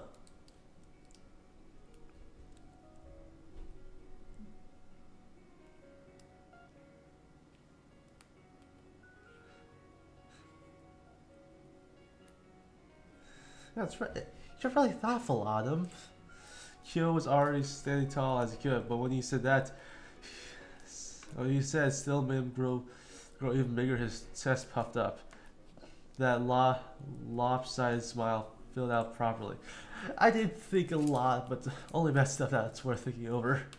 You gave one more glance at the message Kyo had written for you. It was still there, welcoming you to your new neighborhood every time you saw it. When you looked at Kyo himself again, he finally dropped his feet and hands back to where they normally were. He wanted there to see if you were going to anything else.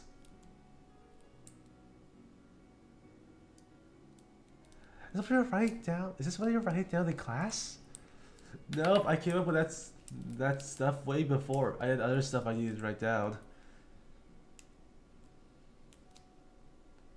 Something shrugged. Yeah. Even though Kyo was the last one talking, he abruptly sliced a hand through the air to get what was the conversation out of the way, and he was about to say something else. But wait, before I forget, I gotta tell you, I'm impressed. Moment. The first thing exam the hardest when you're new one. You didn't even break a sweat this class. His hands went on his hips as a commanding pose, and he talked energetically. Nothing was held back. He didn't feel smaller next to his bright presence. You don't think that's what he was trying to do. Kyo was standing to know you better, and it was making him look differently. You could handle it. What do you think would happen? I die? You joked. No, it could have been anything, but except anything, it was nothing. He closed his eyes and snickered, while thinking some kind of thought. He stretched and curled his fingers to feel out the way his grooves were fitting. Kyo pinched at the edge to straighten them out bigger. Anyways, you and who is Telemarcus? Who is the name? Why can't I remember it? Anyways, you and Tamara are in the back next to each other, huh? Mrs. Murray is smart, sometimes too smart for me. Yeah, I wanted to sit by you, but she said no. No, wrong voice, goddamn. Yeah, I wanted to. Plus, how come you and Taylor be the same song, and I'm not? We're all neighbors. But Murphy said, no, we're not gonna get her taste my night. That's be. I think our own house is next to each other still. Yeah. The paper crumpled in your hand. You've been ripping the whole time. It's just the way to pull in the zip bag. The welcome message you got from Kyo was right next to the packet of homework Mr. had given. Kyo gave you a paper reminder that you had one that you given too.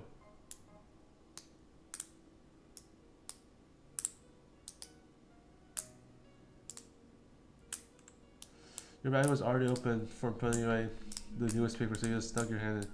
The backpack couldn't be unzipped all the way, or everything would have fallen out. You only made a hole big enough to reach around inside. Luckily, the paper from Kyo's method wasn't anything like homework or from Mrs. Murray. You didn't have to look to know it. You could, but you didn't have to worry about mixing up the papers that was yours, even when that wasn't. You had to mix against the cold, bump facial change. Against the cold, bumpy zipper track to read which cottony paper he had gotten. It looked like Kyo again.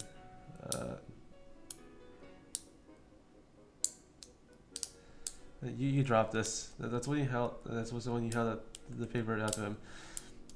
It worked like a ticket to a time machine because you saw the exact same thing you did yesterday with Kyo gasping, flailing his hands at all of it. It's you. Both his hands back against his chest, passing it back while his head, shoulders, and eyes stood out until the sock. Got another one? He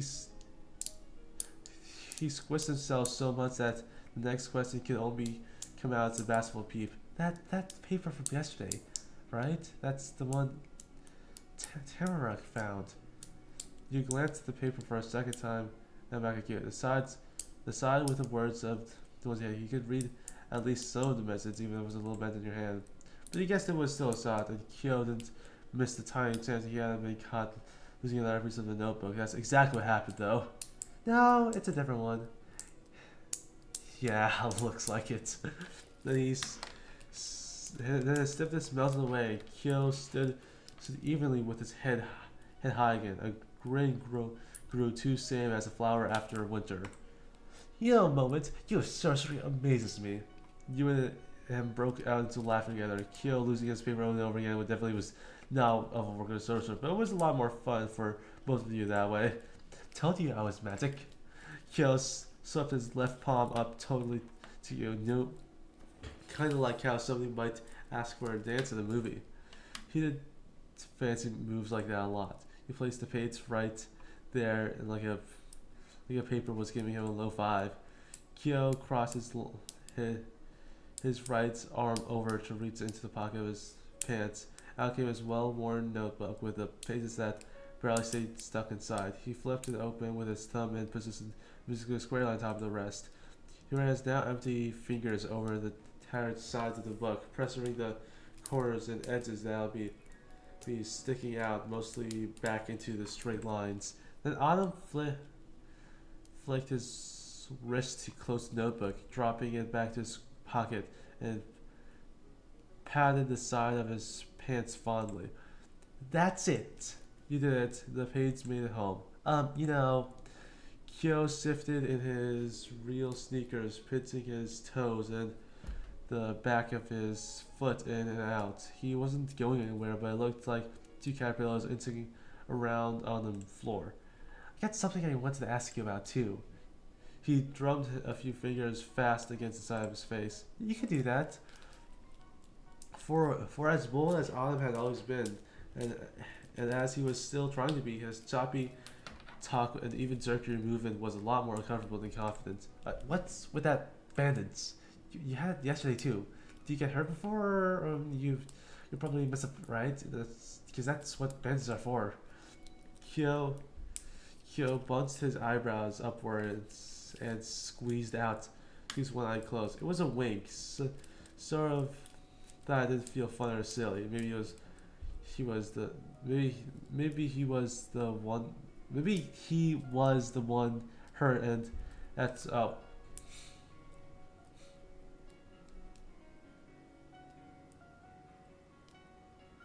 gotta fall a lot. Yeah. Anyways, then I'll catch you next time. That's all you need to ask about. It's done. Thanks. Kyo didn't have anything else to say then. You could tell since he wasn't looking at you anymore. His gaze was on the move. He already seen everything there was to see in the class that looked like all the other classes. At least he thought so, but he didn't find something that needed sentence by the way. Oh, so he hasn't left either. Wait, right here. I gotta ask. I got another thing to do. Never cupping his hand around his mouth, Kyo called out past you all in the way to the other side of the room. Hey, Tamaruk. Get over here. You gotta see this. What is it? What is it? You have to look. Tamaruk bounced across the room faster than an Olympian athlete, probably. They would have been close at least because he was really speedy. See this, skipping leap for the last foot before reaching you and Kyo, and tossed her arms straight up as she stuck the landing. The fingers of her pink scarf, which she had secretly wrapped around her neck again, had frowned up and almost taken to her nose. Do you think the third part of this series of our life will have 3 characters and you can be in a polyamorous relationship with all 3? I predicted that the Beyblade of series, Beyblade Burst series would be halved every time, like first 2 seasons with 51 episodes and 1 season with 51 episodes, 1 season with 26 episodes, then 1 season 26 episodes with 2 main characters instead of 1. The only thing that was wrong was Dynamite, but Dynamite doesn't count because Dynamite does not exist. Good, check it out. Kyo waved urgently for her to come closer with one hand and reached in his right pocket with the other. There wasn't the side he kept his notebook. He was going for something else. The two leaned in, having a one-on-one huddle. You weren't a part of it, but you could tell what he had. By the tiny glimpse, you could catch over the Hunter and the sound of it. Rustled and critical, not in Starbuck's way, like leaves, but in a soft, squishy way. Kyo, the mighty critical like leaves. Kyo was holding a wadded up bag, probably from what grocery store Gold Grove had. He kept his bag tightly closed, gripping two sides of the top and keeping his fists pressed together. At least, this was still excited side. No one else would be allowed to see treasure hidden in there. Tamurek did it too after him, either to double check or to not be left out, or maybe because he didn't want to miss what he might be spotting. Alright, that's it. This is it. Suspense pulling your two neighbors. Tamurek bits the nail of her thumb until he stopped breathing. There was nothing in the world from right then except a bag of whatever it held. And finally, before Tamurek could fall over from no air, Kyo parted his hands and stretched over his unusual gift wrapping. Mouth open, eyes wide, Tamurek got down into the bag. He figured to get a wow or something, but this is scanned whatever it was and down with the same eager expression. The response that he was blown away by her facing something like that. It turns out not to be true, because he eventually saw it enough for her reaction to slowly begin rumbling inside. First, it was with the edges of her lips wobbling, then her eyelashes trembling, and finally her brow pinching fiercely. Tamurek snapped her head up and glared sideways into Kyo's awaiting smirk. That's trash!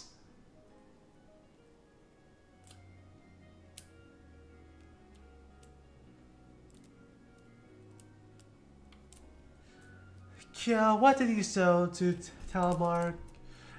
No, it better not be something bad.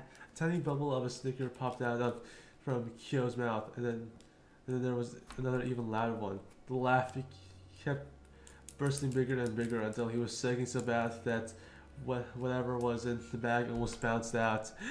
It's trash! What? Yeah, it is. It is. I said so!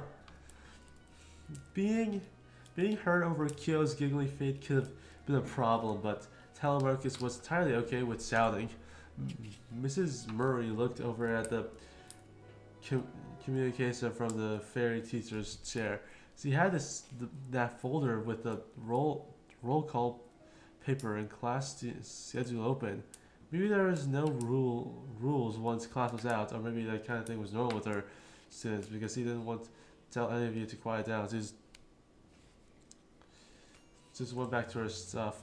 But that time you focused on your neighbors again, Kyo had started to come down.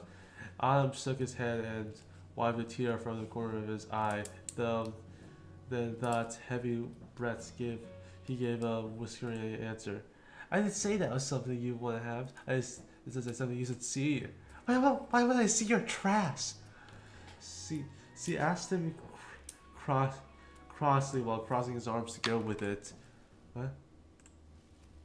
Kyo gathered to the handles into one hand and swung the arm up near his chest so that the bag hung over his shoulder. The pose would have fit best for someone modeling a purse 5 times more expensive than anything your mom owned.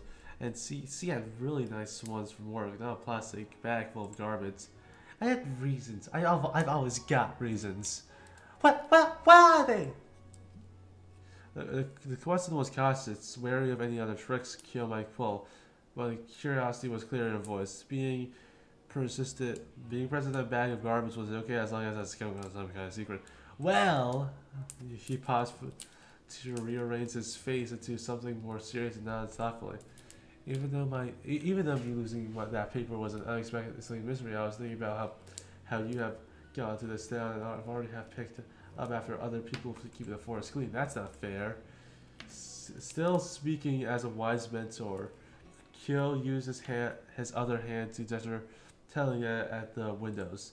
So I decided to go back to outside yesterday and check the forest for litter. This is all the stuff I got so far. He really did have his reasons. That's exactly what he done with you and the notes. Kyo imagined who's Telemarcus? Tamar, Tamarack, Tamarack had probably thought or felt from what happened yesterday, and what it seemed like it could be sad. He did something about it. Tamarack sucked in a gasp of air and let it out as a squeal. Really? Really? You cleaned the woods? I did. All of this went from being on the ground into my trash bag. Wow, that's so nice! She did wow about it after all. And she also kicked her feet out one for another and after the other in a happy little dance. Her bag joisted along with her moves like a panther? What does that say? It was your good idea first. That could have been humble, but he cocked his chin and grinned so pleasingly with himself that it wasn't really any more. Tamarack was too giddy to care or notice. Thanks, Kyo. Yeah. Right.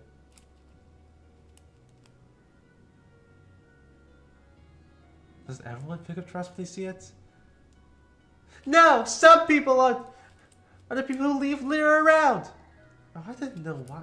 I don't know why anyone would do that. Me neither. The little trio of you, Tamarack and Kyo, stayed together, united over by desks, where the room became more and more empty of anybody else. After a while, beside you three, there was only the teacher left in the class. It was empty enough and quiet enough that you could hear the doorknob twist and click. That was all that happened, though. You figured something else would come. You checked behind you. The door was open and cracked, and a person peeked through. From there, a teeny bit of you could see that person was a kid, or maybe a short grown-up. There's only one and a half as tall as the door that would hide behind you. It definitely wasn't your mom going to get to you. Mrs. Murray was still flipping through a million papers, but she called out from her desk. It's okay, you can come in. Class is over. Sorry, wrong voice. It's okay, you can come in. Class is over. The door got shoved all the way open and bumped into the wall. After trying not to get noticed, being called out with that made there stood in the doorway and put their hands on their hip, their hair on their head with a helmet of sunshine, orange shining flames out and rays everywhere. The person walked right in without looking at what they were seeing. It wasn't the way you or Tamarack came into the class. It was the way Q had, the way someone who had been there before had. But there wasn't this classroom. None of the students you saw the whole day were this person. It's a new school, a whole new town. You would have been more amazed if someone you did know. It was someone you did know. Oh, I said click logs. Even though you thought it was true, you almost thought you had met a stranger. The kid's soft brown eyes, it's at your brain. You were certain you see those exact kind of eyes somewhere. It was especially hard to figure out when their gaze wasn't aimed at you. It was guys in the front where the teacher was. Oh, you remembered. Seeing the new kid and Mrs. Murray made you think of the Nazi card game where you had to preschool when you were little. You just won by flipping over 4 identical chestnuts. The person with eyes like Mrs. Murray ran to her past the counting carpet and beautiful and behind the desk. They threw their arms around her legs in a hug, squeezing her knees together. Your teacher gently blushed through those sunbeam strands until the kid tilted their head back to smile up, and Mrs. Murray was with a toothy grin. Hi! No, hi! Hello, sir, 7th grade. Do you have a good first day? Darren! Sir, 7th grade, or Darren, or both, gasped as he and let go before smiling even wider. Kyo? He darted out from the desk, and just like that, Mrs. Murray watched him go, rumbling at the stops on her pants that got squished. I need to check my thing real quick. Oh, it's 38 minutes left. Okay, cool. The daycare. Sir. No.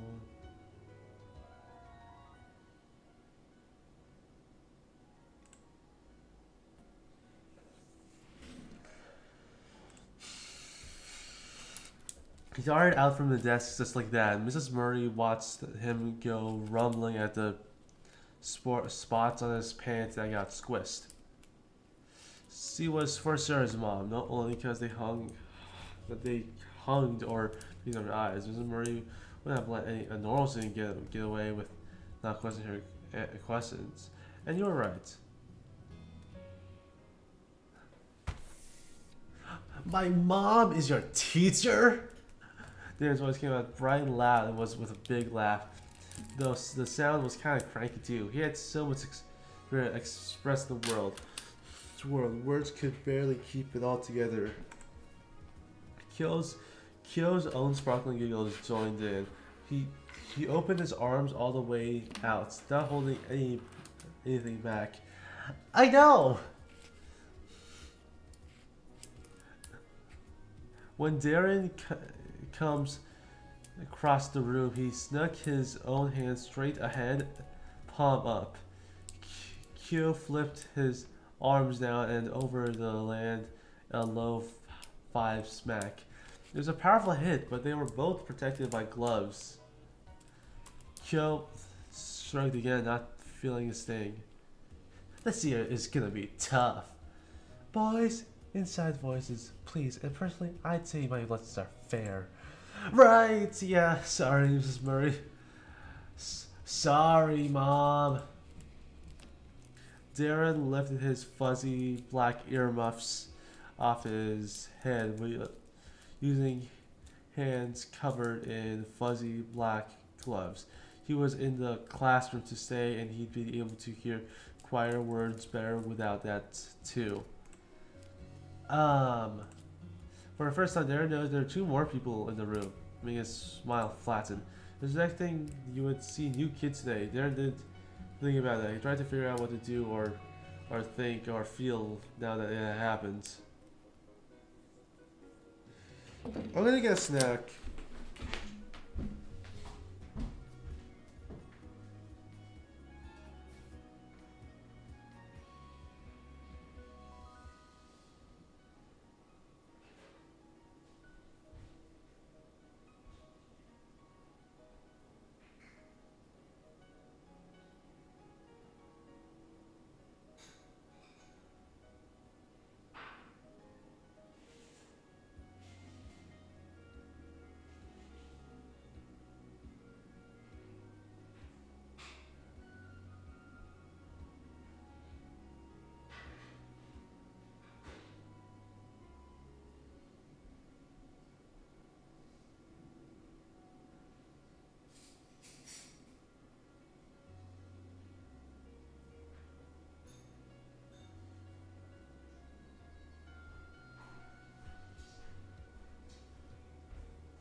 Well, I forgot I had a spoon. Or a bowl.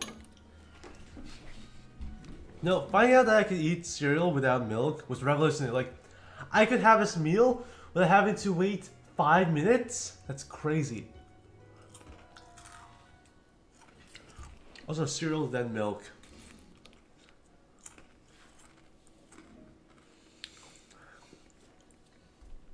You'd expect that you would have seen the new kid together. Okay, I never read that.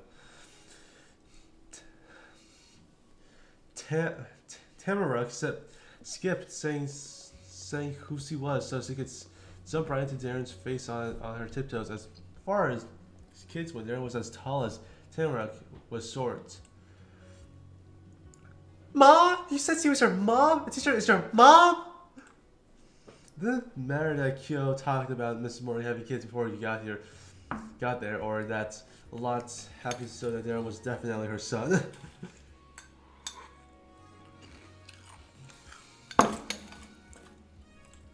Having the kid of a teacher in front of her was too unbelievable for Tamara. And then to make Darren decide what to think about this meeting. He didn't like it at all. His face soured as he backed away from Tamara without thinking, like a giant fluffy bubbly was coming to get him. Tamara didn't let him get far from her.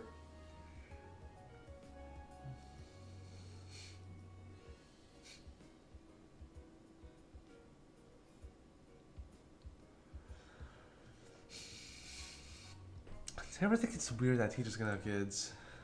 Darren didn't stop staring at her for a single second. He was too afraid of what she'd say or was too afraid of what he might do next to look away.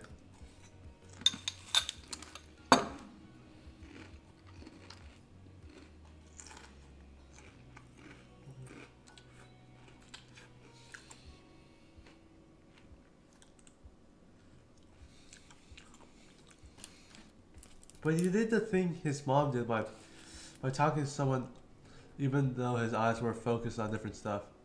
It's not weird.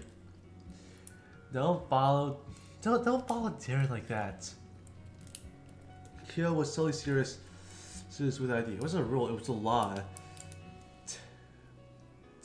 Tamara could listen to better than if it came from an actual teacher. Oh! Tarek deflated to stand like a normal person again, and stopped scurrying towards Darren. He still walked back a couple more steps just to be safe. Literally me. And the whole thing made Kyo sad. It was an accident though, because he sucked in another breath super fast after. Then he smiled again like it never happened. Oh, okay. Hey, everyone! Everyone's got to meet each other for real now. We do? Yeah, we do. Yeah, we do. He used his own tiptoes and smoothly twirled around this to sift from Tamarok's side to Darren's. This is Mr. Darren Murphy. Kyo hooked an arm around Duncan's stiff shoulders. The warm embrace got Darren all soft. He melted over Autumn and their hand bumped together. The two were close as could be. He's my friend and 12, 2 years older than us. Put a peace sign that probably just meant 2. Remember that road right out in front of the cul-de-sac? Darren lives there. His house is a yellow one with a dark brown fence. We're almost neighbors. That's how we know each other. Yeah, I know that, Big Hill. I know that. You passed a lot of homes on your way to school. You guessed people had to live in them, but you always figured you would meet a person before seeing where they lived. It's kind of weird that you gone by his place before you even knew who Mr. Darren Murphy was. Kyo tilted his face so he was nose to nose with the boy down the street. That's what I've got to tell you. These are my new neighbors. What? Both of them? I thought. Oh. What? Both of them? I thought only one. What? Both of them? I thought only one kid was coming. I changed his voice like 3 times. The poor boy was more confused than ever. Tamara could shock people even once he didn't try to. Kyo came to the rescue. His arm slapped Darren's shoulder and pat him smoothly on the back instead. Both of them. Autumn uses his other hand to nudge a finger towards the girl of many surprises. This is Mrs. Tamara Barham. Granny is her actual grandma. She lives in a great house now. It was easy for Kyo to explain what happened now. If Darren had been there yesterday, he could have seen Kyo's flurry when he found out Tamara was there. Is that what you had to do? Sound smart? Act like you always knew someone to a person who couldn't tell the difference? Maybe that's a Kyo thing. It didn't work for him. Darren listened to his friend's wisdom, amazed.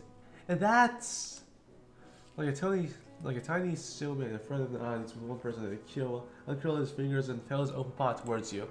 Is Mr. Juan Second. He's a boy. he's the one who moved into the empty middle house with his mom. We all met yesterday. In the real world, Darren had to look down to see Kyo. It was a plain fact. You would have to look down on every kid in your grade except you. But in a sign of his class, you could be tricked to thinking Darren was looking up on him. That's how much the older Ryan admired the younger one. Oh yeah, I forgot. I made my character tall. The light went away when Darren glanced over the two people. Kyo had introduction. All that was there and was uncomfortable skepticism. You can call me Moment. Okay. Darren pulled out a mellow smile. It fit really well. You thought that maybe that was how Darren normally was when you knew him and wasn't a stranger. Hi, Moment. Tamara flapped a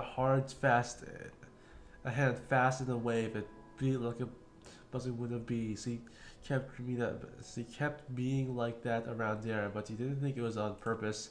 Hi, Darren! His face squished. The awkward way Darren was with her still didn't give Tamara to back off or even slow down. She had thought that needed to be said. You're both wearing orange sweaters. Tamara stopped her fluttering by clasping her hands together over this important revelation.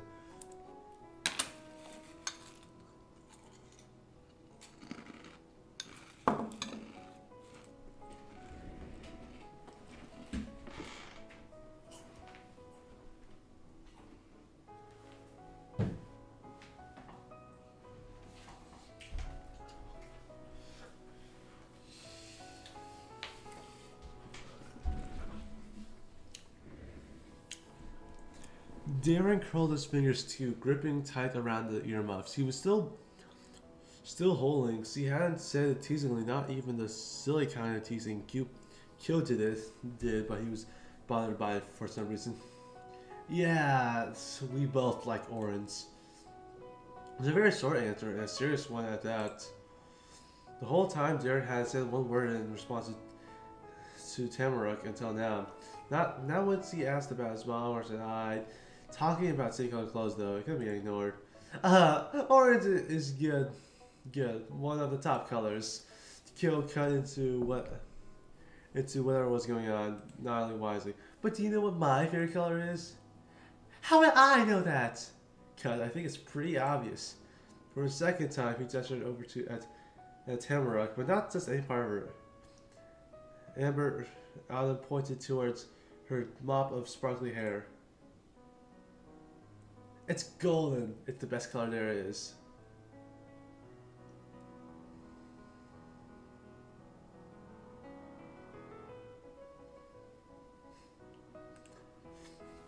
And the color of a lot of Emily's art.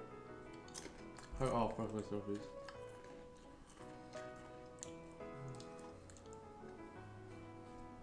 Oh! My favorite colors are purple, pink, red, yellow, and orange. It's a lot of favorites. Probably half the colors are our bill, right? Wait, and also every color Juan likes is my favorite color too. Pfft.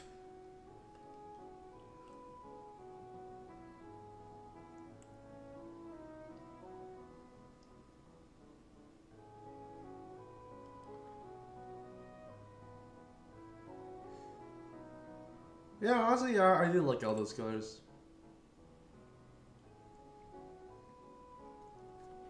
Compared to Tamaruk's shouting, Darren smiled with a peep. Still, he didn't want to talk to her, but misunderstandings about color rank can be made either. Red is my favorite. Orange is still cool, though. At that point, everyone had talked about colors they like except for you.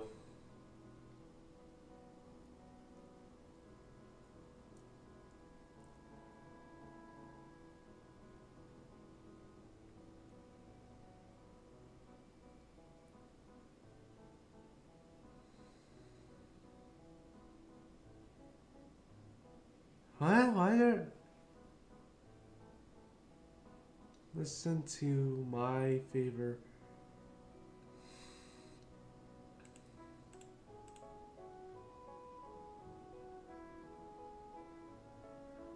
Probably... I say orange.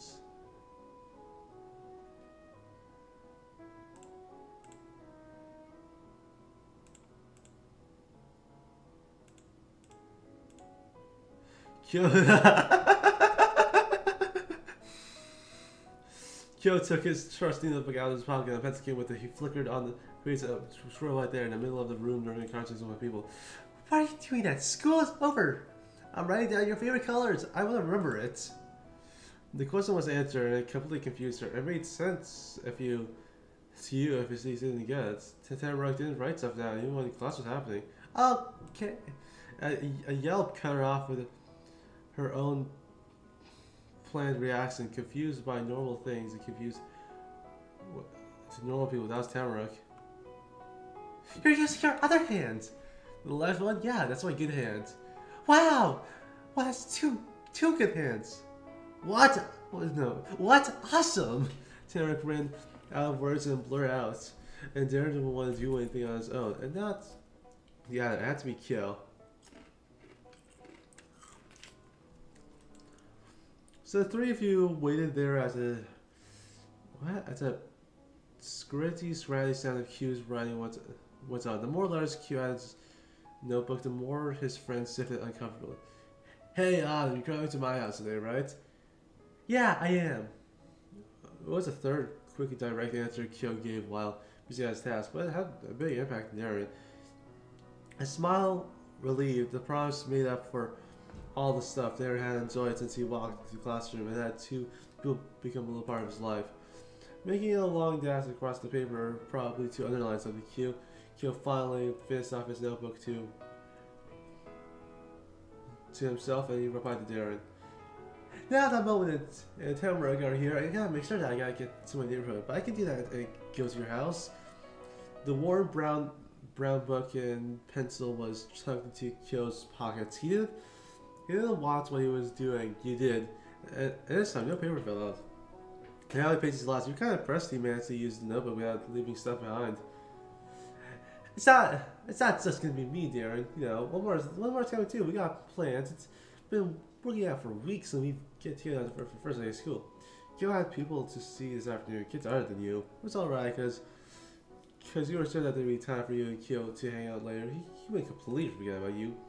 Thinking about it that way, Darren was sort of like you. He was friends with Kyo too, and he wanted chances to change that. There's room for all of you.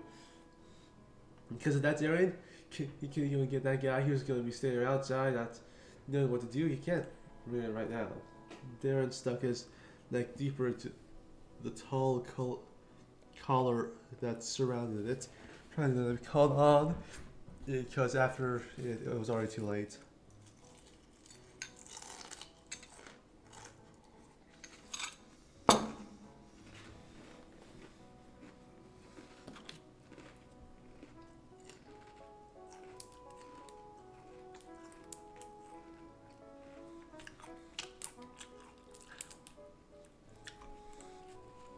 I don't wanna.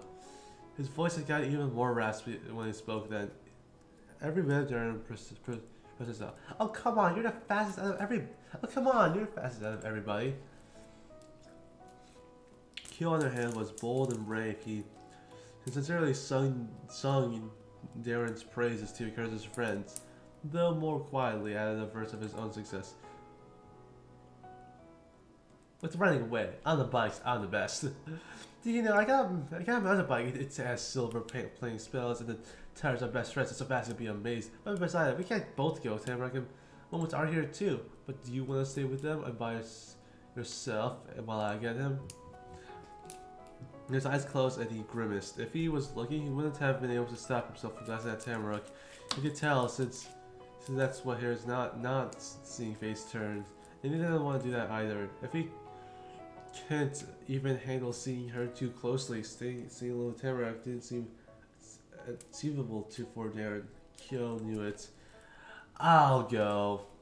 he places the earmuffs back on his head, and if he was donning armor for a battle, as if he was donning armor for a battle. Resigned, but resolute. Cool. See you. Yeah. Bye. Bye. Darren sprinted through the door. Dad could be following the no running the halls rule. Mrs. Murray was still reading over her teacher stuff, but he didn't stop to. But Darren instead followed them, even if no one's watching. Tamarack focused was set on the accents when it's over, and even Darren's bright white vest couldn't be seen. She snapped her gaze toward Kyo. She was eager, ready to learn more about the boy whose name hadn't even been said yet. In schools, in friends, and everything. Tamarack wants answers. Yeah. Kyo began to tell you about his friend, even though no one asked him about anything. Your and Tamarack's face had been enough to get Kyo going on. This kid you're gonna meet isn't like other kids. He's mature. Mature rolled off Kyo's tongue slowly. Fortunately, with a fake accent. You know what kind, but when he thought a little long, Kyo much more quickly added some more details. And not mature actually some stuff. Not everybody likes it, but I do. And you might too.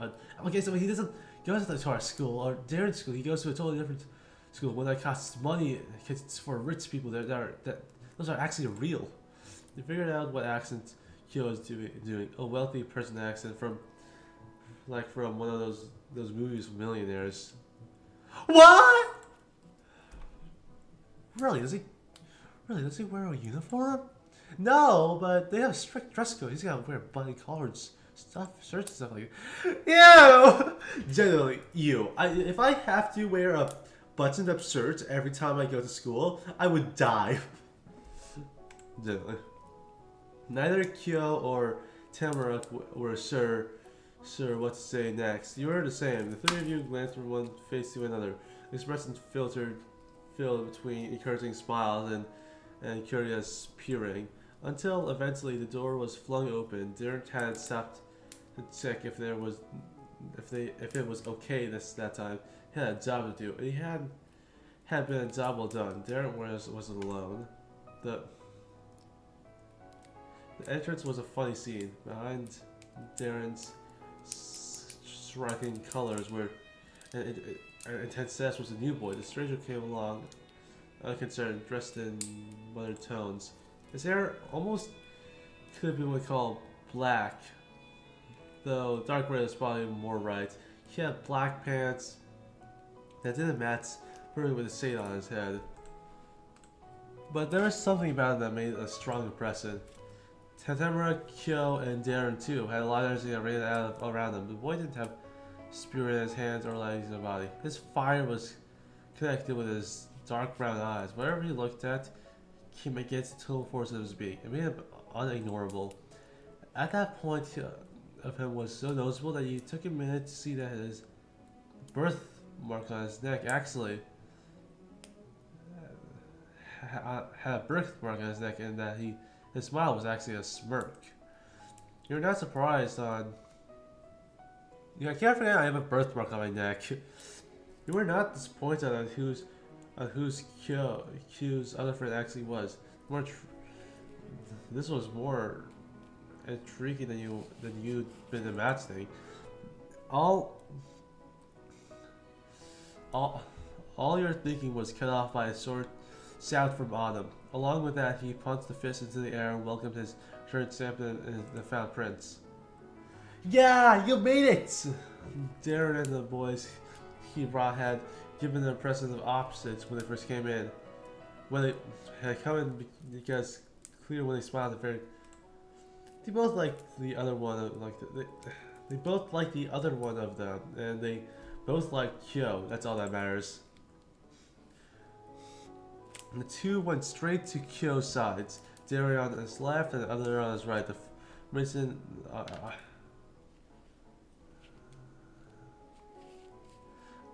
on his right, the formation had a trio was perfectly smooth. All of them were already aware of where they stood on the group. So this is my friend. So this is my friend. He's cool as long as you tell him what he's being dumb. The boys had been the most collected person you'd seen in town, besides their teacher, and Kyo just called him dumb as soon as he got there. That's kind of incredible. But Kyo didn't mean it in a mean way, and the new arrival hadn't even blinked yet when Q said, "They're friends." The insult expressed their much affection as the hug Kyo and Darren shared each other. Wait! Wait. Wait, it is him. It's Bax. I knew it. Where is it? God damn. Okay. It's .io.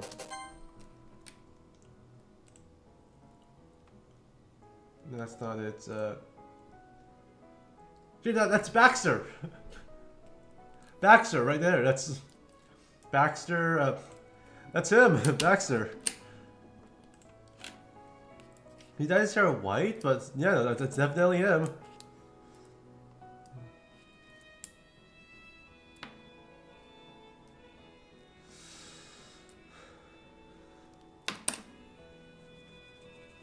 I have no idea how you make a game like this after this.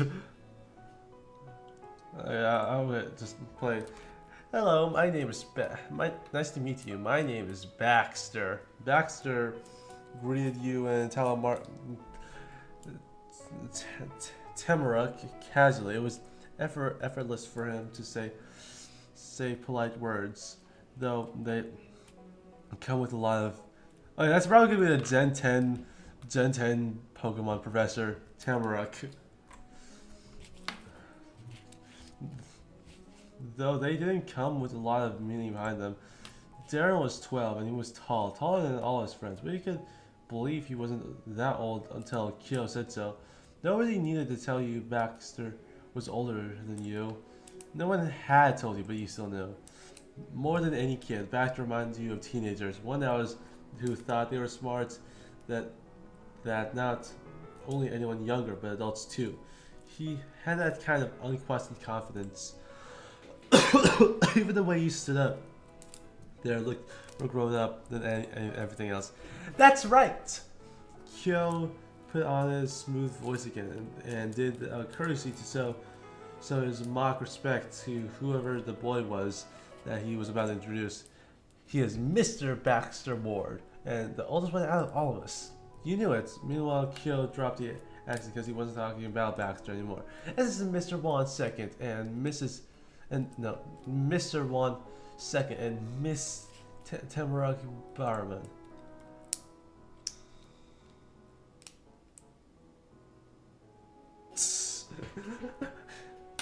I could be okay. Let's see. I could be normal. I could be normal. I could be Psy. I could be Psy. I could be Psy. I could be normal. I could be Psy. I could be normal. I could be gay. I could be Psy. I could be Psy, and I could be gay. Oh, which option?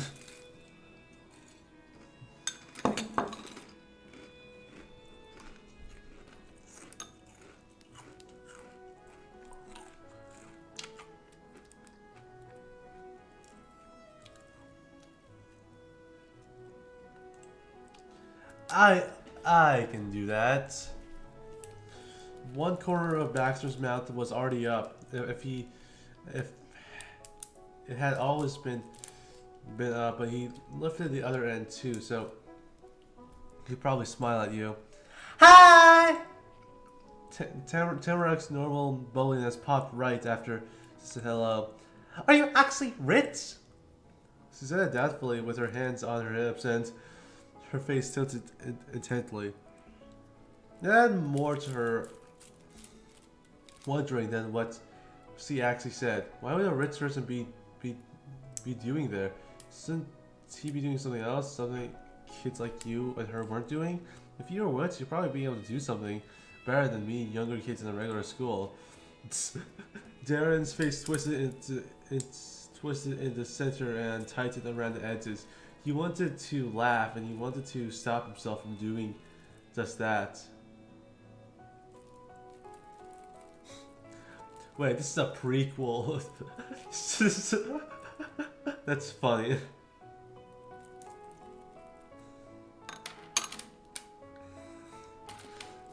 Yeah, twisted in the center and tightened around the edges. He wants to laugh and he wanted to stop himself from doing just that. Yes. Baxter said that he was a rich kid and explained if asked if it was Monday or if he had a hat on his head. He could prove it too. Baxter lives in a huge mansion high on a mountain. He does? He does! Baxter did do things more exciting than you thought. Having a huge mansion come up without him needing to say so curved Baxter's smile more than it already was. He didn't have to brag his house spoke as himself, or rather the house got on to speak for it. And that was the best brag of them all. I like you I like the two of you. Maybe you'll get to visit. If I like you? Kyo's words had sat up a pit and rang with humor. He threw his hands out in disbelief and he had to be careful not to hit one of the multiple people hanging around him. Baxter, you sell it to anyone who comes by. Kyo knocked Baxter's arms with his elbow, but that was on purpose. A friendly nudge to go along with the rest of his lighthearted jabbing.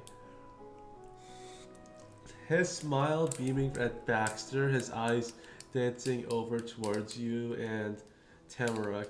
Kyo declared in his stuffiest voice a reply that was, to Kyo, a more accurate picture. Please come see my big cool house. Why would I ever have it? No one's gonna see it. A cool big. That's him. Adam needed a pause to study himself before he finished what he was talking about. But it is a real cool house. I would show it off if it was mine. Kyo had to be honest about his friends and himself, when it was flattering and when it wasn't, and ended himself gladsly. Baxter said nothing and he didn't laugh. He just guided a knuckle across the edge of his swoopy bangs. The strands curved with motion, then slipped right back into their morning resting spots. His smirk didn't drop out of the place either. With so much not being different, it was easy to tell that his cheek turned pinker. Kyo had sort of made fun of Baxter, even if it was a joke. Baxter was gonna blush. You would have thought he was embarrassed because of the teasing, but no matter how you looked at it, nothing about the older creature was shy or comfortable. It was as calm as ever, maybe a little happier than it was before. Anyway, Baxter introduced. This was over. Kyo has decided. Then I was here. I got something very important to say. Though he said everyone, Kyo's attention was squarely on you and Tamarack. There was a pause for dramatic effect as Kyo smiled knowingly. Moment and Tamarack, I hereby invite you to join our club. What? Darren shouted out like he just said that he was getting married next week as a tense.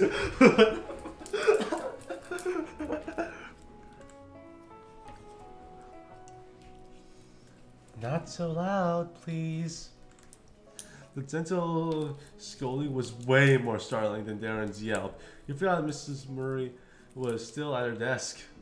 She was so quiet and so much like a teacher. She fit as naturally in the classroom as a whiteboard or a globe. The things that were there and should be there, but you didn't think about it. When you got a reminder, Baxter had never even known. Oh, hello, Mrs. Murray. Nice to see you, Baxter. Darren zipped his lips. He had to seal for silently punching his brown and pouting. What? Kyo, who was definitely the leader of the pack, wasn't going to let his word on the decision be questioned. He folded his arms in disapproval. First his mom, then his friend. Darren was having the best moment. Autumn couldn't stay firm for long though, so he thought of his club and smiled. Me, Baxter, and Darren are in a group, and we go around having fun. We're practically famous in this town. Yeah, me, you, and Baxter do. Quietly, firmly, not yelling, Darren pointed out the members again as if it meant something. One is one thing, but Darren glances flickered into Tamara for a single second. She's a sex is a mutt. I haven't been a girl in like 10 years, so it's perfectly fine.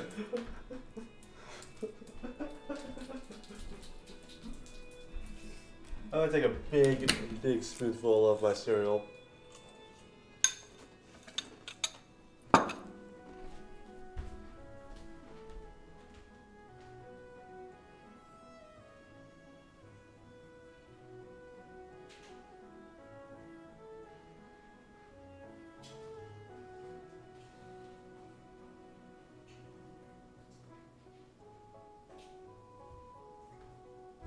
Hello, my name is Mac. She's a girl. So it did mean something to him after this whole time, but Darren acted so we were at Tamarack. You heard why he was a boy. You heard why he was a boy who didn't play with girls. It's a boys' club. Darren gestured around the semicircle of kids to bring attention to the boys.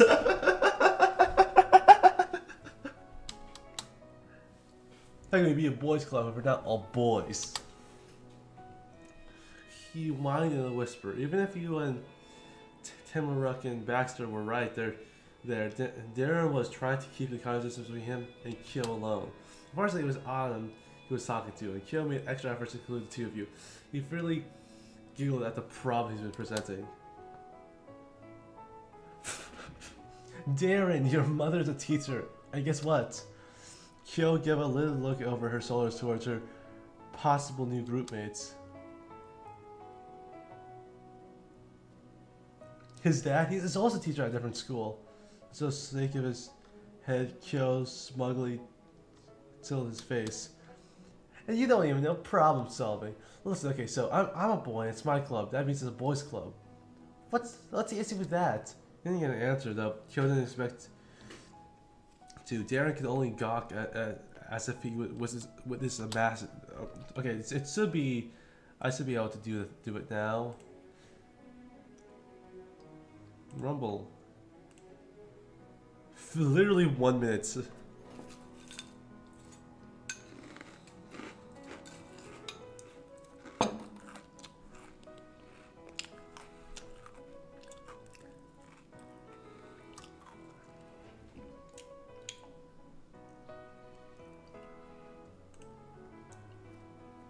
Kyo had to take a black heart card from Darren into his fingerless gloved hand, and when he revealed it again, had transferred to a red king. You wondered if Kyo was a sorcerer all along, and he said you were once. He had a way with words and with people. You and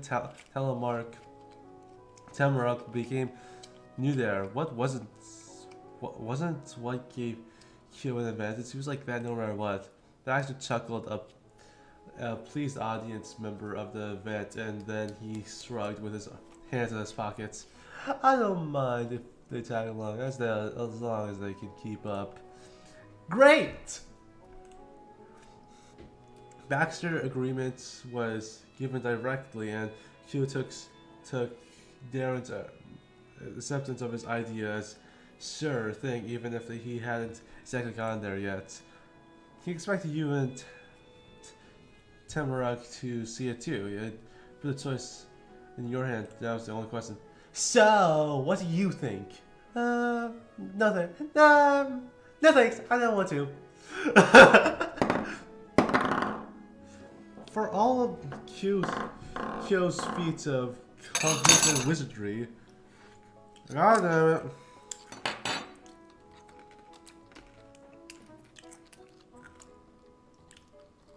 I accidentally spilled my bowl and got all over my keyboard.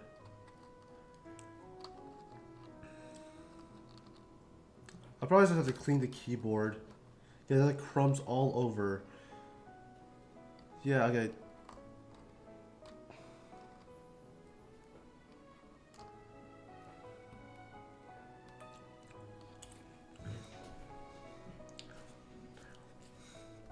It's equally amazing how simply Tamara could defeat them simply by not taking interest in saying so. There was actually the second time Kyo invited her to play with them and the friends. Yesterday she had said maybe, today she said no. Darren suddenly frowned more. He never wanted her, but see, it was offensive. Damned if you do, damned if you don't. Huh?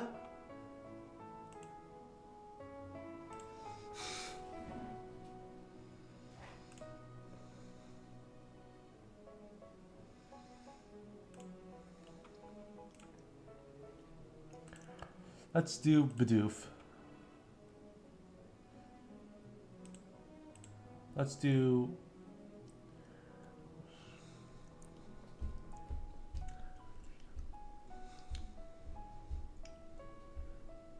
I guess 2 hours.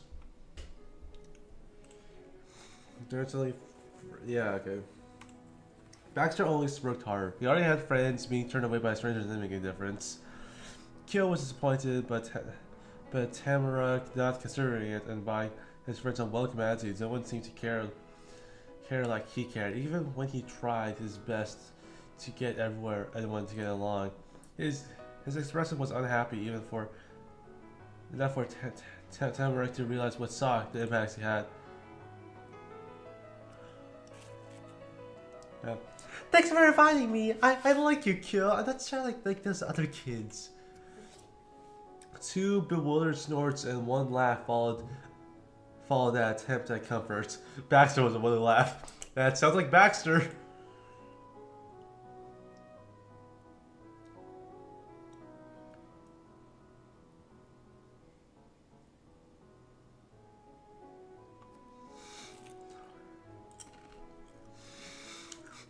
Well, two imbeciles. It was a total failure. Yeah. Yeah, like, I mean, other than D&D club, I've never joined a club before. And it wasn't really a club. It was more like it's like random people got together to do stuff. It wasn't really a club. It was more like a hangout.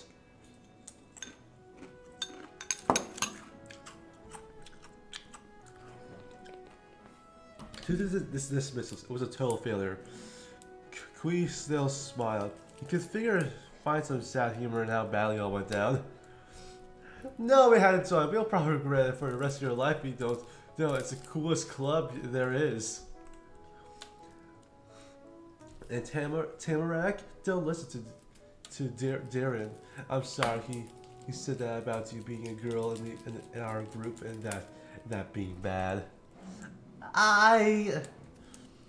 Darren's gaze fell guiltily, and he didn't finish what he was going to say. You may not want Tamara to join, but Kyo did because the reason it didn't work was the betrayal of his friendship.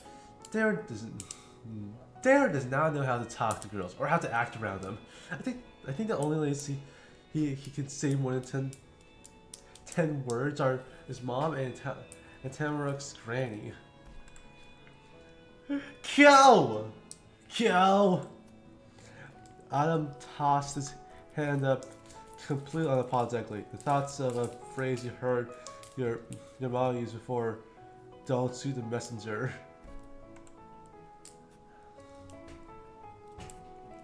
I don't know. That's why I know. That's why it doesn't matter anyway. You can't live your life like this. You're a big kid, Darren. What if Telemark looks up to you because you're so much older and wiser? You're not even going to be able to say hi to her. I said hi, didn't I? You said hi to Moment. That's you said hi to Moment. Not Telemark. Tamara, she greeted you. But she was too close. I know How about you say hello right now? It's not too late. Yeah! Tamaruk was instantly up in for the idea. She glanced upward into Darren's eyes, grinning expectantly and switched her shoulders side by side. Say hi! It was hard to tell if she didn't realize he was giving Darren a hard time. That it was more about just normal hello, or if that was the whole plan. It was a plan. But either way, Darren could do nothing except stare hard at Tamaruk's smooth jig. Yo, this is embarrassing. Yeah, it is for you. You can't treat girls like that because they're girls. Darren growled through clenched teeth. Kyo, Darren, and Tamaruk, not one of them were budging. Their low voice came from the area around Darren. It wasn't actually him, it was behind him. I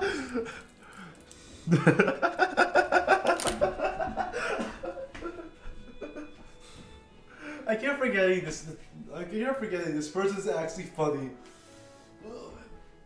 That is a Baxter thing to do. Hello, I think your scarf is so nice, Tamaruk. And those are such great shoes, Juan. What? Darren couldn't stay quiet for long. His mom had given up on reminding him. I hope you like my earmuffs too.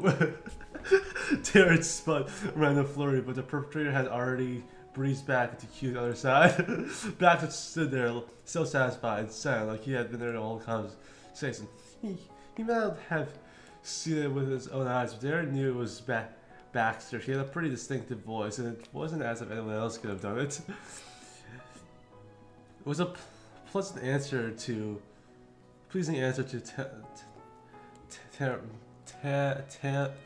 Tamaruk's ears. No matter who said it, she goes and she took it with her nice scarf.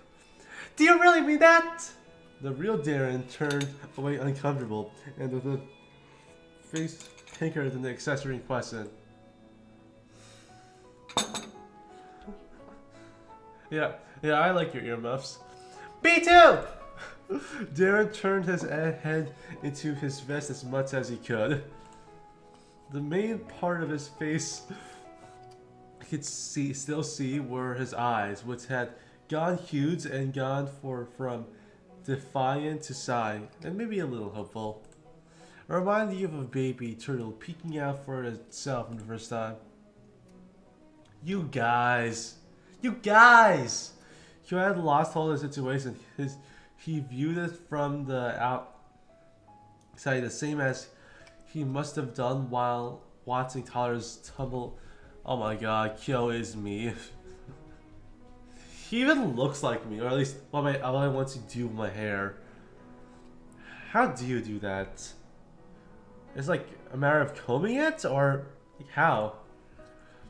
I don't invite just anybody into this group. That reminder was meant for Darren. He sent an explanation. You're in Tamaruk's way next. Before it was me and Darren, since we were babies, and then a couple years later, there was back. It's only been the three of us since then, until right now.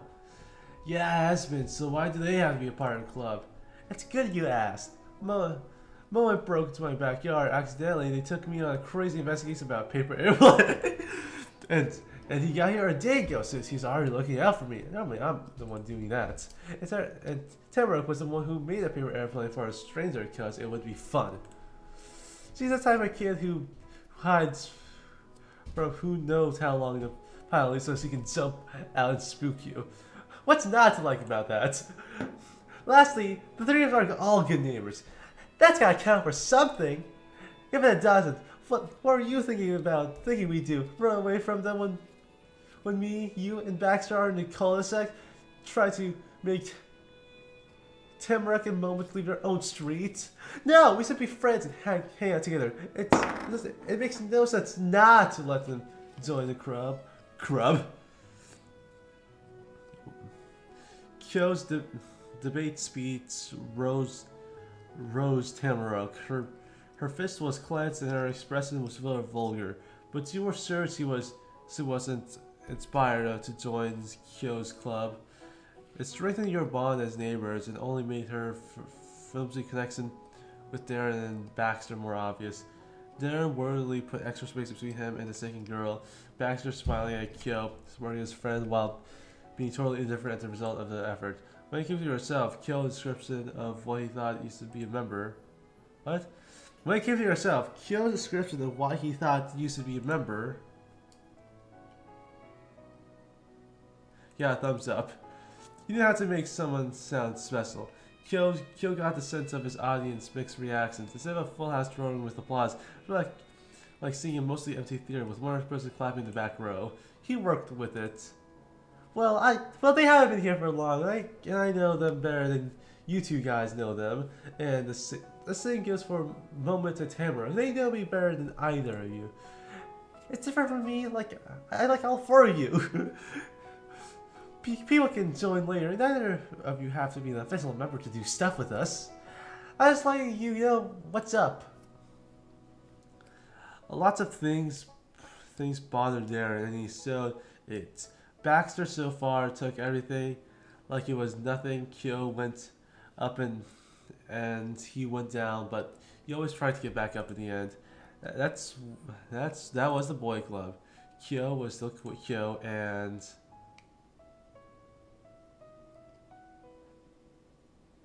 Darren was pretty funny. Also,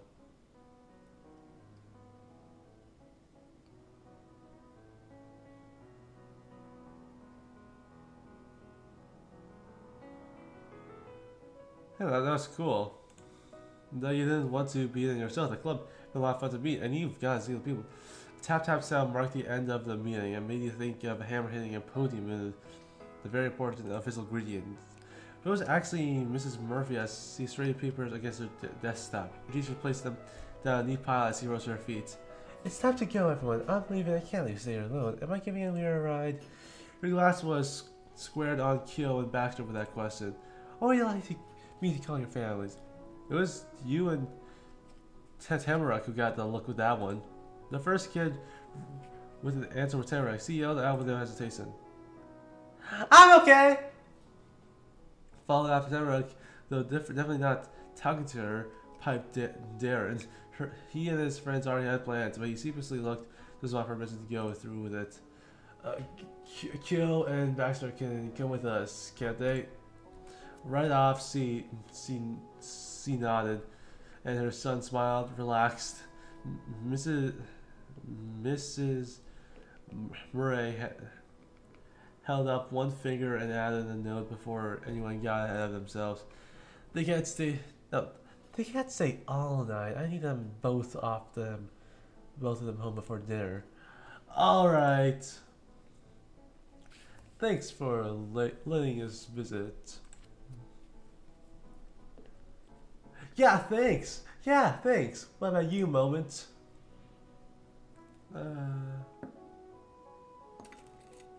Yeah.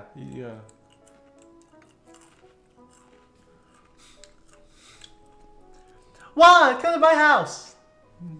Tamara pumped her arms like the dark blue carpet was water under her foot. She needed to row through the indoor pond. We can walk back together! On your own? No, together! And you can be Opie and Opa when you get there. That would be cool. Yeah! Alright. Well, how about we finish packing now? On it! And their teacher suggested gather outdoor closet, checking inside and under desks and looking through bags to see if the most important possessions were still there. We're all done. Not a single glove would be missing or one pencil out of place if Mrs. Murray could help it. During the final sweep of the room, there was an eager knock on the door. Who's this? Mrs. Murray took long strides, reaching the door far sooner than any other students could. When opening the door, you saw your your mommy framed by dozens of colored people, paper, leave. It was great to see your new teacher class and everything. Hi, I'm going to assume that you are Mrs. Murphy. Yeah, but Santa's fine. Are you Miss Second? Right as well. I'm Opal, but Juan is my son. It's a pleasure to meet you. Thank you for coming to pick me up moment. Thank you for coming to pick up moment. Your focus drifted away from their words as you kept going over what they already knew about each other, and you didn't care about that. But Darren was even worse than you. He decided the boring, way too long milk reading. Kyo snickered softly while giving Darren a small shove with his shoulder and brought some lightness back and got Darren to smile. Now he noticed the cluster of kids then. Her eyes fell on you and her conversation with the teacher stopped. Juan, I made it, and hello again, Kyo. Hi, Mommy. Hi! She strolled further into the room to join you. Mrs. Murray stayed by the door. Who is the rest of this fun bunch? Mommy asked, wondering glances across the face of the three other kids still there. Class was long over, and you were too close together for it to be random people who happened to be in the same place. Why do you all come together? Yeah. And if it was her as usual, who shot out a reply, though never looked, Tamarack never took long to think about what she'd say, and that she was always so far away. Your Juan's mommy? Wow! You look like his mommy. Thank you. That's some bits of me did end up in there.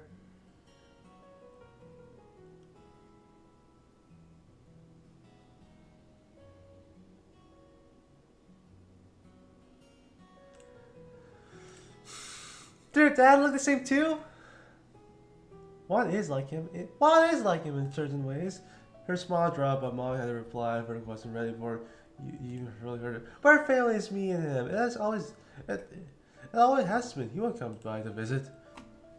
Just tell Tamarack the truth. Tamarack wasn't going to see him. You haven't even met him. You've only been told stuff about him when you're younger. Mom said.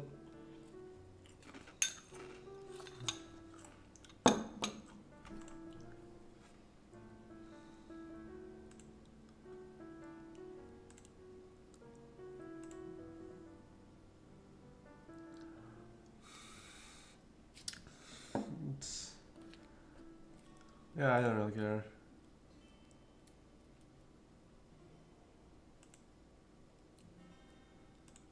She didn't have a husband or boyfriend or anything, but she wanted a kid, so she had you. Mommy talked about how you didn't need an entirely other person to have a baby. It only took a small part. She was able to get that from a special hospital. Which is kind of confusing, but you were able to understand that whoever's that was, he wasn't your parent. He was a guy Mom didn't know, and you didn't know either. Yeah, so someone else would have gotten in the way of everything. Your mom was already the best. Oh, okay, sorry. Frowning, Tamarack pinched and pulled away the frayed edge of her sweater sleeve. One finger slipped through the tiny hole of the edge. It's gonna rip even more doing that. That must have been why it was torn in the first place. It's fine. You didn't know. Now you do. There are a lot of not knowing for her and you. But you did recognize the tone of your mom you was using a Tamarack. A low voice with extra emphasis behind the words. It meant, I'm not mad this time because it won't happen again. Isn't that right? Tamarack gave her a tiny nod, stretching the sleeve all the way past the tip of her fingers on her free hand. The conversation had been dominated by Tamarack, but still hanging around with as a boys' club. They could hear everything about your family. You tried to figure out the reaction. Kyo was still beside, sniffling and narrow gaze between her friends on the left and one on the right. Still, he seemed like the teacher of the classroom, keeping a stern eye on the students where any signs of trouble. Two of them were on their best behavior, quiet and blank-faced. When Kyo realized you were watching, he became regular old Autumn again, grinning wide. Well, It's good to meet you, Tamrook. That dropped Tamrook's jaw. She was starting to see I hadn't said her name yet. You know me? Not for sure, but I thought you looked like you'd be our neighbor Tamrook. Now bashful, Tamrook hid her face with her head. The sweater was finally released from her squeezing grip. Whilst he wasn't looking, Mom gave you a sneaky wink. You told her enough about it yesterday for her to figure out. What about everyone else? The question was kind of focused. There was like still an awkward feeling left behind. Tamrook bringing up your dad and that you never met. But that was something that they were going to figure out sooner or later. So after all, it was kind of good. They got settled with everyone else. And Baxter told the initiative properly introducing himself. The name is Baxter. I don't go to school. I attend Jared Wood Academy.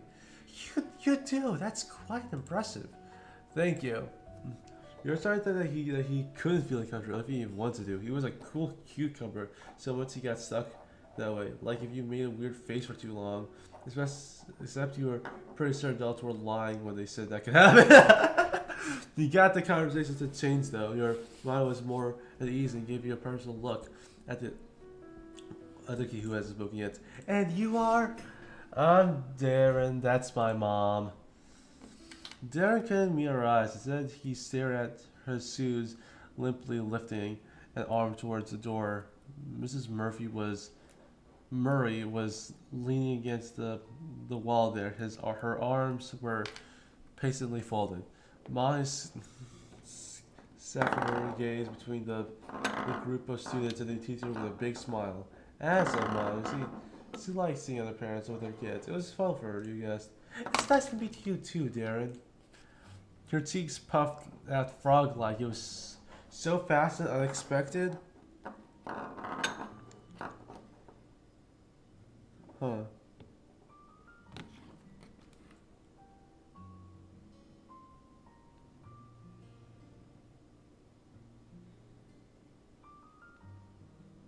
That's weird.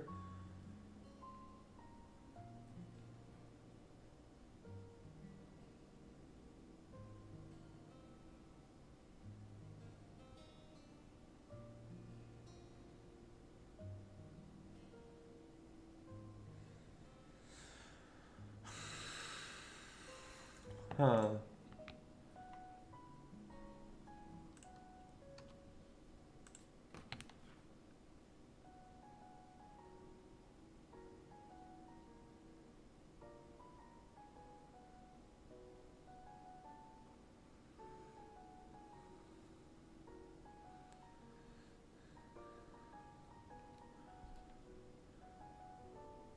That's weird. It's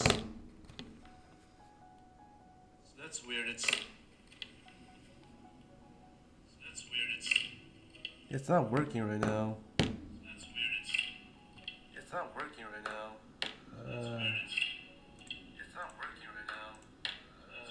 I guess I needed to click on it.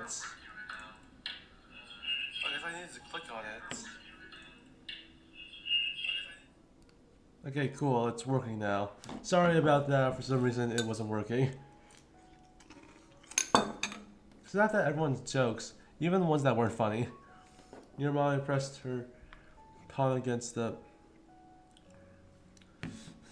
chest and breathed in through her nose to steady herself. You're barely been here 2 days, and I already needed almost a full hand to count all the acquaintances you have. You work fast. See, tilted a grin your way, raising one brow higher. Are you ready to go? Mommy, Mia, tell her we're wondering if she could come with us. Certainly, I'll be happy to bring her back. Mine stayed put despite the agreement.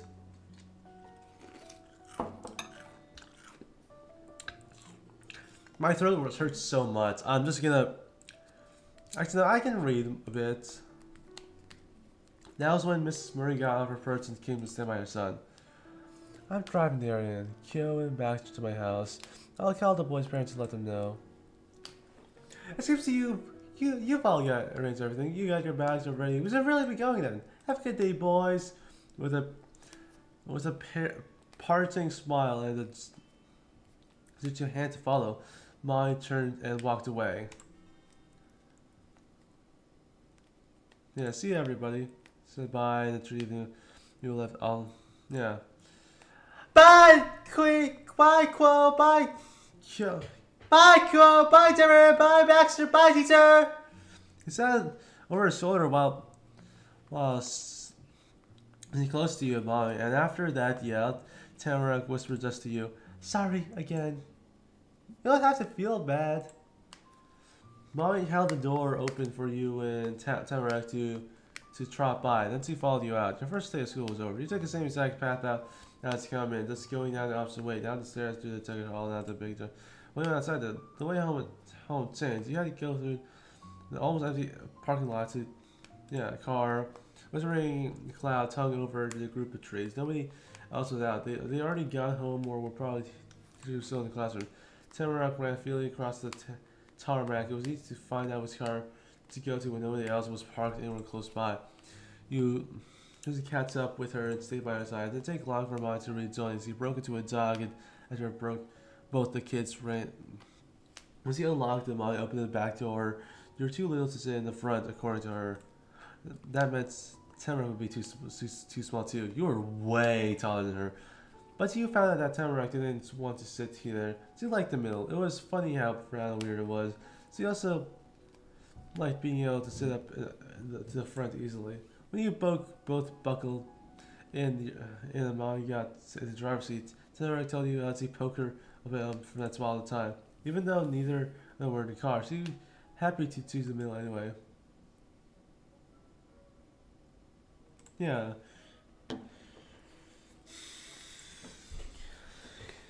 You jiggled for the firm cousin because of all of the vibrations on the car. The seatbelt wasn't just good for crashes; it could also stop you from slipping out of your seat on the bumpy rope. It was quiet, besides the humming sound that also came from a moving car. It would look different from the back seat of the car, a blur of gold, brown, and red filtering out of the corner of your eyes. From what you could see ahead, there was an endless stream of blue coming in your world. And then it all slowed down. You could see individual trees of each of their branches, the leaves that hadn't fallen. The sky seemed to be more solid. Your neighborhood was already in reach. Maybe a whole journey this morning, walking with Kyo and Tamarack. This trip took only a few minutes driving with Molly and Tamarack again. Molly parked at the end of the road right in front of your house. There wasn't a garage to use, but it didn't really matter if you parked on the street. You couldn't block the path if it didn't go anywhere else. You, her, and Tamarack got up and stood around together on the sidewalk. Thanks for driving once, Mommy. You can come to my house now. A lot happened since he talked about that in the classroom. Still, Tamarack hadn't forgotten to pronounce it. Visit to the Barrow's house. Am I invited to? That's right, you're mine. Yeah! Thank you. I've been hoping to meet the rest of our neighbors, but I waited for one to be here before we making the rounds. Let me lend the way, Tamarack. Tamarack wouldn't have tried to do this even if Mom didn't ask her to. And the now leader spun around to change directions and marched down the sidewalk towards the big gray house next to yours. There was no way you'd get left behind. You stuck right by her with your mom and went along after them. As Tamarack got closer, her pace got faster. The steady stride had turned into a speedy skip by the time she reached the porch. She was eager to get home, or she wanted to make sure she arrived there first. Tamarack stacked the doorbell and held it all the way down with her whole hand. It wasn't the kind of doorbell you had to press over and over again to get it to work. As long as he pushed it in, each side rung through the walls. Ding dong, and on. Tamarack squeezed the doorbell into her tiny hand. It wasn't gonna stop. I acted like the parents she was and spoke down to the other kid in a reassuring voice. God damn it, good. I think it's okay. You can let go now. Mom understood appropriate behavior in a grown-up world became better than any elementary school could. Kid, that wasn't it. But the other things I got was the same. Oh! No, it's okay. What if Omi is asleep? We'd be trapped outside forever. Tara was an adult, but it was her house. She knew the rules before all you know. See why you got to make up the rules herself. It was so amazing. Maybe, but while your mom is softly tries to urge Tara to free the crust button, the bell kept going and the door opened. Your nose realized that it had happened before your eyes could. It had gotten blasted with perfume, filling you smell so fast like a human-sized spray of air freshener. The person who asked the nonstop, who answered that was the bell was a lady with long, pale blonde hair going almost all the way to her back. Her nose was tiny. She must have been how she lived with the smelliness. She was smiling gently, just about every heart looked flowy and delicate. Only one thing was different. Her necklace, that was big and gold, and seemed like it'd be pretty heavy. Lucy needed an anchor to stop herself from blowing away from the wind. I'm here. Welcome back, young lady. And you've brought guests. Well, hello.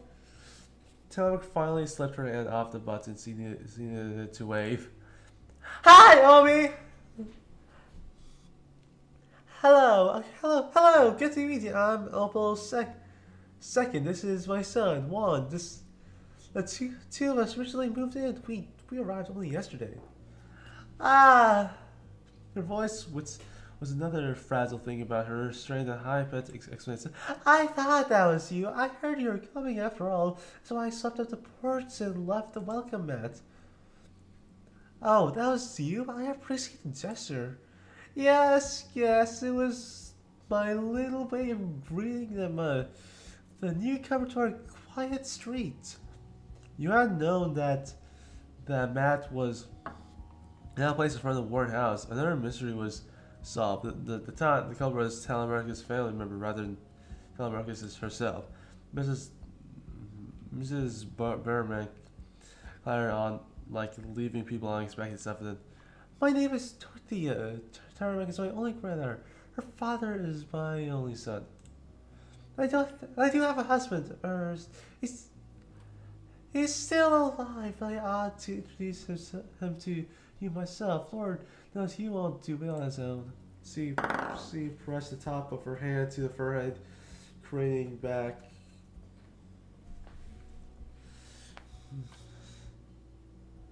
Like the dingles on her necklace clinging against each other. Mrs. Berman acted very tough. Oh. And it probably wasn't an act. You have to think so. She sounded amused. It was like having a hard time. Now she was having a good time. If you see a crotchety old man wandering around, that's him. Don't you worry, he's not mean. Even though it looks like it. Just remember that Mr. Berman is more afraid of you than you are of him. It's good to meet the both of you, Opal and Juan. The last part of your accent wasn't for you, Mom. It was just towards you. You could call me Granny.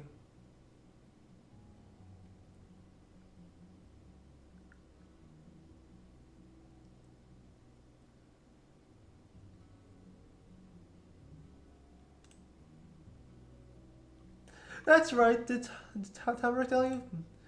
Tamara said it. That's so good of her. What do you think of calling me Granny too?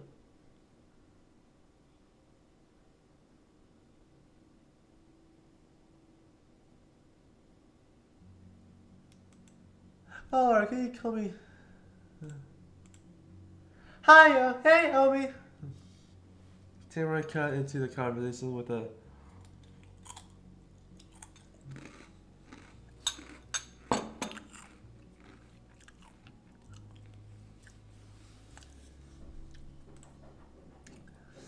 Why? It's my best friend!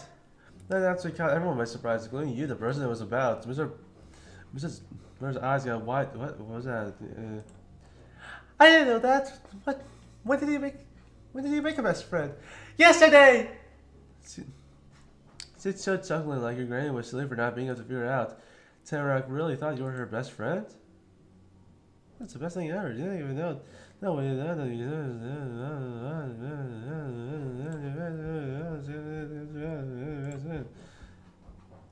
oh, please come inside. I insist. We need to get acquainted.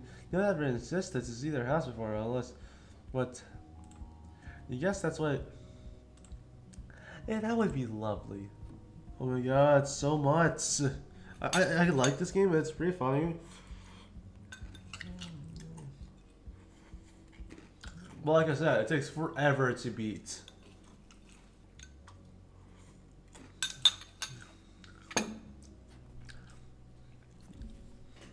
I think it took me an entire month over the summer. I think, if I remember, yeah, I completed the first one over the summer, and it took me like a month. Let's go, Mon. You and Mon went falling behind Tamarack again. Though this time it was her grandma who got to lead everything. Mon shut the door after herself. The outside cold wasn't invited. It didn't only smell like an old person inside the home. There was stuff like it got old too. A staircase went up to the narrow. Yeah. It's a description and stuff. Oh my.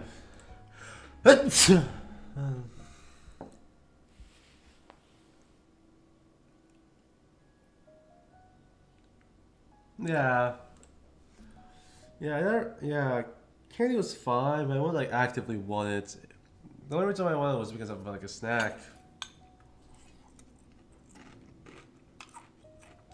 I don't eat cereal as a snack.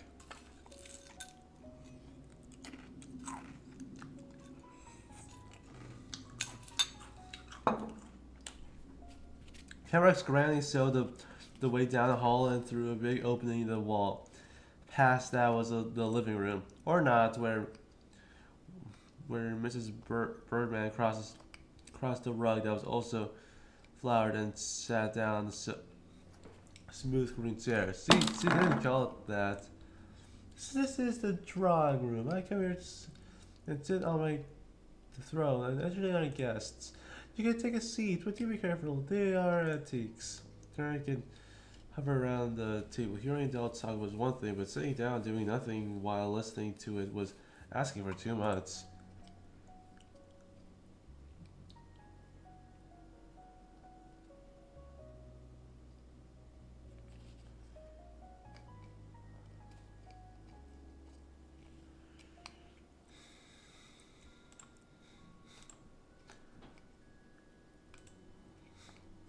Yeah, I do. I got all the colors of the rainbow and even more.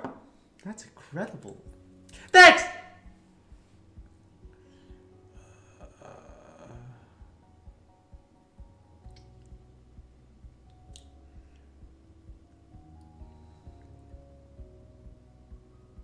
Yeah, definitely.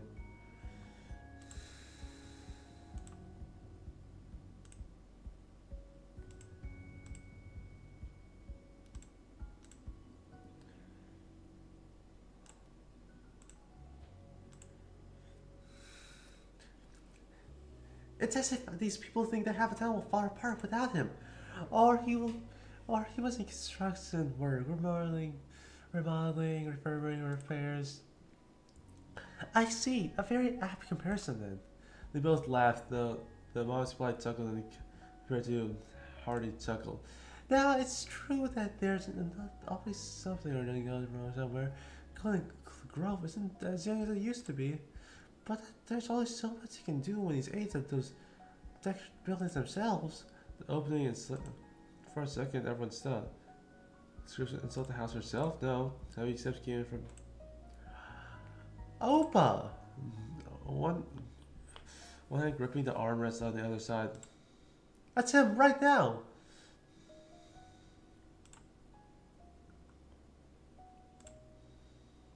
Yep.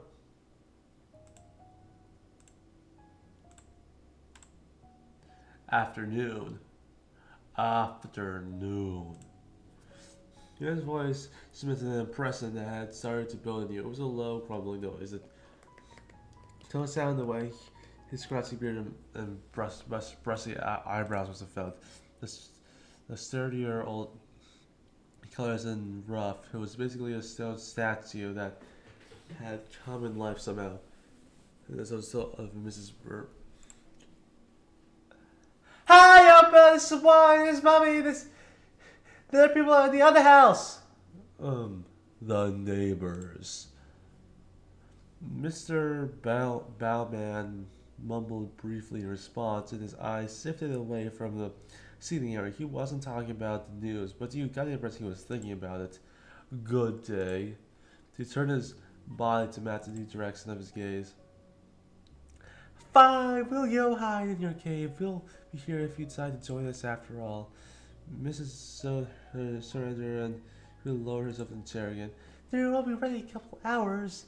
You at least can't miss that. So made his escape without looking back. He probably could miss that if he tried. Where was I? I remember.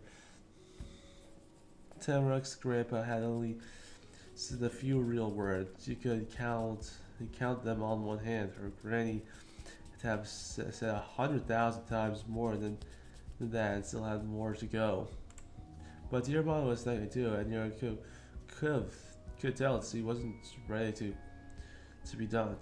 She had her listening face on, not her house. I get to stop expressing.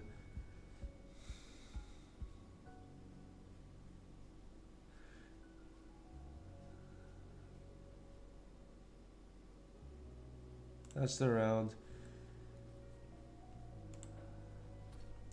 Oh, Juan, are you fine staying longer? I think it's completely just as little of an impact as you had on the adults. Terramax did enough to distract them all. Since his grandpa left, Steve been staring at the window and doing the things where she bumped her bag along. She used her hip instead of her butt this time. Huh. The way that she really did look like a queen on her throne. I wonder was it well, why don't we let the two of your young friends play in the old backyard while us old folks stay here to talk? You wouldn't go far, would you? There a moment we come get you when it's time to leave. Would that be acceptable? It was weird to have someone kill Mom by name, even if it was her name. She was Mom. It would be great. Excellent suggestion. Tamarack's bag stopped jiggling. That was the only reason you heard her intent whisper. Come on, Juan. Neither of you had officially been given permission to leave.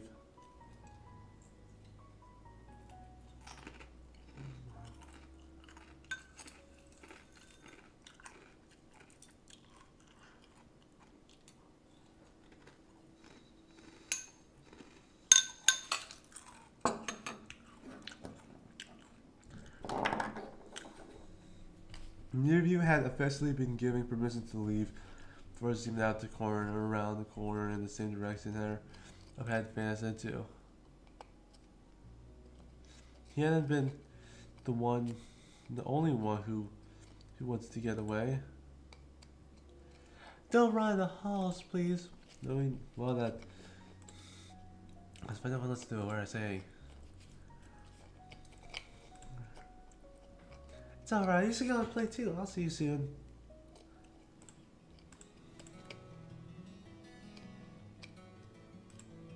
When he came to stand at the edge, he found out there had waited for you to catch up on the bottom of a couple uneven steps. They were bent inward, like after being pressed down so many times they stayed sunk. It was your turn to leave a mark on that present. One step and another, then both of you were outside.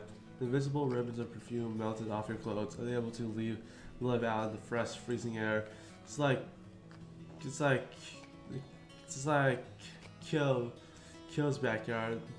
Tamarack's house had no fence around it. There was no way to tell when the yard stopped and the forest began. It was even more impossible to see where the forest ended. It might be going on forever. It was all that was all that was the same for the two places though. Instead of Kyo's secret hideout, there was a fancy table on the two chairs that looked like it was there for Tamarack's grandparents. And hanging from the thick rope was a rope swung tire swing. The part of the place had to be for their granddaughter. Whoa! Tamarack hollered a cry of freedom and skipped down the small snow path, never touching a blade of grass. She hefted the messenger bag over his shoulder, along with the cloak, and flung herself through the hole of the tire. As you could see it were her little legs kicking up in the air and her arms spreading out past the width of the tire, so she was floating. The swing slowly twisted in the rope until I bounced her eager face around. Hi, Juan! Grinned. Hair went over. Tamaruk's upright leg snapped down as she plugged the tips of her boots into the soft earth below. I was supposed to stop the tire from doing another spin. I just couldn't do it all the way. The turning swing twisted her to the side. Tamaruk held her firm, sturdily for the tire center again. But none of that meant she couldn't keep talking to you. See? Oh man, Opa got this just for me. I'm too old to use a tire swing.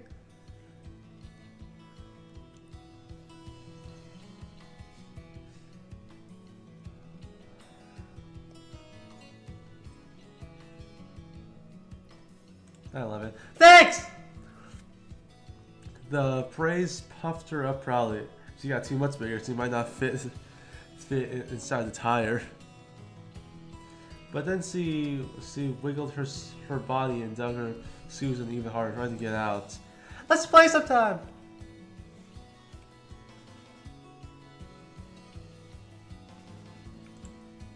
Wow, yeah!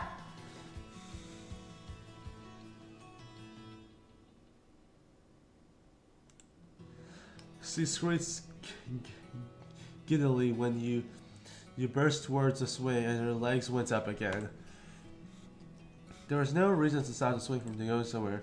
You chased after the tire to keep pushing it, so you never stopped seeing her face, no matter how it moved. The two of you giggled as Tamaruk swung back and forth. The Tamaruk wiggled around. She plopped onto the backside and landed the grass on her butt. But Tamaruk immediately sprung to her feet and began to move further away from the swing. Something was happening, or what was happening? You went off the path to go after. She pressed her hands into her hands and spoke about turning around.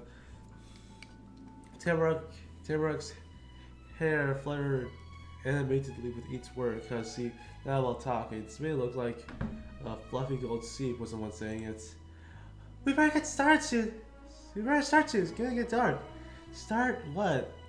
Find some good stuff. There's a lot of stuff out here, you know?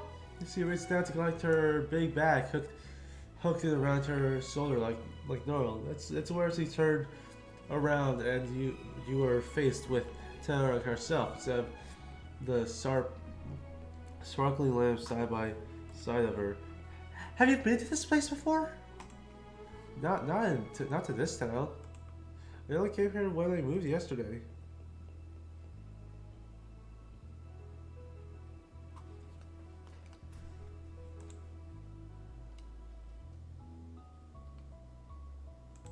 What?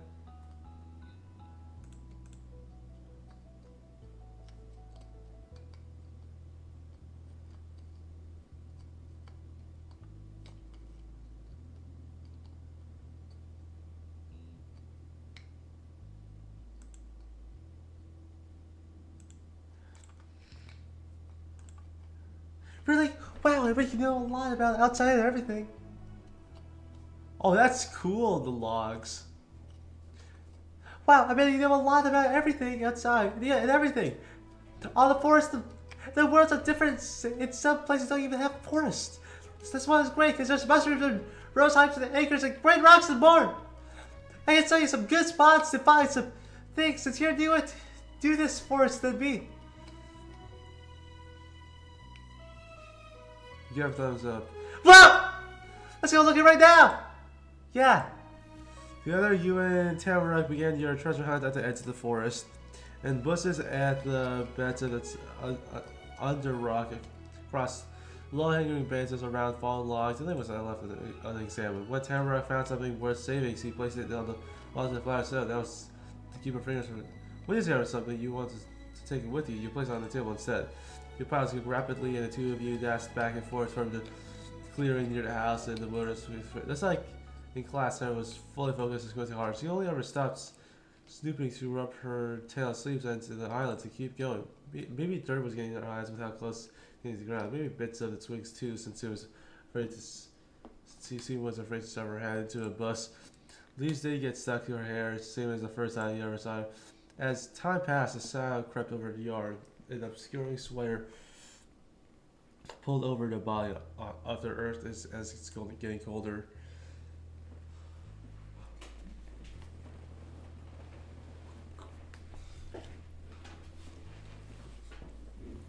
Like Tamarack is on sweater. It had a few holes here and there that was easy to see through. You and Tamarack were forced to limit yourself to the rare spotlights. It wouldn't be possible to keep doing it for much longer. You guys overheard her. Tamarack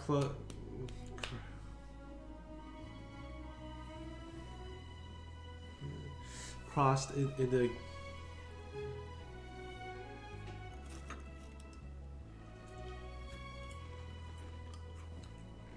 by darkness and trees.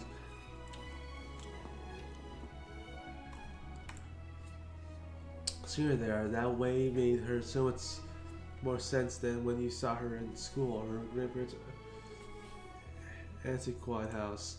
That's what was natural to Tamarack, being in nature. Even her name was kind of tree.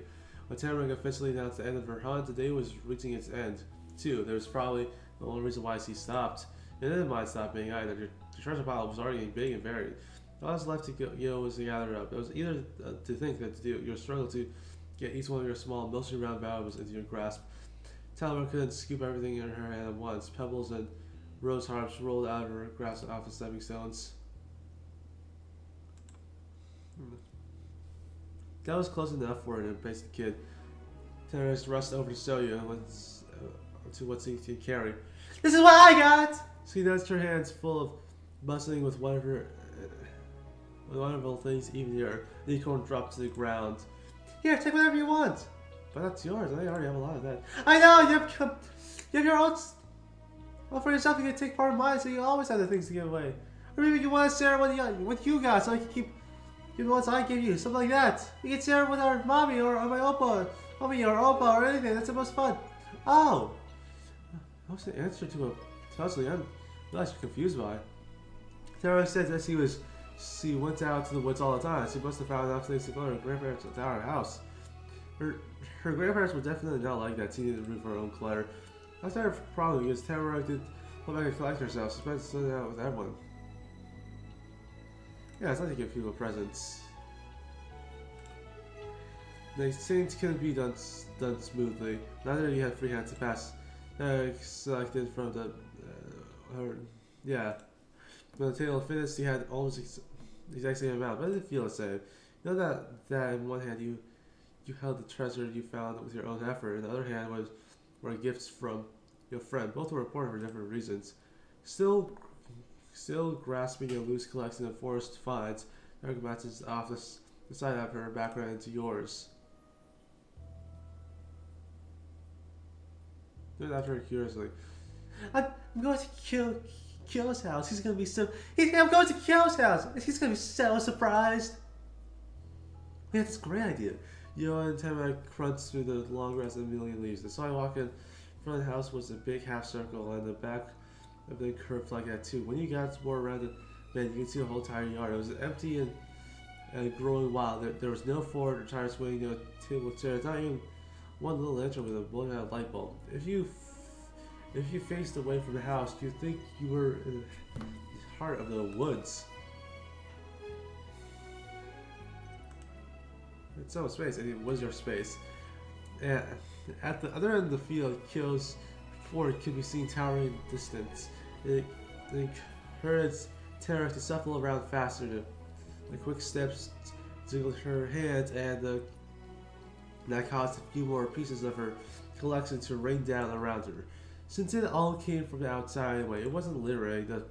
That structure was only a sight view were almost there. It had her destination. Tamarack was straight to the hideout, and she arranged the entire collection in the new pile at the base of the climb wall. Tamarack pulled through the heap, pitching up the acorn through the rose hip here, tucking each into her overall pockets without taking her eyes off the work. It took her a second to be sure, but she was gathering the things he gave her. She had a good memory, and if she could remember what they used to look like. Though what probably would happen was he guessed We came from you by choosing things by herself. When her hands were free, she bursted them together. Her job was done.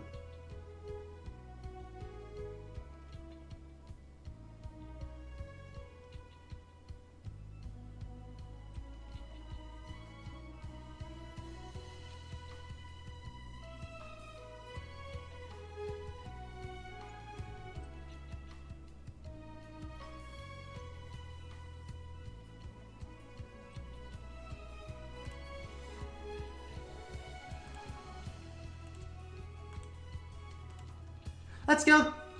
Kyo's gonna be home before he can catch us, or his parents might see us. I never talked to you. Who knows what they do? A thrill tends to. Right, you felt to see a crime. Or was the crime you lived at new phase instead of taking their stuff? It didn't matter what you're gonna do. The two of you went around the bend in the spirit, kicking up a whirl of leaves behind you. Not you or her looked back. Tamara got past the stone pathway like it was the finish line of the race and crumbled to the ground, laughing. But the girl turned into one of acting like was landed all the way down.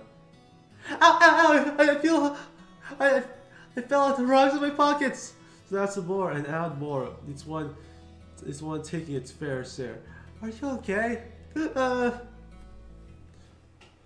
Tarek rolled off her side to see her tummy.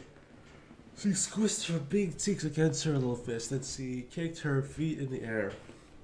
The rubber boots flopped around on her feet. She looked up to you, and her smile sounds like it did a lot. There was an impulse to start joining her below.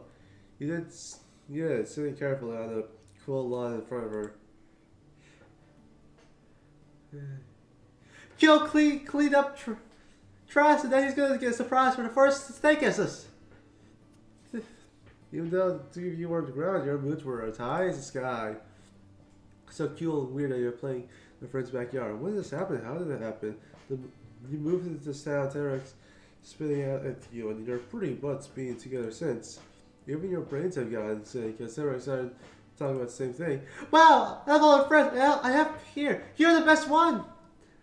It's so surprising surprised you that she said that. You heard it before, a long time ago, when you first came to her house. If she was going to say that again, you figured it would have happened way before. But she wanted to do it then.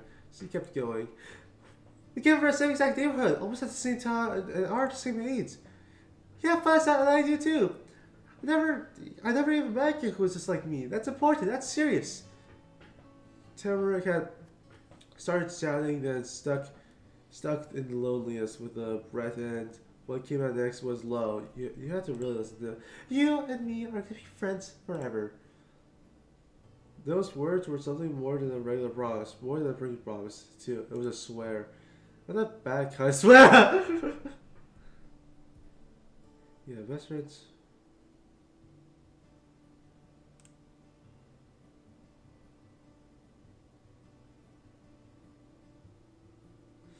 Her red eyes were two perfectly round apples hanging in a bushy tree of golden leaves. They swung the search and the secret trip to Kyo's house. Each were complete, and at the point you were pretty sure Taylor's final plan was to stay right there until the grass grew around her. There was a moment when a door creaked open and two smiling faces looked over at your mommy and Tamaruk's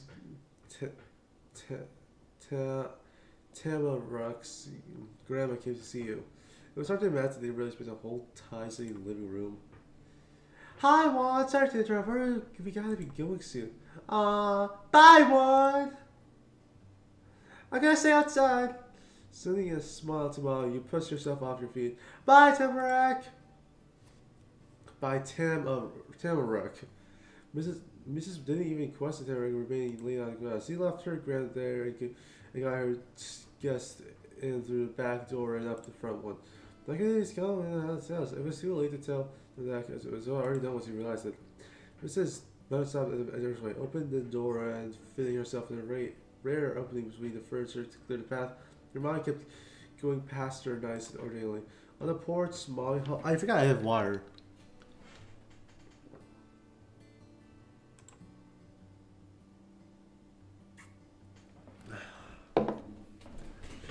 It was so good to meet you two. Also, we've seen each other often. Good day.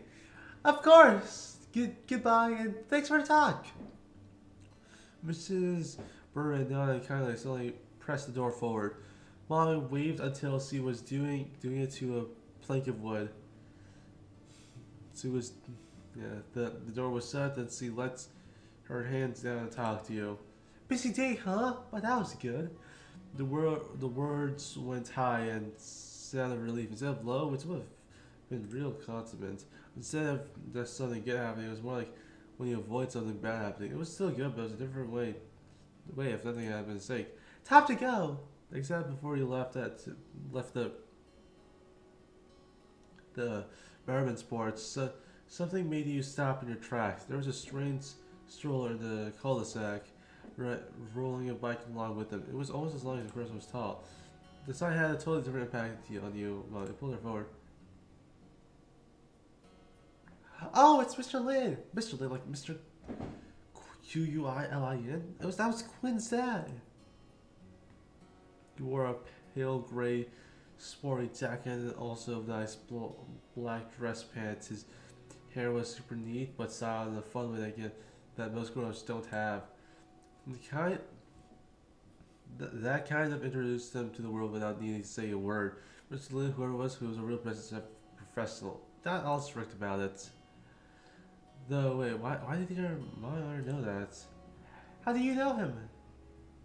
What? We talked about him many times. As you know, Kyo, that's his father. Okay, Kyo's dad it was. That didn't answer your real question. You racked your brain from the past conversation your mom was talking about. Nothing came up.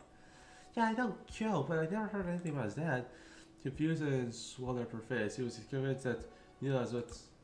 Wait, that's right. See, I never called him by his name before. It's a real estate person who helped us find our house. Oh. Memories of Molly pacing around their old apartment, getting excited when it would call. That's why I cute on. I see this picture, yeah, the website. Yesterday was the first time we met in person. That's who I was waiting for to get the keys. We arrived extra early and he couldn't break away from the other voice he was having.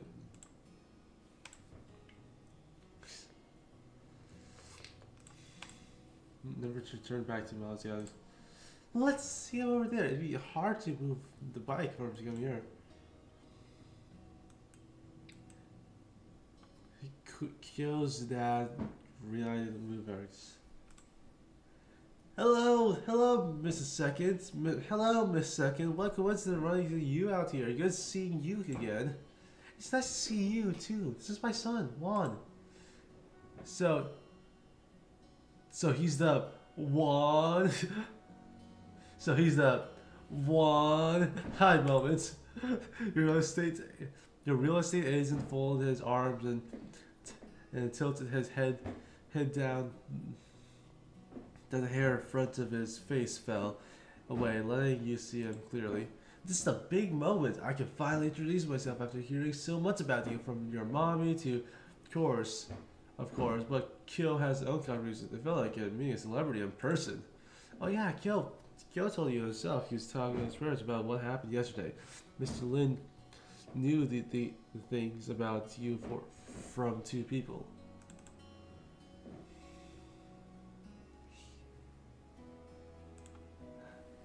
That's me, real estate person at your service. Then Mr. Lin adjusts his glasses at the top of the conversation. Welcome officially to the neighborhood. I wanted to come by, see how you are selling it, but I wasn't sure when would be a good time. I hope to catch both of you. There's an unfamiliar car in the road. Obviously that's yours. But the house is dark. Neither of you look at me around. Yes, that's ours. I'm sorry you missed us. Me and the neighbors still right. Tell we're kind of invited. Want to meet you at our house. Dorothy and me had chat and we very brief. Sorry, we're just passing by. Don't apologize. That's perfect. If you had a chance to visit the Burman house, I'd say take it. And then come meet the other neighbors. Well, one other neighbor you are well acquainted with, Kyo. Kyo, and we said hello to you. Do you have time to swing by? See, I'd love to myself to Mr. Lin. She was really only answering for herself. Your mom asked for her thoughts before designing another music greet. Can you go see? Okay. Oh my god, more. Probably gonna be until like 7. I'm gonna play this game. Mr. Lin patted the handle of the bike. He attended to it. There was something he needed to deal with. He coaxed the set of wheels to move with an expert hand. He got it across the road, up the curb, over the grass, and onto Kyo's, also his entryway. Mommy gradually made the same trip. She kept a long distance between herself and the real estate man, not wanting to risk even a slim chance of getting in their way. Long man and Mommy paced they stay together. Michelin rapped his knuckles on the white door on the red house.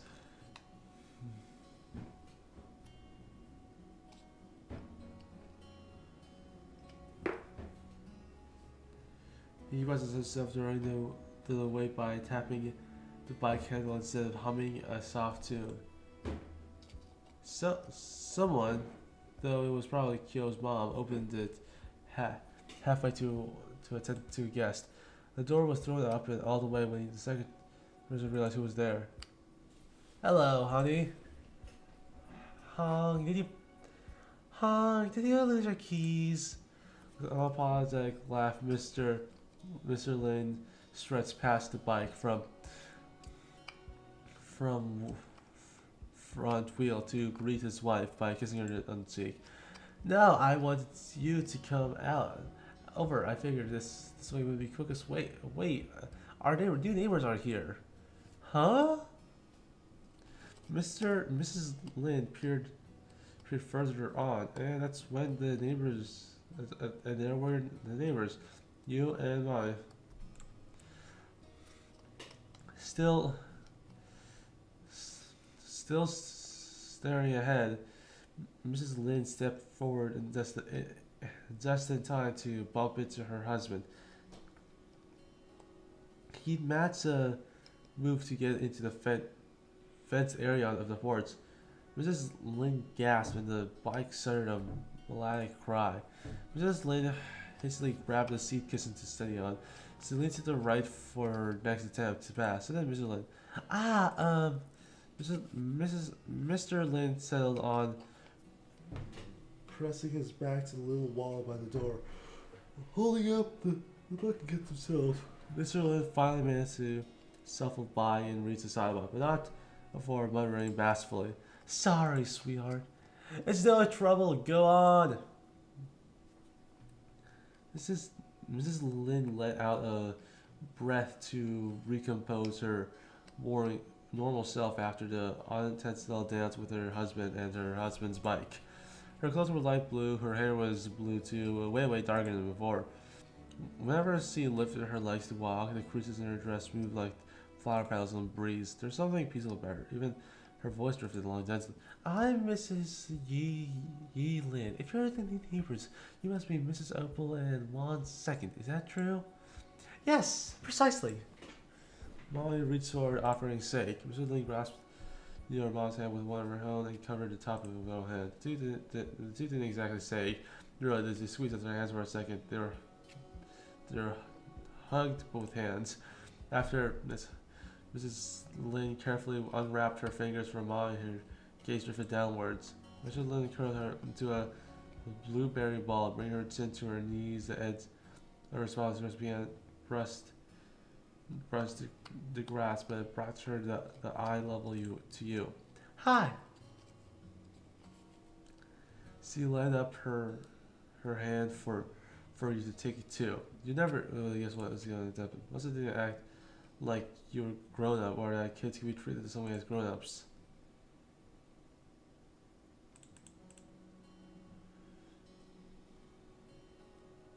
Yeah, so he didn't hold you in place and move you up and down with motion. It's a nice to meet you moment.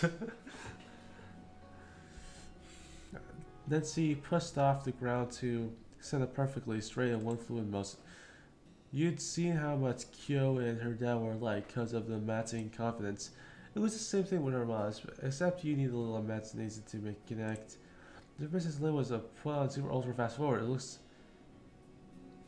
a lot like how Kyo treated people. But now you've seen everyone who's living on the street, plus some extras. All the other kids were about your age or 2 or 3 years older. From the adults, it was a lot trickier to put together ages, except for Telemark's grandparents. They're absolutely the most oldest. When it came to your non-grandparent girls, two of them could have been 1 year apart or have a 10-year difference with almost no way to tell. 10 years was the length of your entire life. That was impossible to imagine. Having that much just time just being an adult. Your best conclusion was that Mrs. Murray would probably be the youngest grown person, and your mom and Kyo's parents were somewhere in the middle. You wonder if your mom felt funny about that there were two people around her age. Maybe the neighborhood. Was that a big two adults too? Was he gonna make friends with them like he did with Kyo and Tamarack? Could someone her age be friends with people who had been around as long as Mrs. Barrow and Mr. Barrow? Or did that not work? Parents were double adults, super adults. That's actually what I used to think. I kind of acted like they were regular grown-ups and respectful to them as kids had treated her. But one way or another, Molly was going to have to make a life in Golden Grove along with these people too. I'm sorry to be the last one of the family who came to meet you in person.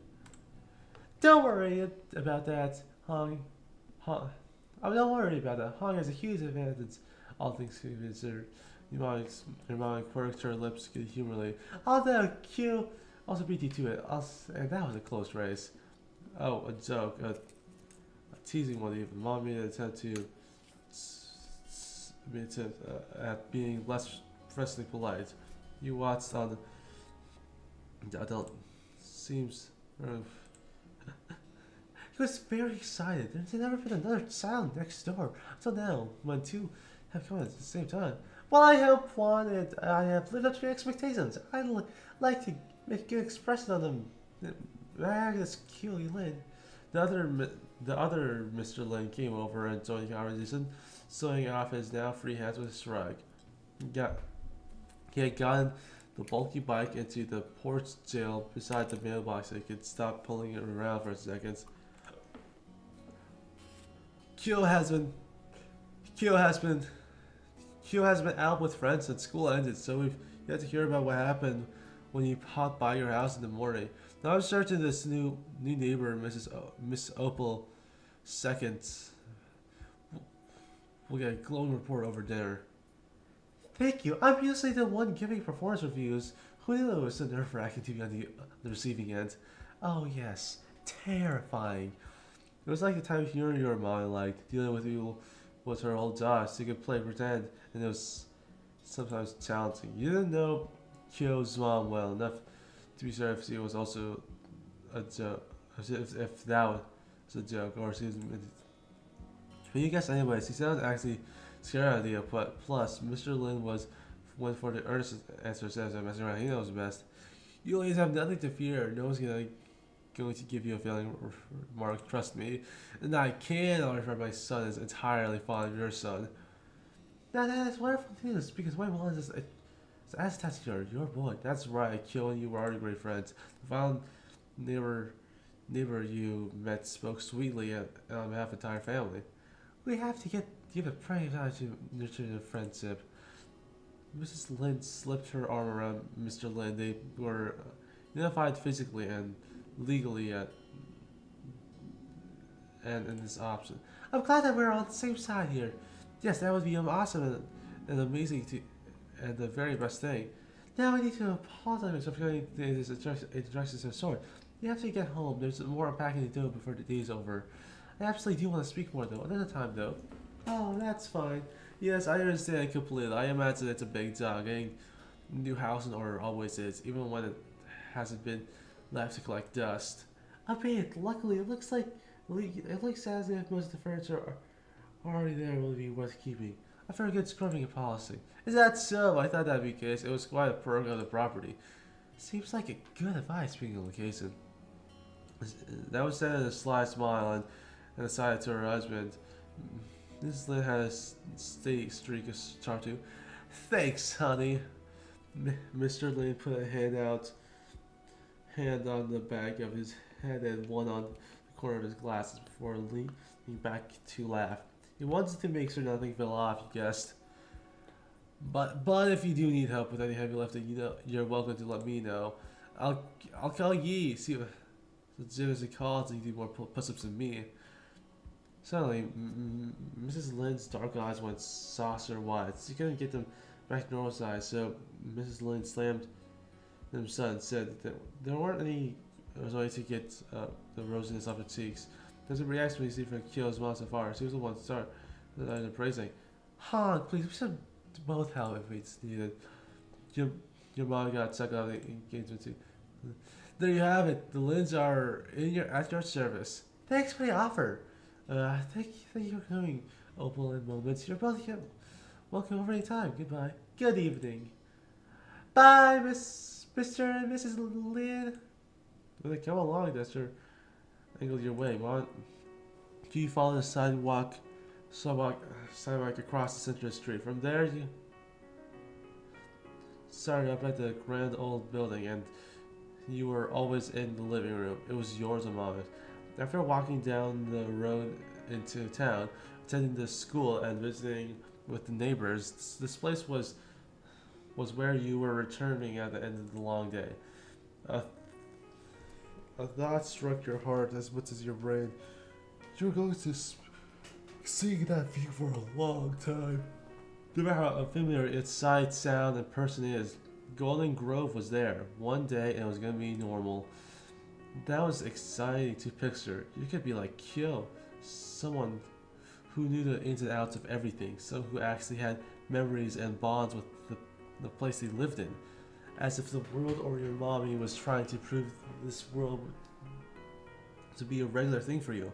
Mommy didn't pause breathlessly at the welcome mat like she had done the day before. She took out the same black spiral security loop she always used to pick one of the keys off to unlock the door. Mommy put that house key on the coil? Guess so. And she went in, not done and you do the same. You did. She hit the lights. For all the music about normal as regular, when you glanced out of the living room, it looked a bit too familiar. You've been in school for hours, seeing and doing done so much while your mom was supposed to be here unpacking, so why did it look exactly the same? Almost exactly the stuff you slept on had been put away. Still, there was a same amounts of boxes piled unevenly in a corner. The same seats and draped over the function. The dust you wiped down the night before was only the hint that you had been transported back in time when you first saw this place.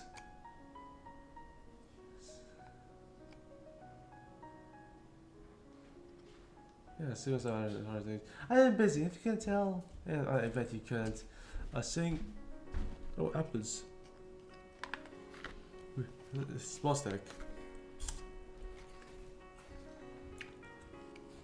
I was saying soggy. There's a living room I spent the afternoon making the pool. So it wasn't that. Can you guess what it was?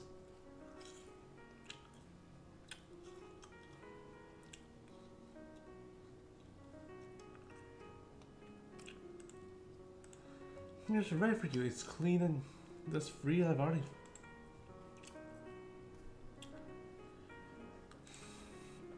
You know who was there waiting for you? Wow, it was the best. The amaze was clear on your face. Your mouth was wide open after all. It made your mind grin widely. Go check it out. I'll be on my own new room. I got a couple hours of work and dressing that up, but it's not quite ready yet. Molly's pair of cranberry eyes wandered around, taking in the current state of the first floor. Ideally, neither of us will have to sleep in the living room tonight. Okay, Mommy. Your mommy kept walking together upstairs. In the hall, your paths parted ways. Your room was the one closest to the stairs. The master bedroom was farthest away. The room in between those remained a mystery. Never lived in a house with extra space before. The apartments from before barely fit the two of you. Anything was possible now. Grasping the cool metal handle, you press down the knob, twisting until it points straight to the floor, and it was constant. You had to give the door a real push to get free from the frame. Once it had gone, it moved with ease. So you watched the tall door swing open and stepped inside. Hell, you're about to enter the room decorating screen. At the start of each step, except for step 4, you'll be able to add personal touches to your bedroom. The older you get, the more control you have over space. I think as a kid, you choose different beddings and some small possessions like toys decorations. The furniture overall, yeah. Choose between. After that, go back to the step. Yeah.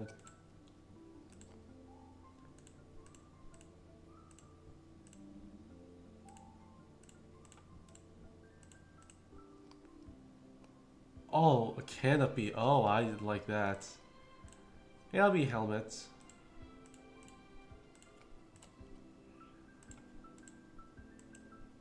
Ooh, 2 looks real comfy.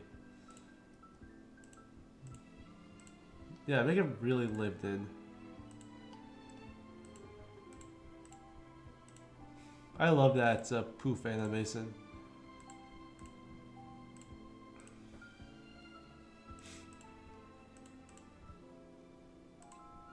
Kickball. Oh, that's nice. That's my room. And done. It takes night time to get your things done.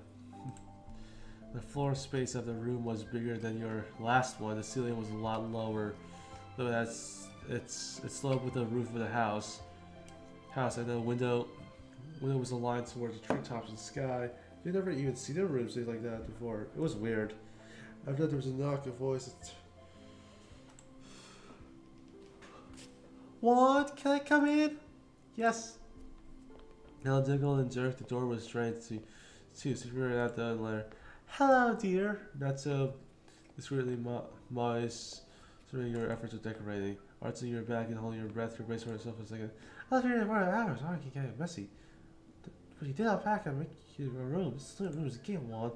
Air flew out of you like one of the windows that bursted. You were so pleased with the space. You were terrified as someone else came in and said it was not good. I try to spend myself, but it's late. I'll take a break for the time inside. It's been a long day around back and forth.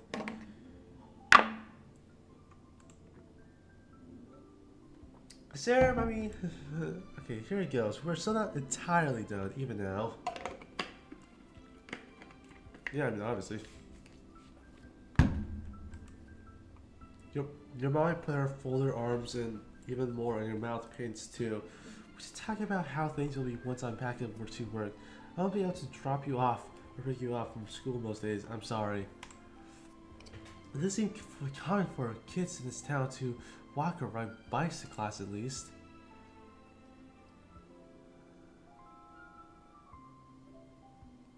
Yeah, I had a bike. That's a helmet. There's another thing Mom made extra to get moved to the house along with a backpack. You must know that would be coming handy.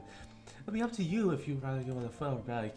Yeah, see the way you there, and you shouldn't even be the only one on the path. You weren't scared of doing that stuff without her, but you like spending time with Mommy. It would have been fun to get together at sometimes.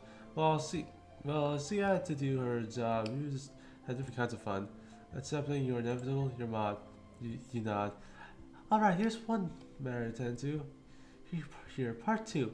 What did you do after you make it back from school? You'll be done with class in a good few hours before I'm off the clock.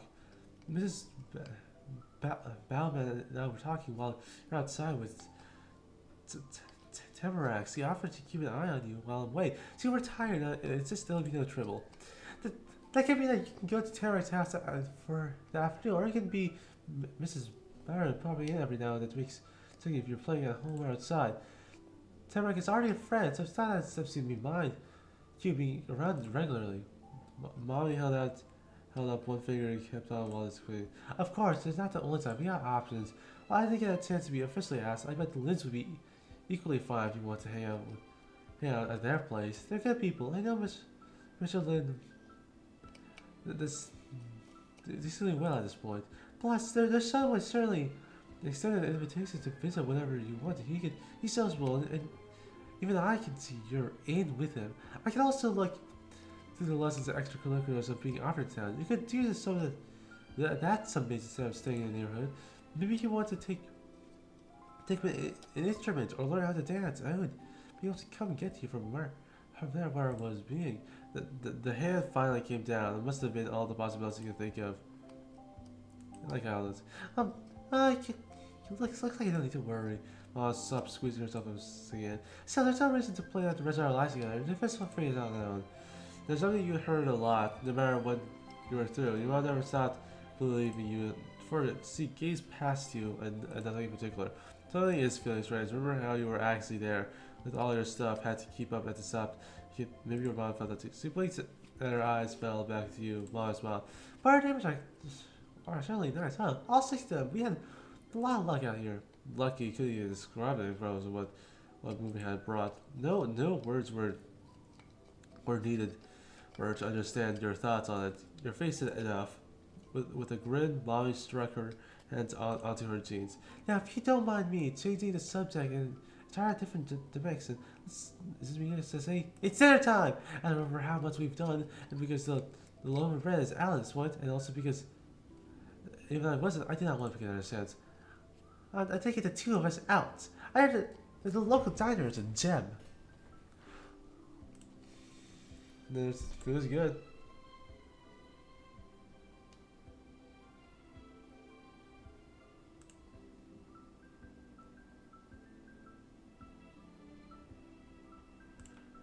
Nice.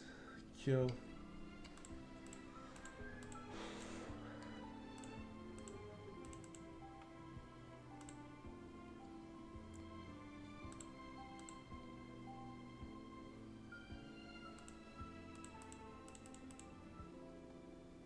I'm just reading it now because my voice is so tired. For like the rest of the day, I am not going to talk a single word.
The pair of parents it and chuckled a couple times more.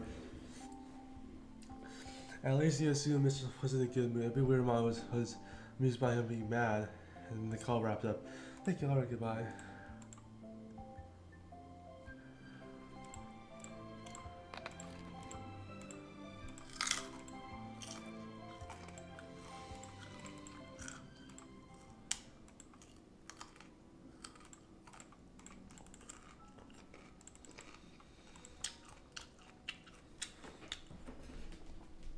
Oh my god.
Juan!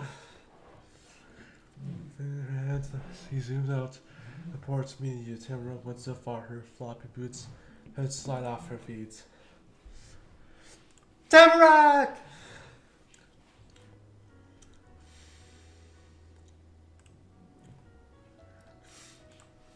I don't realize how urgent this really is. It is! Hi, Juan! And your mommy, thank you, let me come! You're very welcome, Taylor. We're happy to have you join us. We're gonna queue too. Yay! We're all gonna go! Now a trio, you strolled down the sidewalk until you went completely around the opposite side of the curve. Molly tapped the doorbell a single time. It sounded like it was a speedy ding dong, and then it was done. Even in Lynn's house, you're left alone for less than a minute. The one who arrived wasn't Mr. Lin. It wasn't the other adult. It was Kyo himself, standing in the open doorway. He was all lit up from behind the car. His face was still beaming on its own. Hey! I haven't seen you in forever. We missed the whole best part of the day. Hi, Kyo!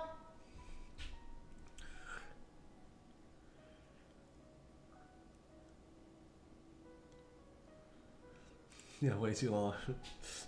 Kyo's hands settled on his hips and he leveled an amusing gaze at you. Uh-huh.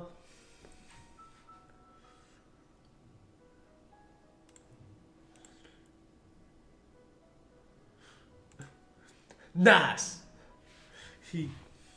His gaze lifted high so he could greet your mom too. Thanks for giving dinner, Mrs. Second. No, Miss Thank you for coming on such short notice. That's nothing. I got lots of time. I can come over whenever. Good to know. You're in 5th grade.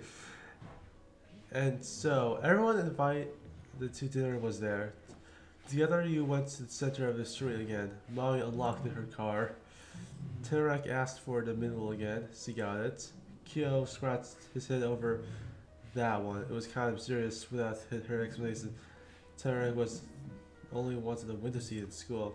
He was cool to not being stuck in the middle of himself though. Rapidly the car rolled into Boston. Tree after street, post after tree flew past. You couldn't see anything else. Unfortunately, Molly also wasn't sure what she was looking at. She tried to figure out exactly where the local diner was. The radio had to stay off. This required her the uttermost focus. Didn't mean it was a silent drive. It was loud actually.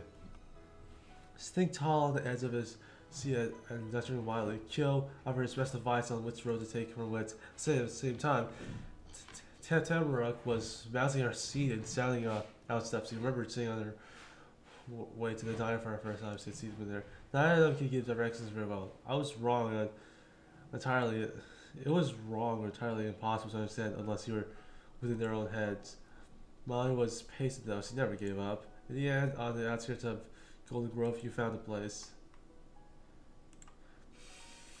Tears, footsteps, and hand claps filled the car when Kyo and Tamara smiled massively upside saying the diner table. It was heaven what they were looking for. Diner wasn't the name. Molly knows it too. She wound the seating wheel to turn into the parking lot. Worry smile played on her face. The diner table, not the dinner table. Somebody can get an A on their spelling test.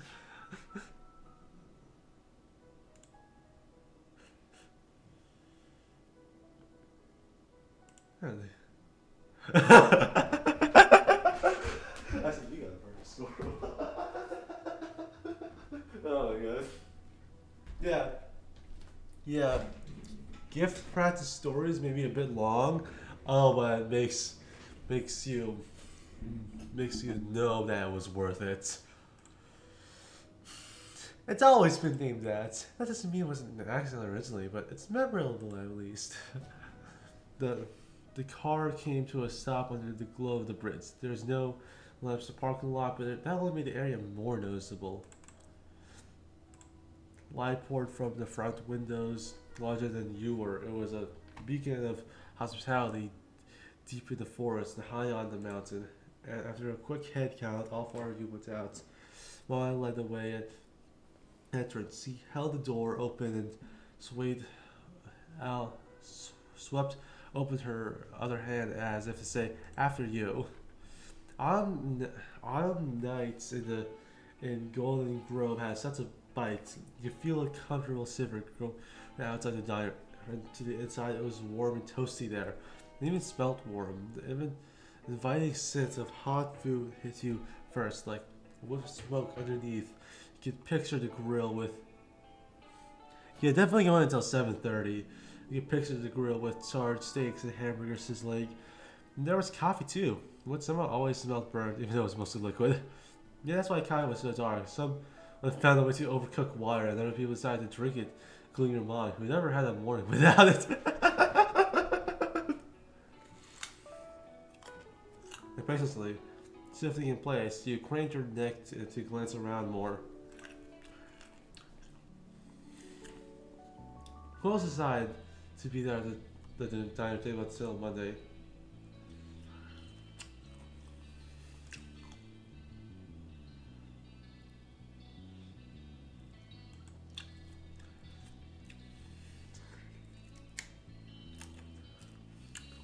So it didn't feel kind of like if your classroom had grown up and gotten old and sleepy.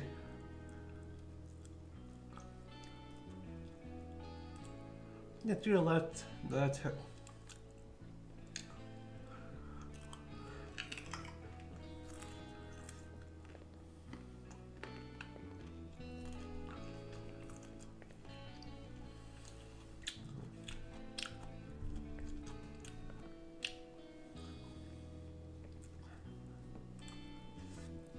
least that was your guess. You know mine would want you to act appropriately. On your right, Kill stood up nonchalantly, slowly shifting his weight from one foot to the other. There's nothing interesting to see that for a boy like him.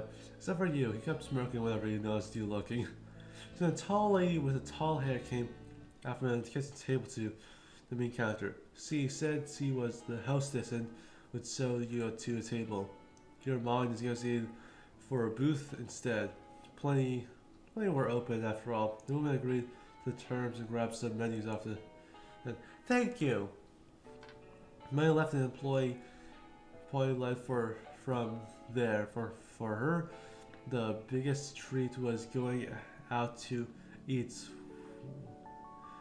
It wasn't the food. It was that once she was at the restaurant, her work was done. No cooking, no cleaning for a change. She didn't have a mommy or dad or grandparents around to do that for her. So letting strangers she had to pay to do it was the best she could do. The hostess.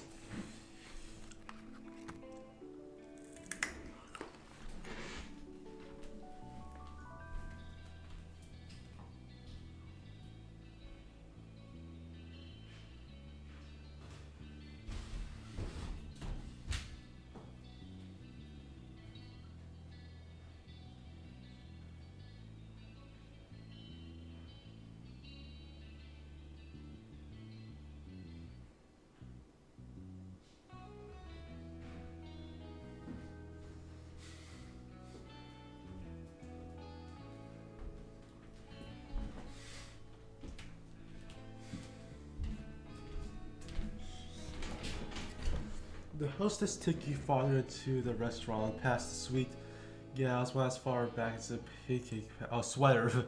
She left a pile of menus on the table. Thanked you for stopping in. Promised your server would be there to help soon, and walked away in around seconds. Well, let's get comfortable. Me and Wall will sit together. At least I don't want for the two of you. Okay. No. Okay. Yes, Miss Second. That was so unfair. He was the first to claim her to her bed. She was at the very end of it and the back onto the cushion. Cube took off her jacket before fitting himself behind her. Sit into with a Let's see, head out the outer spot for the tank. You got it. Oh, they made a custom graphic. That's cool.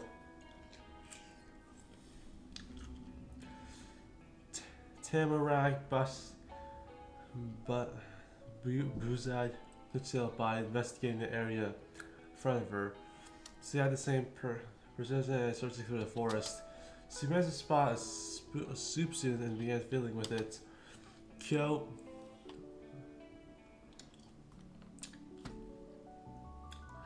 I guess yeah, it was like yeah, I guess that could make sense. Yeah, it'd be like okay, yeah, that makes sense actually. Was he going to ask you questions, or maybe he was preparing himself for your mom to evaluate his behavior? That's her job, but Kyo didn't know that. This is nice. She spoke quietly while pursuing her options. The dining table had unwieldy menus as long as your entire arm. Molly didn't bother holding it upright. Instead, she flipped through the laminated pages with the menu lying flat. There's a lamp directly above your boot that reflected blindingly off the plastic of the colorful pictures out beneath the pictures. Eggs and salad, French toast, dusting with powdered sugar, a basket of chicken strips, steak, and natural potatoes, a bright green salad, and more. Diner is a purest form. If you're curious about Pequod, there are a lot of options. Look, there's a kids section. That's a pretty good second place too. Since it's a special occasion, it's okay to get any meal. Even the pricier ones. What? You're almost never allowed to do that. That goes for you two as well. Don't worry about anything you get with whether food you prefer. Thank you. Yeah. Any food answering other kids? No, I really wasn't a good mood. Just get a big bonus for moving or something. You can only imagine, but not for long because that person brought your table. Oh my god, I forgot. One more thing I love is the music. Hello, I'm Yusuf. I'll be your waiter tonight. Thanks for coming. Great, hi. Yusuf had warm brown eyes and warm brown skin and warm brown eyes. Though his hair was a cool black, he kept it up in a neat ponytail. A heavy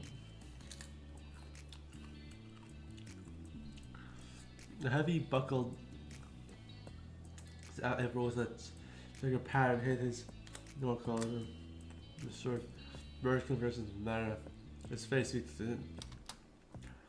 he held a general notepad and pressed the pen to it, poised to taking notes. That made you think of Autumn right away. You only realized you started staring at him when a smile came up Kyo's face. He probably got why you're looking that you needed to say so. No, you've been thinking of him. You knew that was only fair. Kyo thought a lot about you too. The secret joke passed and Kyo turned away from you to address the server. Hey! Hey, since when was he that casual adult he didn't know? From the way Kyo was with your mom, the one word greeting came as a complete shock. Only to you though. Yusuf responded in an even less expected way. Hey, this is not the usual company for you. That's right, things are changing around here. You forgot for a second that you knew everybody and everyone, even the random waiter at the diner. Are they? Yusuf's eyes narrowed and considered for a second. Next, Molly got a special interest from him, though a different kind. Instead of looking softly, his expression opened it up in wonder. How do you know Kyo, if I may ask? You may. We're his new neighbors. Molly said with a pressed tap on the menu in front of her.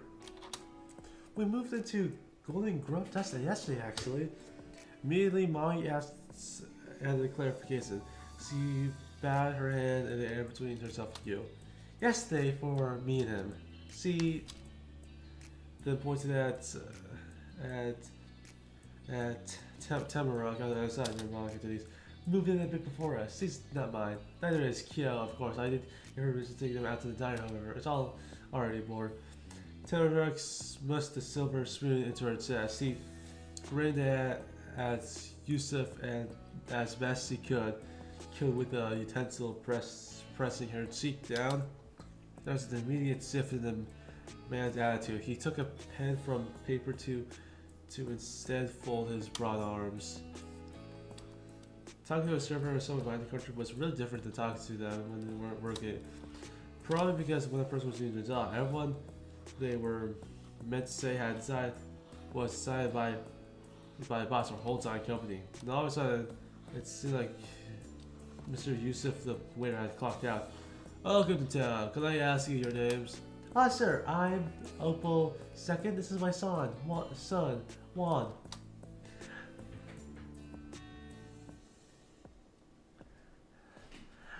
Okay, but I'm Tamarok. I saw you before with my Obi and Opa. Opa, I like your beard. I thought you might have been you. Give your Opa thanks. His beard is quite nice as well. I am Mr. Kenyan Yusuf. I also live in Golden Grove. He recited an introduction exactly the way Kyo would have wanted him to. Well, besides spelling it out, Mr. Kenyan Yusuf might have questioned you how you knew Kyo first, but he was wondering the same thing about him. He lifted his notepad in front of his chest and returned and began waiter. Can I get anything to drink? Just water is fine. Yeah, you could have said that for her. It didn't matter how big the case was. If her drinks in a restaurant was still going too far. Now let me phrase. When I miss nights, please get a drink. It'll be on the house.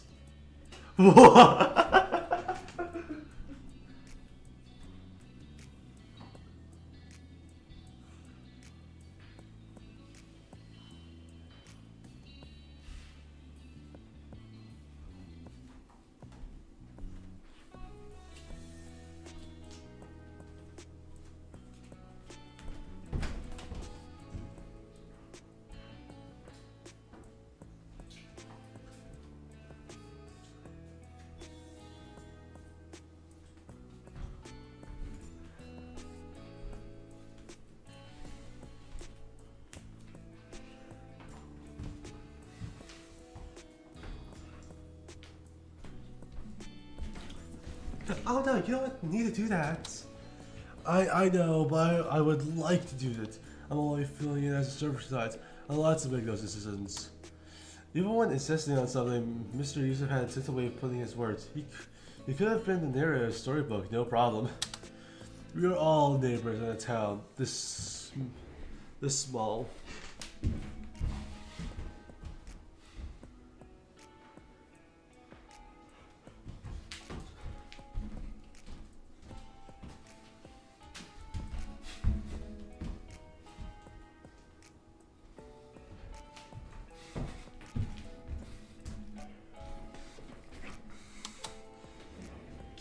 Kyo nodded along and even nodded along and even gave a thumbs up. They were in cahoots? Was it some kind of secret welcome committee in Golden Grove? Was everyone a part of it? What harm is there in being hospitals as you see often? If you want to return the favor, come back another time. Well, you made a good point, Yusuf. Because being honest, your mom would have totally told him if he was saying nonsense. All reasonable arguments could be tolerated. Mom was practically not a sucker. If you're sure, we'll have a cup of water and a root beer, extra ice. I have had that in years. I feel festive. Ma is nearly super moon and was con. It's a festive day, isn't it? I imagine you're celebrating your new home. I'll get a scoop of ice cream with that. See, boggled at Yusuf and her many sweet successes with a smile. No reason to go through his. A root beer float it is. Root beer float. There he is.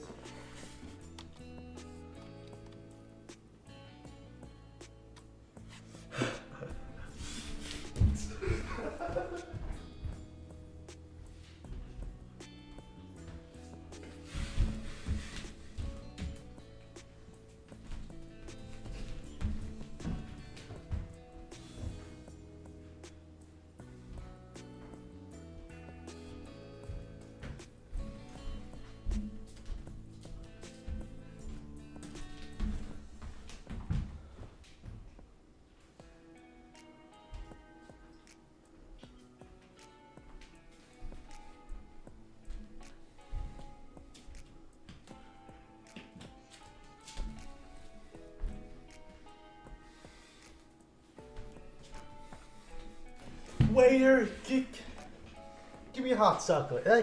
And I want a whipped cream and chocolate syrup on top. After our indulgence, Yusuf had been with wine. Kyo's room was with flat skepticism.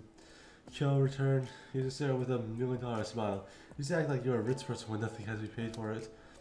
Mr. Yusuf put a hand on the table and lowered himself. The younger boy. Like Yusuf. I will give it to you, but the powder will be stirred into the water.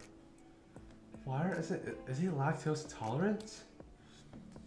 I blinked and it wasn't news for her. It was news for you too. Yusuf stood tall once again. Yes, Mr. only let out hot chocolate occasionally because of that, and only when it's made with water. Yeah, not being able to have milk, it must have been tough. They may you're a person, but I still follow their wishes. Fine, you can make it with water. You just witnessed incredible downtime being so well known. Everyone's able to know what you weren't supposed to. The Kyo was a compromiser, not a quitter. Can I still have the whipped cream? That's the most important part. Kyo squeezed his hands together. The person had an interview pose. Because I respect you, I won't give you there's not full. But because I'm not your parent, I can look past a bit of whipped cream to me. Yeah, thanks, Uncle. Hot cream secured. Kyo smoothly transferred his tilt from his right elbow out towards the world to his left, the one inward disabled. It's not my real uncle. Kids, you know, just get to call him that. Like how terrorized armies, everyone's gray. Oh, wow! Kyo got his mom's dad plus 2 extra people. Just how big was his family? Totoro couldn't remain quiet any longer. You were so hot, surprised how it's wide-eyed and rambling. Totoro went through the process of preparing a special drink. Do you have tea? Yes, various types. And I want a caramel. Then I want a. And then caramel or apple cinnamon. Then I want caramel and apple cinnamon, please. Okay. I want to have sugar and milk in it. Of course. Do you have any honey? Yusuf added notes one after another, keeping track of what he didn't. What he didn't want likely would have been easier. I'll bring one herb that we have for teas to you. The young lady twists her spoon around like a conductor band. Well! Wonderful, you should get something fun. This is the first day of school. Now what do you want, Juan?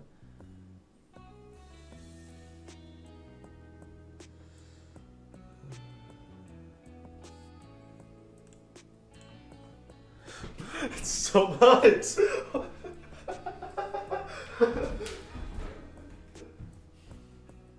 Let's see, what?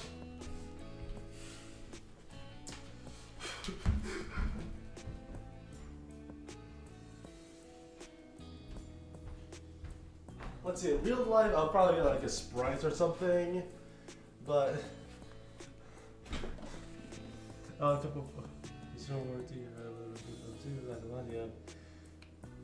milkshake, I like that, like coffee, I like lots of milk, yep.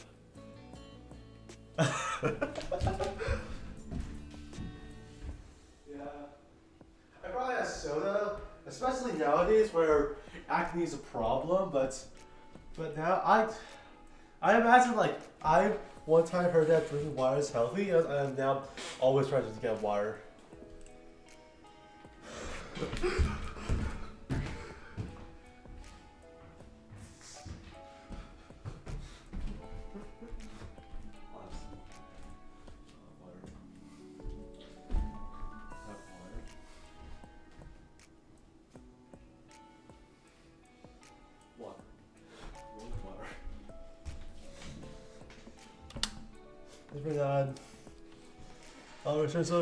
I'll return shortly with your drinks. Please take a moment to browse the menu.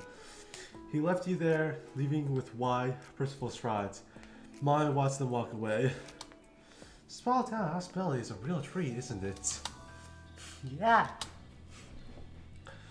You quietly glance through the meal. During that time, the man who had the ham and the hats left. The ham was gone, he still had the hat. Then Yusuf reappears to serve a round of drinks. You put the dinner order forward, he lets you to enjoy his gift. Kyo knocked back his mug of hot chocolate with gusto when he got a whipped cream mustache for his efforts.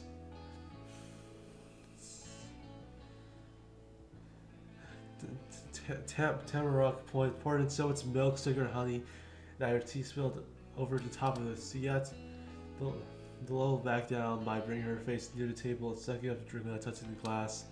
Finally, Seamate uses a spoon she's been crying for the entire time to mix a sweet slurry. A little more drip down the sides. Your mom savored the once-a-decade root beer floats as soon as possible. She didn't care if the ice melted. Nothing was loud or fast or bits at the dinner table. A person pretty much had to take it easy in a place like that. There was no other way to do. When it arrived, the main course tasted okay. Food was food, and you rather not be hungry. Totoro was stuck to grown-up appetite because their appetite conserved over. It's like there are a lot of things kids can only talk about with each other. Maya shared all her day, including the anxiety about how she said there was a mouse in the master bedroom. And if a cat seeing it under one of the movie boxes, it turned out to be a larger than normal heap of dust. She insisted the bad line could another one. And then we got the food was gone, sort of.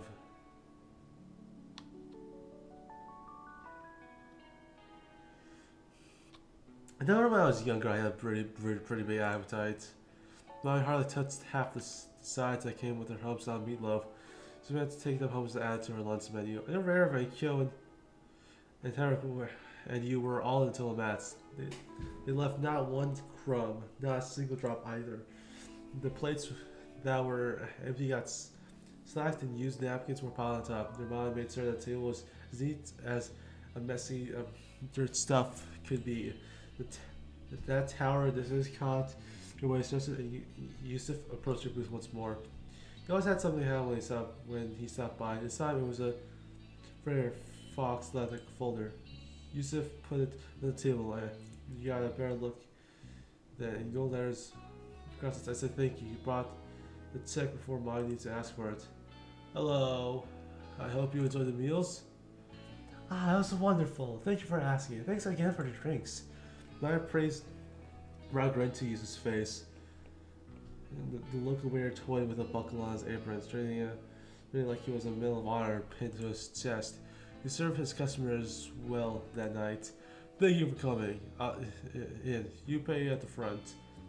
Sir, Galahad, can we get a couple of to-go boxes? Yes. That's great. One more question. Maya lowered her voice in an exaggerated string whisper as though people... The diner table? Sincerely need an answer about that.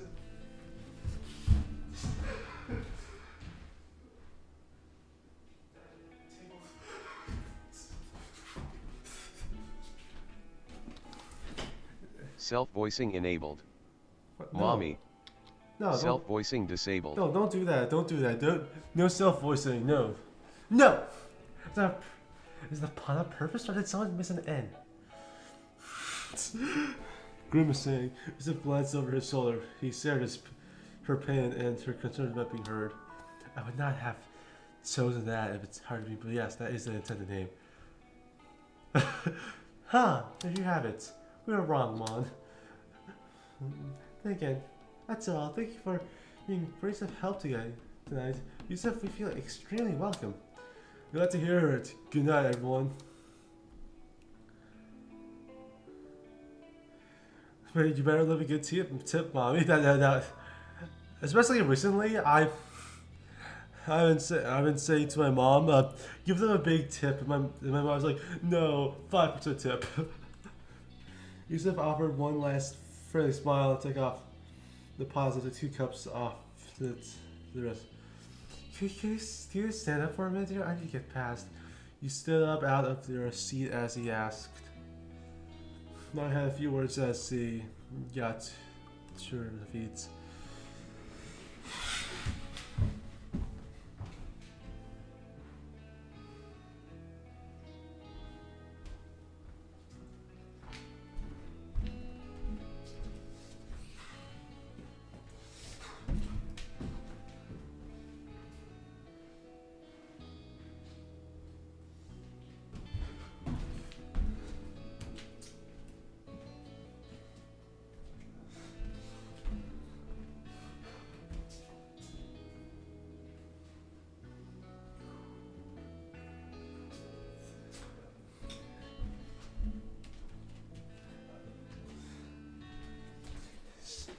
Stay at the booth while I'm gone. I'll come back right back. Then we'll pack the leftovers at home, okay? Yep. It's left in the officer Rex and Yusuf had gone. Her footsteps were muted thumps against the thin carpet. You had the booth to yourself then. None of the girls were left. When Kyo was sure of that, he abruptly stretched himself farther across the table, posing he's ready to pounce. I found stuff. That was as long as he could hold a straight face. Kyo erupted with laughter. I can't believe you broke into my backyard again!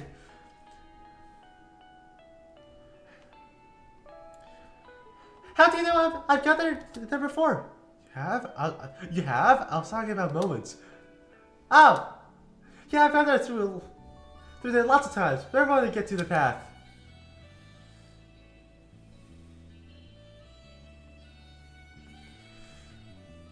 Woo! Success! Yeah! It was pretty cool! Thanks! Terek was brimming with pride over the results of her adventure. Kyo sighed softly and the pattern spot. He returned to peace. And then Terek gave a big stretch. You could watch her raise her upper arms with a spoon. You could sense the movement of her legs under the table. Oh, we know, but might really be asleep when I get home this time. I'm gonna hold out for 5 whole minutes. I don't know. Maybe I'll have to sleep outside. I'll have it under a bus in my backyard. What? Not really. They'll get up. Cease, Tamaruk. That was all she wanted to say about it, and Tamaruk seemed to talk about a totally different thing. She chattered while tapping her heels against the back supporting of the booth. Look at this time place a few days before. Where's that? I've never seen it. Cool, I've been here tons of times. Me and my mom and dad are regulars. Wow, I've never been a regular anywhere. I bet you could 2 now. 2 down, and to go for Tamaruk. One down, not to go for moments. Oh, someone or something. It could be a dozen visits that makes somebody regular, or 20. Kyo's attempt to give regular advice tempered to nothing. He might have been one, but putting a number to what somebody normal somewhere wasn't easy. Oh. Okay, so one. The question came with a low chuckle. Oh my god, but we're gonna let me come again for weeks. Because of you, they were wrong. Looking for everyone. You're welcome. Her bright eyes fluttered closed. The pattern of her feet kept going. It was the only sound left. Full and welcome and sleepy, you felt every second of what you've been through lately. You've done so much to meet a lot of people. How did that much happen in only 2 days? It was unbelievable. Yeah, I'm gonna walk around a bit, okay? Hopefully it was working. If it wasn't, oops.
Hello, my name is back. He's done so much, met a lot of people. How that much happened in only 2 days? It was unbelievable. You drooped in the messy table, resting your chin against it. Gravity has gotten too hard to resist. Keeping your head up was no longer an option.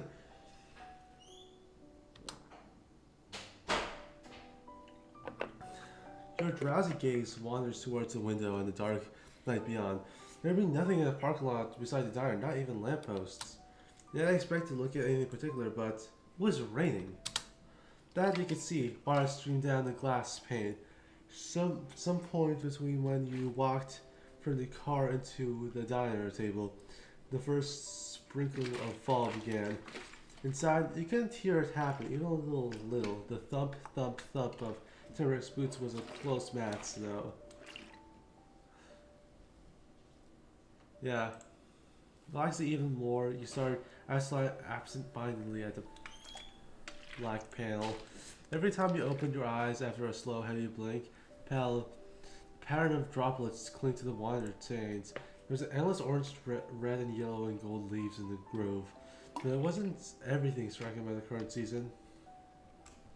The weather with thick gray clouds just so the world was just as important as the core autumnness of the place. When you thought of fall, the picture of your head when it was of leaves and drops of water falling, and that arrived. You arrived too. When your family wants to go out eating, they went to a local diner, and the waiter there treated you special because you were local. When you needed to leave, you had a house with a room that was all set up and waiting for you to get back. When tomorrow came, you continued your studies at student North Ark Elementary School. You were in room 24 with Mrs. Murray for the teacher. When you saw your neighbors, you know who they all were, and you had friends. You're gonna be that place for the rest of autumn. You'll be there still for winter when the new year came. Seasons would be coming and going when you're in the Golden Grove, for you weren't sure how long. What you didn't know was that every moment of it was now your life.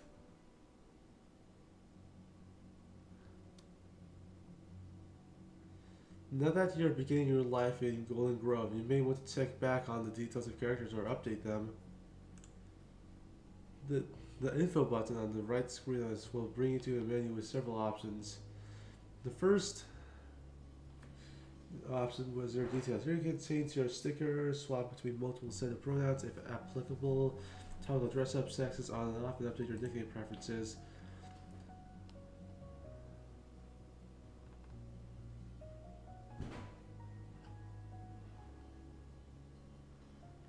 By default, most characters will obey your general nickname preferences unless you manually sort them into one of the categories. However, if you tell someone in the game to use or stop using your nickname, they will automatically change categories. New characters will be added to the scene as Omega. You can also check your relationship with Kyo and Tamarick and note the Kyo and Tamarick relationship buttons on the left. So your time with Golden Clove.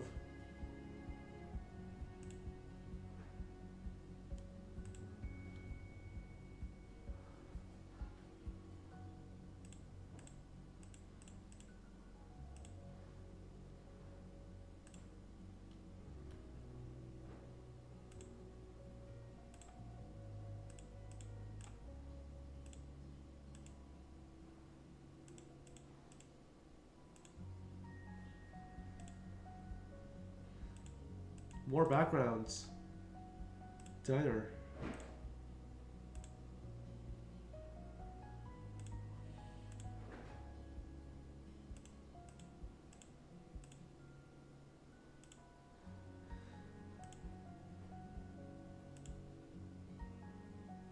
Oh yeah, I forgot we're best friends.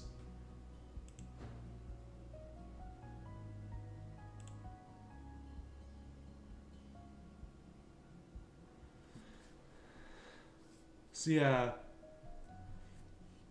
that's the end for this stream. I'll probably do like another stream where I do this, and then another stream where I do step 2. But that won't be for a while because This game takes forever to play. At first it took longer than at first it did take longer than the growing up thing. Yeah, there's like quite a bit actually. So yeah, that's the end of the video. I'm just gonna save real quick.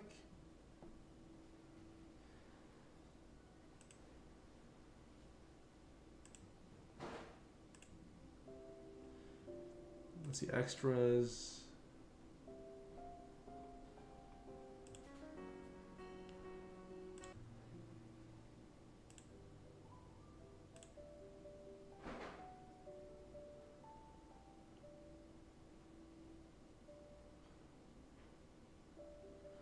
Oh my god, this. This is gonna be the.